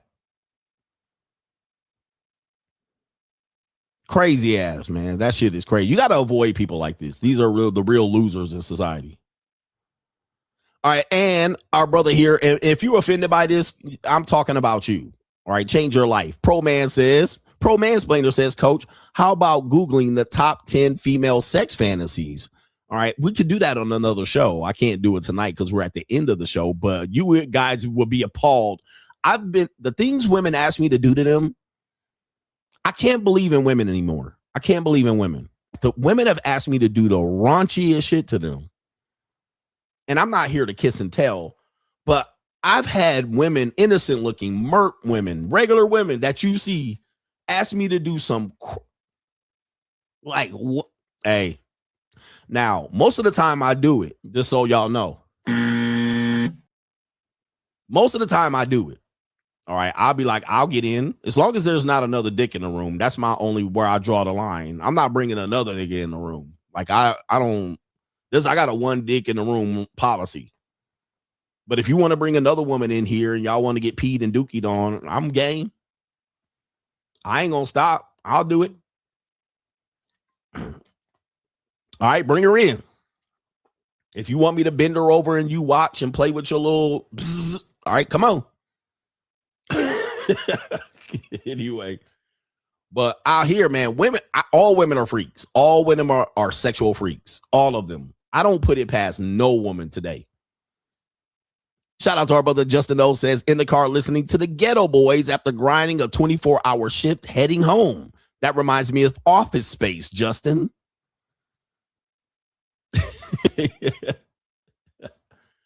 All right, shout out to our brother Blue Bag and says prosecutors made the man 304 wait until after the criminal case so they didn't make Cassie look bad during the trial. In fact, Clayton Howard did not testify during the Diddy case because he would have made Cassie look bad. The federal judge is a filthy Indian red dot, not feather, and he did 5 times the fed time that he should have got. He said these red dots hate the blacks. Free Diddy, these hoes be lying. Shout out to Blue Baggins out here for a sponsorship on the way out the door. Appreciate you. I'm rich, bitch. Shout out to you right there. Dude, I've had women ask me some crazy. By the way, I talk about it on Locals openly because I'm uncensored, but I don't agree. All women are freaky. All of them are freaky. In fact, they the freakiest ones when it comes to sex. They are the freakiest ones because men are technically vanilla. Most men are vanilla. And by the way, there's some men that have some nasty fantasies, but they have to do outrageous things to get these fantasies done. Like they have to kind of steal it from a woman, or they have to kind of go around the block to do it. They got to do it in their own house, like with a video. Like they got to watch it on the internet. They got to ask some webcam girl to do it. They typically can't get their fantasies fulfilled. The majority of men. And the majority of men that get their fantasies fulfilled, the woman put it on him. Like if he's that guy and he's just that dominant, and she tells him, I want to share a woman with you. He don't ask her. She brings it up. She ends up be like, take me in the shower and relieve yourself on me. I feel power. Like this is what people don't understand. Like sex for women is like an energy exchange. You're exchanging energies with her. That's how they get off. They don't get off by you just pushing and shoving it. Like they don't get off like that. The majority of women do not statistically get off on that. Most of them are going to get off on something else, like seeing you pleasure through her. That's an energy exchange. That's like a succubi. Like seeing what your face looks like, seeing what they're able to get you to do, seeing, you falling out and collapsing on their chests. And then she just massaging you and be like, good job, big boy. Like, they're not going to get off on the orgasm. They get off on the pleasure part of you pleasuring yourself. And then they're going to do some other things that center around submissive, degrading behavior where they feel degraded and put down. I mean, listen, we don't understand it because we're men. Some of you manosphere niggas are bottom. So you guys get it. But just the fact of being picked up and thrown around and held down and pressed against and pushed against the wall. This is all then, talked and told that they're dirty 304s and spit down the back of their throat. Like, this is what they get off on. I'm not a woman, so I don't get it. I get that women do it, but that's what they get off on. That's just like a woman telling you, you're the man, your muscles are so strong. I feel like a small person next to you. You get, oh, by the way, look, let me show you this. Okay. Let's see if I still have it on my Instagram story. Before we go, let me see here. I came across this right here. It says, men who get called daddy experience a 400% spike in testosterone. Get him, daddy. So that's an example of where men and women biology takes over and little things just get people more amped. And some guys don't like the daddy fantasy and the poppy shit. I get it. That's what I live for. Get him, daddy. Okay. Okay, daddy. But this is an example of men experiencing something that the woman does, and she might not mean it, but she does it, and there's a positive flow from it. But that's the same as a woman liking to be called a dirty little 304, you nasty, and smacked up beside the head and pushed, having a head held down by your feet, and then you like that's the same way they get off. Their estrogen probably spikes. Their connection to you probably spikes. That's nature. You can't defeat nature. Okay. You cannot defeat nature. Man, what happened is going on all here. But when people get behind them closed doors, weird shit happens. Look at Cassie. Weird shit happens. You get behind that closed door. And if she just horny and nasty enough, anything goes. Anything goes. Shout out to Cutie Exec. Cassie had to rush out of the country just in case. The funny thing is, these women can change their minds at any time. See Daphne Joy and become the victim. Be careful, fellas. One day they let you put them in the small package, the schoolboy. The next day you end up in the steel cage match. F your uncle, fighting for your life in the steel cage. And nobody ever believes, this is what they really do. Nobody ever believes that a woman's a nasty 304. Because most people are squares. Most people are squares, L7 lanes, especially men, but older women play the square lane game too. Let me see if I can pull this video up. Most people don't believe that women like just a nasty freak and be watching. They don't get it. So most dudes are vanilla. They never experience a woman just being completely out enthralled in her whatnot. And they'll also look at a girl as complete. Oh, but she looks innocent. She doesn't dress provocatively. Hear the nasty details. They don't want to hear the dirty deeds. The dirty deeds. Shout out to wrestling. They don't want to hear the dirty deeds. This is an example. Check out Ling right here.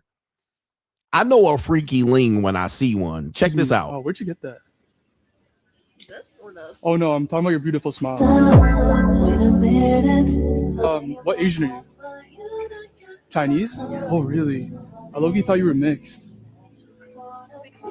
Like half mine, half mine. What was your name? Grina. Grina? Yeah. Levin, nice to meet you. What drink is that? So like, is this what you drink like every?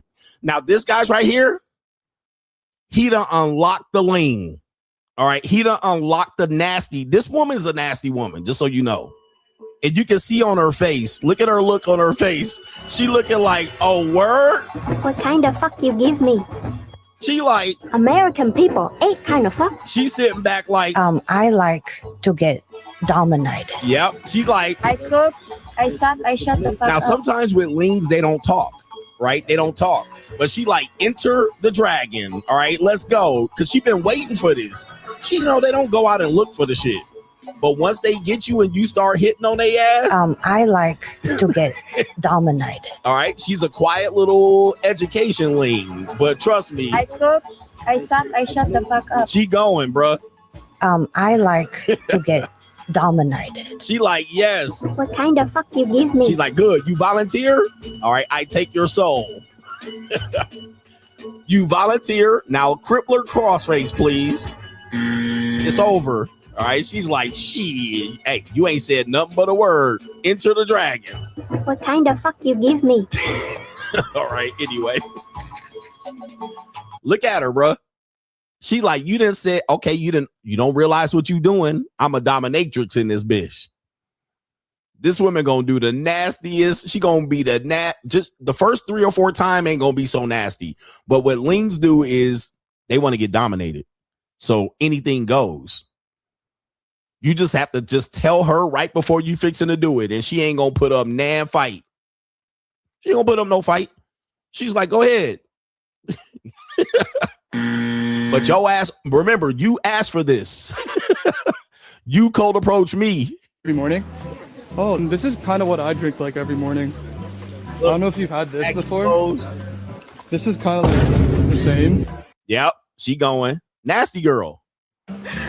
Yeah. It's pretty good. Yeah, every morning. Gets me throughout the day. Yeah. Yep, look. She's like, come get it. I like to get dominated. I like to choked, whooped, spanked, told what to do. I need a Have you tried this? charge. Oh yeah. Do you want some in your? Oh yeah. Yep, she said, yep, look.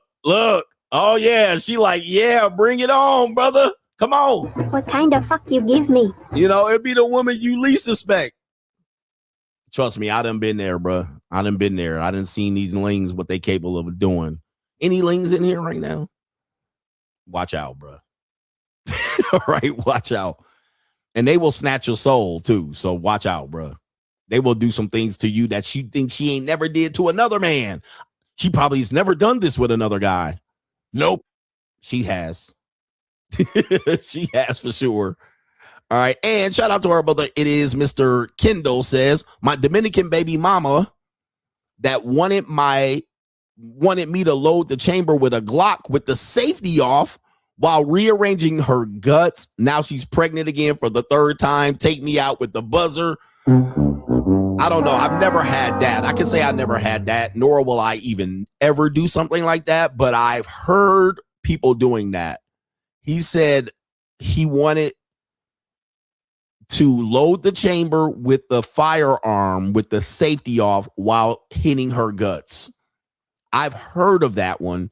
I will decline on that one because, you know, I don't want to have my finger in the trigger guard off for the wrong reason and then boom.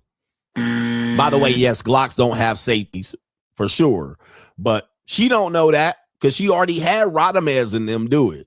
So a guy's already done it to her. A guy's has already done some wild shit. That's wicked. All right, that is wicked. But yeah, man, there's some people out here with some crazy fetishes. I don't kink shame. I don't judge. But ma'am, I'm not holding a loaded firearm to your head and stealing no punani. This is also what happens. They end up going in court and said, but he held the... Nah, bro. But there's some people out here that got some demon in them. Shout out to the Coach Gang. We out of here at the 4-hour mark. My goal is always 3 hours, but it happens. Shout out to the Coach Gang. We had a fun time. Thank you for the contributions. Protect yourself. Watch the replays. Hit the like button on the way out. And peace.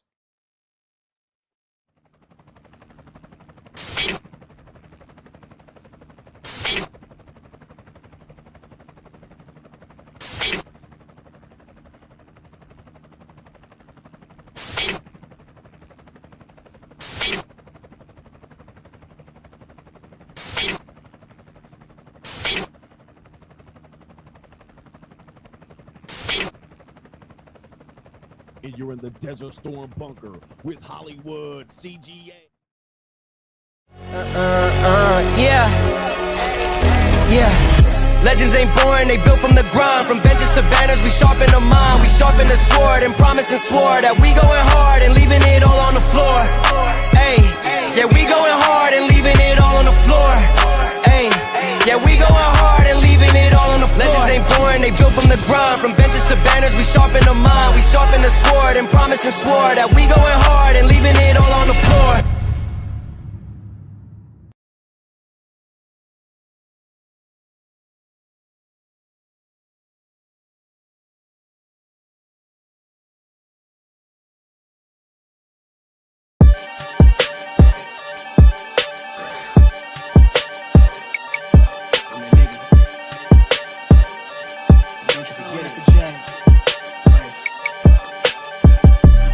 Vibe blowing at the jack, got the loud jumping at the bag. Everything I'm on slack. Everything I do is got the band jumping at the bag. Vibe blowing at my jack, got the loud jumping at the bag. Everything I'm on slack. Everything I do is got the band jumping at the bag. Another milestone, look at that. Paper boy, got my paper route till I'm 6 down on my back. I'm an old soul like my dad. My old girl still a fan. And yo girl at the live show, so don't act like I ain't the man. I'm kicking my feet up, get frank like Aretha. I'm calm, but I'm teed up, just flip me a stack. The re-up just doubled up off of the muscle, I stuck to the task. They see me, I'm troubled, I'm bubbling up till it's stuck. And they want me to stay where I'm at. I'm good everywhere that I'm stepping, my presence is crucial. You know that this shit I don't trend. On a big wave, I'm controlling the tide. Snake eyes when you rolling the dice. So with the stakes inside, I could never take another nigga advice. They can't reach the sky, I'm aiming up high. I just wanna know what it's like. Y'all know what it's like, I come from outside of this. Out the quicksand, I'm the big man, doing big things. Cop a big change, up a state lines, doing stage dives on cam. It ain't no limit to my vision. Check the temp, I'm on fire with it. Got the band jumping out the bag, Prosecco on ice. I'm nobody nice. Go run up a check.